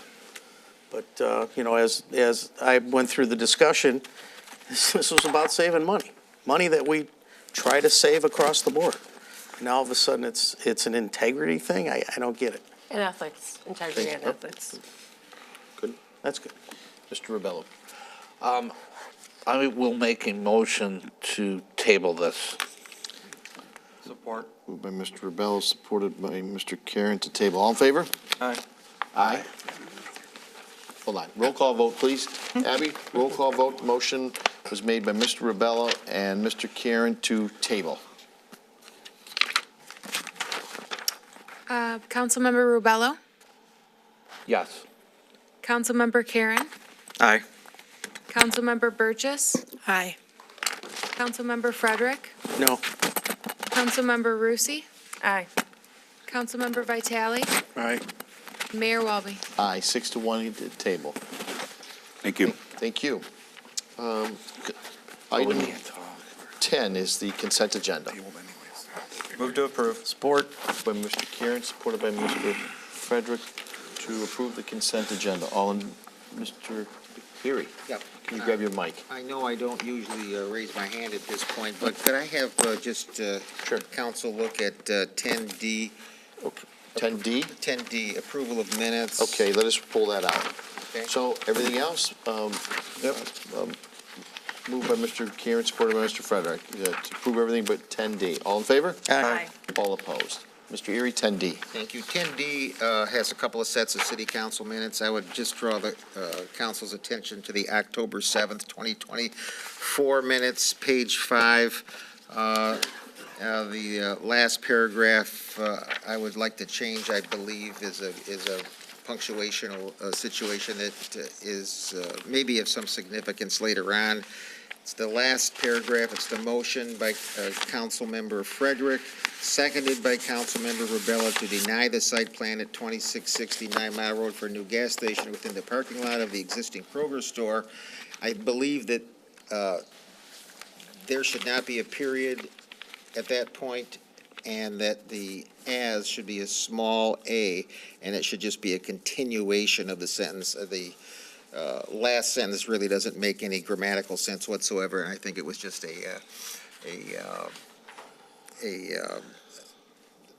I guess a problem with the punctuation.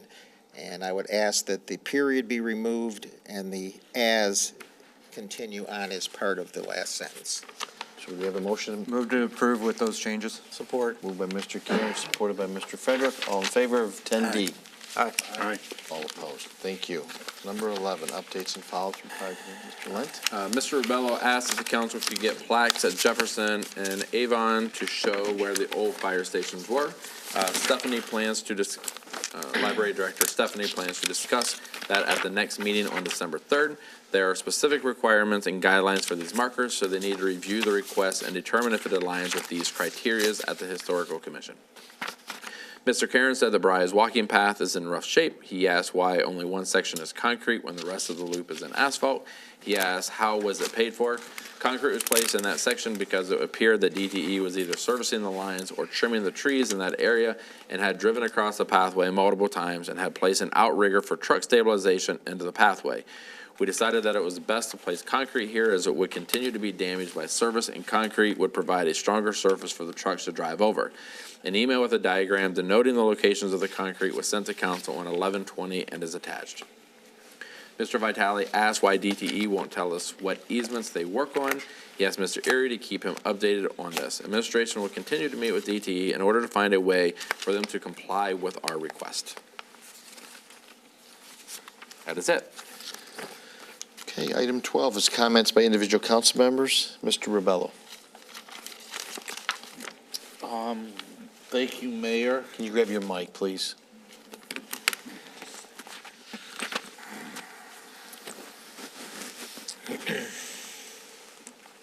Thank you, Mayor. First, I want to wish everyone a safe and happy holiday season, and may all your people's dreams come true, and be with the people you love. And as I talked about the last council meeting, knock off some of those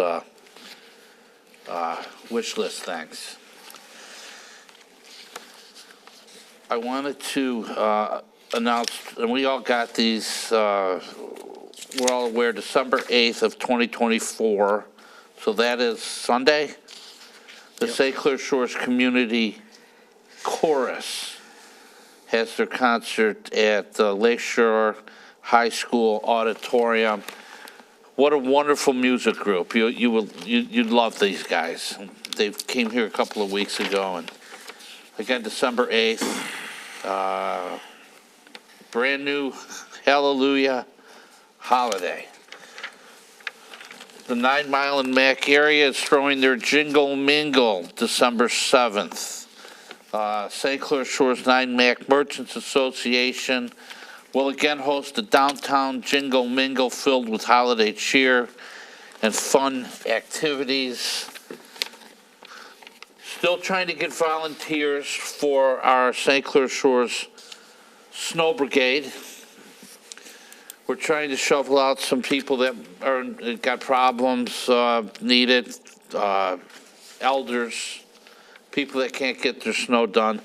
So anybody that is out there, with their community hours out there for the kids too, from the high schools, please contact me. I'm available on Facebook.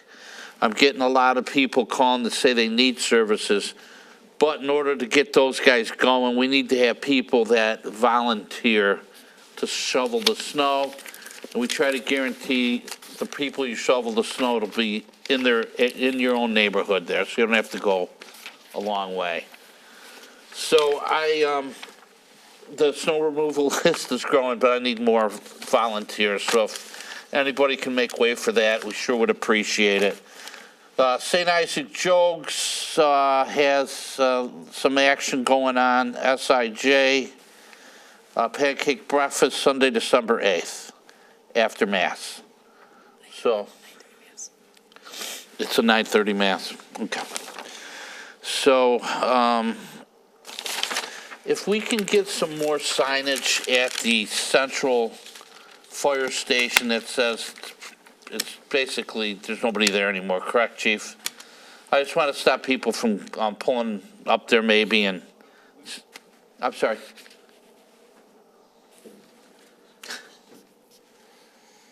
I'm just worried about people, the signage and all that type of stuff, that they don't know where to go if they... Have you seen it lately? I mean, we've got it on every door, every bay door. Anymore, it feels a little ridiculous. Is there with something extra from out, paper. like we can put outside? On the road.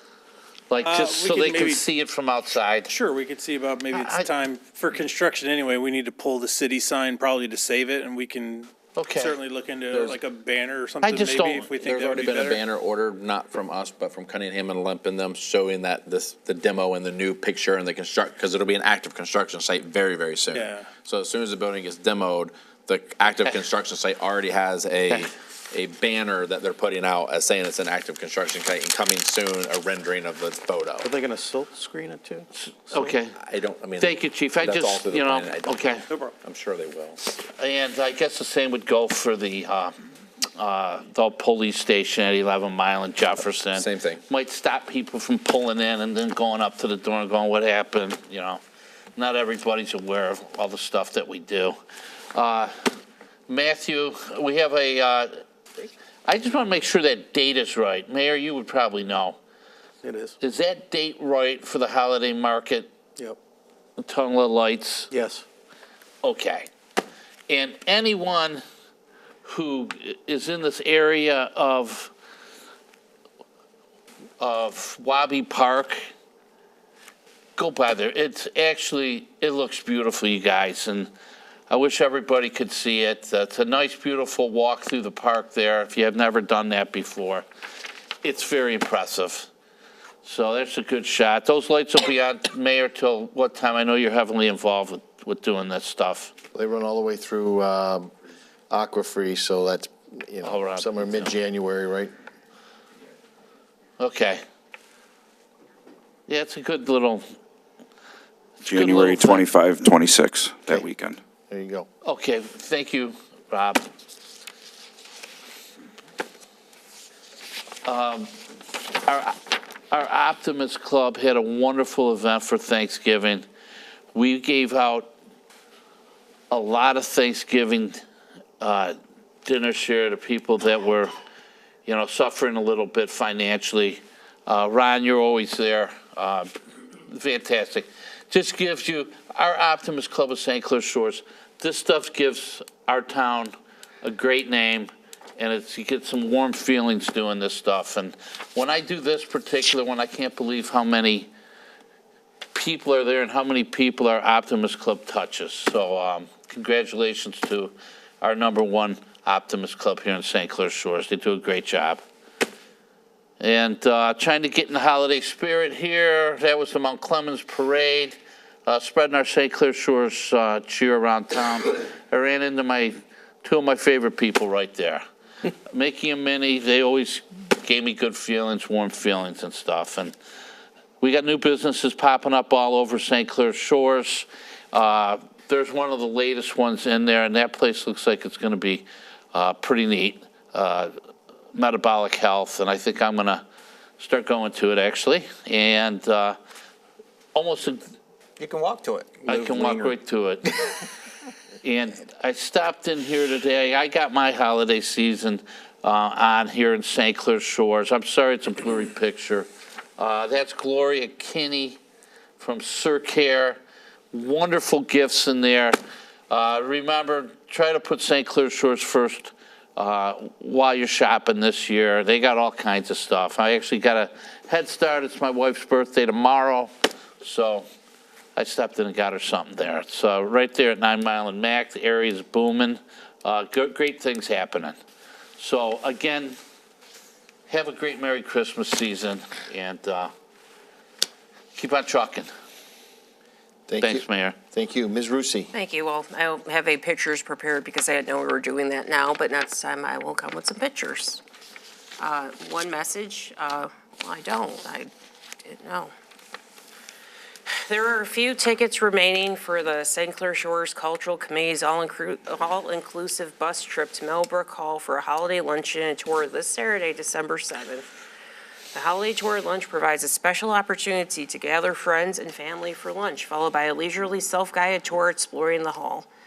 This trip is $53 for smart bus transportation, 3-course meal, 90-minute self-guided tour. Tickets are on sale now at the library. It's the Saturday, December 7th, 12:15 p.m. to 5:30, lunch at 1:30 p.m., $53, cash or check only. Tickets can be purchased at the library. Check in at the library starting at 12 noon on December 7th. For a 12:15 departure, we will return to the library from Millbrook at approximately 5:30 p.m. That's it. Thank you. Mr. Karen. Thank you. So we alluded to it earlier, but the Jefferson Relief Sewer Project, that was actually approved by the Southeast Macomb Sanitary District Board last month to go ahead. So basically what that's going to do is add an additional sewer interceptor running from the Martin Retention Basin down to Chappaton to basically help even the flow and to allow the whole system to operate more efficiently to prevent discharges in the lake. I do see that on the TIF agenda for Thursday, that's on, it will be a major impact to the nautical mile. Probably 18-month project. It will be in stages. It's not the entire area affected all at once, because it will be a very large tunneling project that'll be going on. But it's on the TIF agenda to kind of review with them because they're greatly affected. Do we have the material for that prepared? I think we're doing a little bit just what you... Just verbal discussion with them? Yes, kind of what you were doing here, just so Okay. that they would know quickly, so And- they don't get blindsided. And we're planning a public town hall in January with more details on the project to share with everybody. But just let everybody know that that project is going ahead. And it's, from the funding standpoint, it was all partnership. You know, Public Works Commissioner Candace Miller got us $20 million of the county's ARPA funding. Senator Hertel got through the state budget $5 million towards the project. Congressman James got us $2 million from the federal government as well. There's some additional funds that are coming in as well to basically, because this is just for the sewer, and then we're going to need to basically rebuild Jefferson when we're done. So all that funding is being worked on as well. But this is going to be a major improvement. County Public Works Department is very excited about it. It will allow a lot of flexibility between both the retention basins, and that basically the type of discharges that has to happen at Martin when it happens, they're a lot more concentrated than what happens at Chappaton. They're compliant, but it's more concentrated. So it's definitely better to get it to Chappaton, that we're going to hold more there and to balance out the whole system. And even on that, I stopped by Chappaton last week and checked out the rehabilitation of the outside area, and that is coming along tremendously. And they are just in the process of putting in the new screen wall against the condominium complex next door, Harbor Place. So they're putting a lot of beautifying aspects into what they're doing as well, and on track to have that boat ramp open again this spring. So that will be a welcome addition to have back. So that was great to see. So back on the Bryce Park walking path. So the pictures Troy from Hennessy gave and the cracks that were there, those type of cracks prior to the recapping, the additional layer that got added in the spring, those same type of cracks were all over.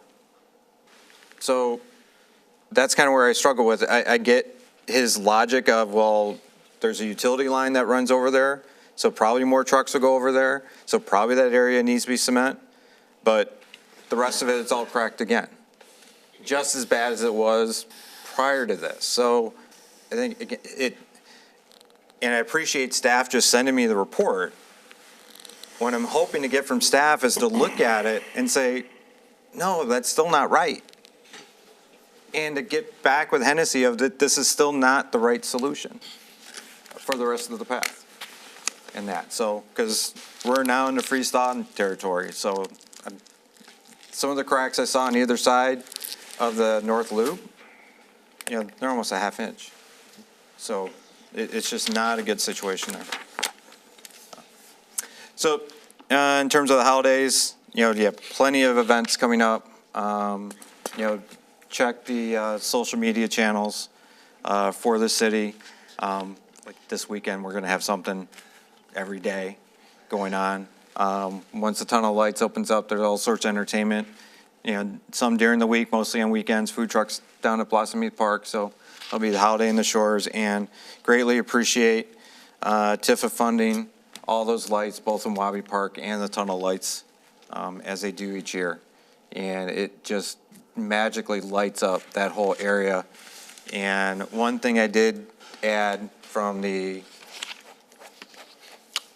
clock disaster at Harper and Little Mac, the metal signs that I had decorated there with all the Christmas lights that I had put there, the Joy one was gone. Joy's gone.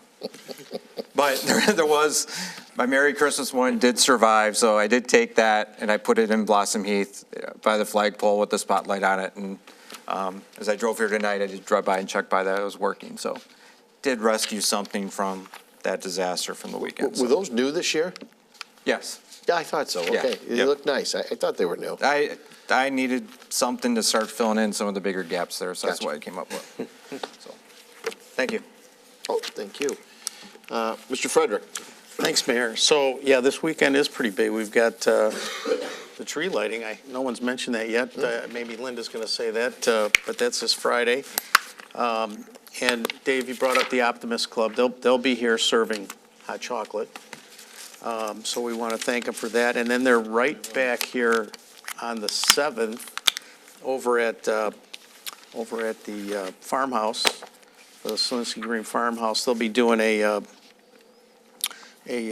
from 10 to 1, they'll have Santa Claus there, and I think they're even going to have some pony rides in the back. So once again, the Optimist Club coming through for us to make sure that all the kids in town get a chance to let Santa know what they want for Christmas. In addition to that, on the 7th in the morning, you heard at the beginning of the meeting, we got the Goodfellows are going to be out early on the streets all the way till 6 o'clock. And Dave, I accept that challenge. Dave and I compete every year. Last year we tied. I couldn't believe it. One. You might win this one. We'll see. I see you out there asking people to swing by your corner, so that's good. And then I know that the Optimist Club did sponsor an ice sculpture for the Aqua Freeze, so we want to thank them for doing that too. So they're just out there, they're helping us and doing some things. So in terms of getting some answers, Dustin, I just want to make sure, I mentioned it earlier, I want kind of a report on the fire marshal, what he's doing for inspections, prevention, plan reviews, sort of a, maybe you can, this is something we can start, because I gotta believe, talking to him, that we are getting behind, further and further behind. And that affects, I think, some of the conversation that we had on that one item tonight. Also, mark your calendars. Thursday, February 6th. This is a part of the Shorewood Kiwanis Club at the Century Banquet Center. They're doing a wild game dinner. Dave and I went last year. Oh my God, what a great time that was. And probably 50 different kinds of wild game that kind of was time released out so everybody could taste a little bit of it. And it was a great time. And you would probably recognize half the people there just because they're St. Clair Shores people. But they had to go to a bigger place at Century Banquet Center. So if you need tickets, I'm going to give you Mike Boyle's phone number. I hope he's okay with that. 586-531-2064 for tickets. The tickets are $85 a person. It is well worth it. Well worth it. Okay. A couple more things. I want to congratulate the Kiwanis Club in general, the large Kiwanians of the whole country, where it's their 110th anniversary this year. Is that crazy? 110 years they've been doing some stuff. And they're having a celebration down on January 25th at the historic Ford Piquette Museum, which is always a great place to go visit. Very nice. Very nice. And then, Linda, you're going to talk about the December 5th Toys for Tots. You found it? Okay. Which is over at Penna's, so we're going to pass that over to Linda.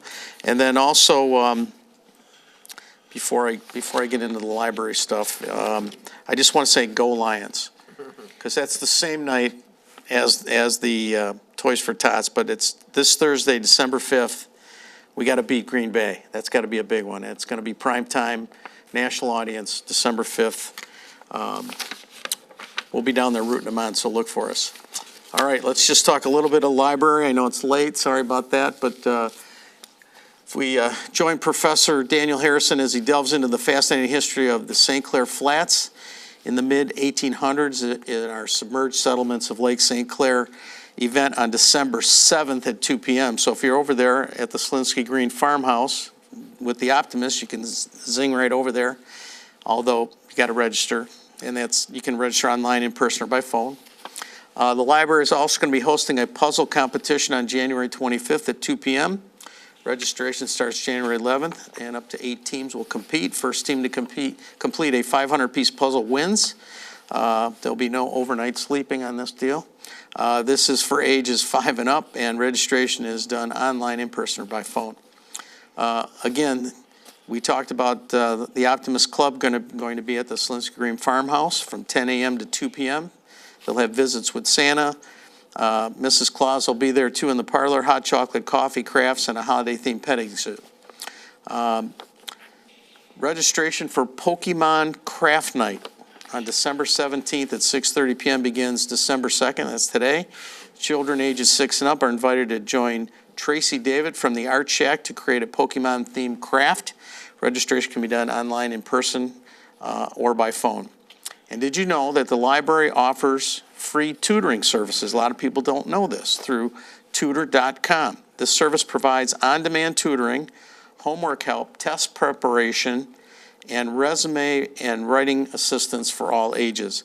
Access tutor.com through the library's homepage at scslibrary.org. And I just want to wish everybody a very happy holiday season. Merry Christmas, Happy Hanukkah, Happy New Year. We'll see you back here in a couple of weeks. That's all I have. Thanks. Thank you, Mr. Vitale. Yeah, I'll keep it short, because boy, do I wish that time on that clock was right, but our clock right now says 8:45, but I know that's not right. 11:21. Yeah, just one for Mr. Erie. Any progress with DTE in regard to turning power off at the property that we've already abated asbestos at, and et cetera, et cetera? On the 11 Mile Road property? Yes.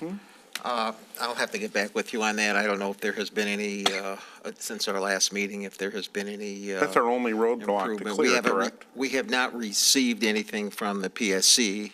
I am aware of that, but I'll check on that tomorrow and give you a telephone. I mean, I hope we're ready to move. If the power is turned off there, I hope we're ready to move on it immediately. I'll check on that.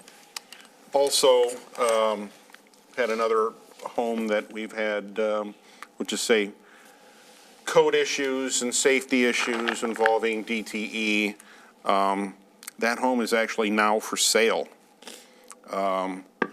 If we have anything outstanding from CDI that hasn't yet been complied with, we should have an obligation to contact that realtor, because that's part of disclosures, is if there's anything from the city pending.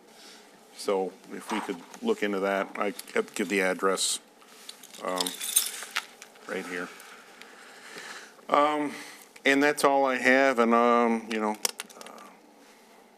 see you back in a couple weeks before Christmas, so. Thank you. Ms. Burgess. Yes, couple things. A couple residents have kind of emailed me this week and asked me again for an update about the 9 Mac old Kroger's there. And then another one about the 13 Mile and Harper Old Kroger. We have any updates on that? No, not really at this point. I mean, we're still waiting on more plans for 13 Mile Road and the 9 Mile Road. They thought there was a little work being done, but it's not a whole lot, so there's not much to report. Sorry. That's all right. So yeah, as Councilman Frederick said about Toys for Tots, it is going to be December 5th at 6 p.m. at Penna's of Sterling Heights. It is the largest Toy for Tots event in the country. Wow. I did not know that, but in the nation. It celebrates the efforts of the U.S. Marine Corps, Toys for Tots program, and Angie's Toy Chest. Bring an unwrapped gift or toy with you. So that's going on. And you did mention the tree lighting, which is this Friday, which I'm really excited about. And there's going to be free hot dogs, free hot chocolate, live music, festive lights, and of course, my all-time favorite, Santa and Mrs. Claus are going to be there. So bring your family and friends out. We can't wait to see you, 6 to 8 p.m. Someone already mentioned the Jingle Mingle, so that's going on. And also, the VFW is having their Christmas, a night of Christmas-themed music featuring Chrissy Reardon and Abby Tipton. And it's open to the public. There is no charge, and that's going to be December 20th at 6 p.m. And that's it. I'll just be safe out there during this holiday season. A lot of people are out there, busyness and driving fast, wanting to get places, and just, you know, be careful. Be careful. Be safe. And buy your Kiwanis nuts. Item 13, City Manager's Report. No report. Item 14, it's audience participation. We have anyone in the audience that would like to speak. You have time up to 5 minutes. Yes, ma'am. Come on up.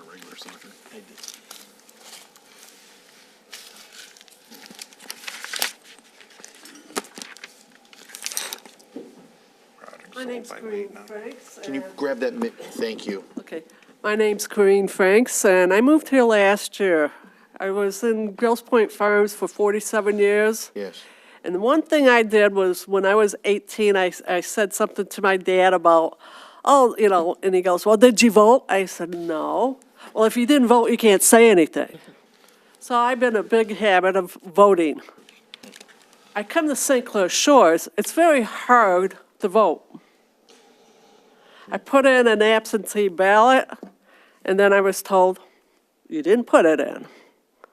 Then again, last time I go in, and I have, my grandson tried to vote, and he couldn't vote, and I made sure that he had his, you know, change of address and everything. They wouldn't let him vote. And then next time, you know, I go in to vote. Nope, you're not registered. Then the next time I go in, oh, we didn't get your ballot. My daughter and I, we dropped our ballots off, and then, you know, we're waiting for my grandson to vote on the day of voting, and I'm told, you didn't put a ballot in. So I'm finding it hard to vote in St. Clair Shores. And I want to know what I should do about it. Well, I'll have the city manager. Have you had a conversation before with? Not on this most recent issue, but she has been in front of us before to talk about her son, and her son was here as well once. No, grandson. Grandson, I'm sorry, grandson. Well, we'll evaluate and try to get back to you. Did you leave your phone number there? Pardon? You'd leave your phone number, and someone can give you a call back. Who should, okay.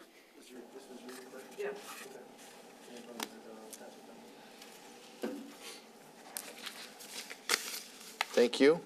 I don't see anyone else here. It's two quick items here. They're two, maybe Christmas gift items here in the Shores. Can you put those up, Matt? Right, this is, yes, ma'am. Sorry. Yep, back to Mayor's comments. We're almost done. I'll get out of this quick. This is at the golf course. We had the clock program initiative go for T1, the renovation there. And when they were here, there was a phase 2, which was to try to put a flag up at the area of the water tower. We still have bricks available, so I thought it was, something possibly you want to give for a Christmas gift for your mom or dad or grandma and grandfather or whatever, son, daughter who may have played at St. Clair Shores or enjoyed the golf course. It will be 50 years next May. I think May 18th, 1975 is when the first tee-off was done. So this is helping, maybe you want to commemorate something. So again, it's online, it's on Parks and Rec.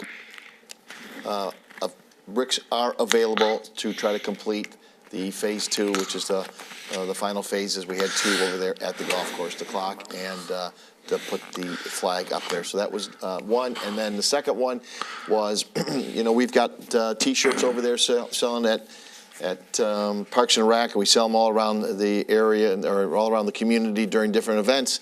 It'll be 75 years in 2026. So it will be available out and around when we put some T-shirts together. So something to look into and get over to Parks and Rec. The great T-shirts that say St. Clair Shores on. They do an excellent job. And again, it'll be 75 years in 2026, right around actually January of 2026. So hopefully we'll have some events at that time period. So a lot of history coming up here in the next year or two. So I just wanted to point that out.